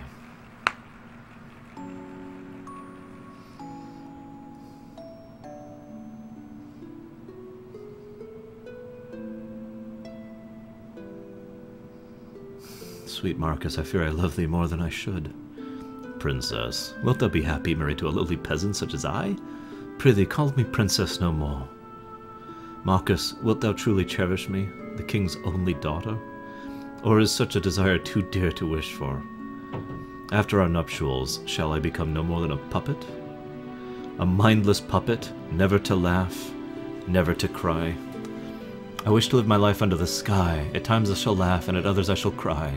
For no more life is more insincere than one fate. For so much consideration thou hast given it, but worry not. Cast away thy trappings of royalty, and I shall swaddle thee in a gown of pure love. Never again will I part from thee. By the way, of course they knew Solus. Pray, my love, make me thy canary to keep forever in the heart of my cage. Let us embark on the first ship tomorrow, before summer sets. All my fortunes at thy foot, I lay, I and the world before me. No cloud, no squall shall hinder us. FF7, FF8 references. Oh, love is the sweetest joy and the wildest woe. All I wish is to be by my sweet Marcus's side.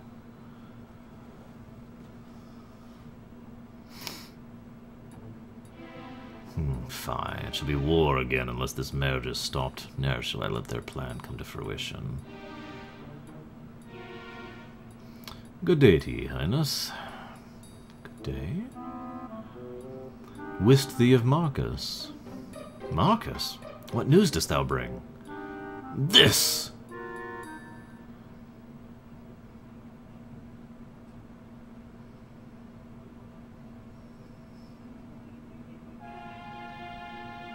The time for our departure is long past. Where is Cornelia? Marcus, the ship soon embarks. Board ye this boat alone, and peace could come to both kingdoms, as Blank so said. Speak, Marcus! She told me that she could not live without me.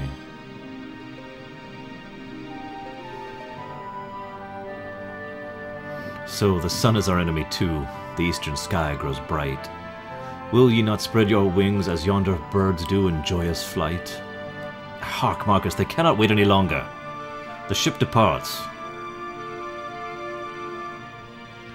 Could she have betrayed me? Nay, ne'er mote my love speak false. I must have faith. She shall appear if only I believe. As the sun lends me no ear, I pray instead to the twin moons. I beseech thee, wondrous moonlight, grant me my only wish.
Quite a few viewers, huh?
Alone for a while, I've been searching through the dark for traces of the love you left inside my lonely heart. To weave by picking up the pieces that remain, melodies of life, love's lost refrain. Our paths they did cross, though I cannot say just why. We met, we left, we held on fast, and then we said goodbye. And who'll hear the echoes of stories never told? Let them ring out loud till they unfold. In my dearest memories, I see you reaching out to me. Then you're gone. I still believe that you can call.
One thing this game definitely got correct is something that's true in real life.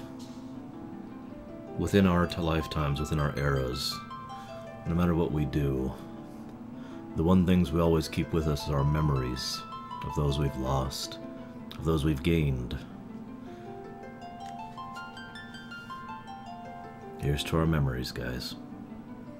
May they always bring us joy.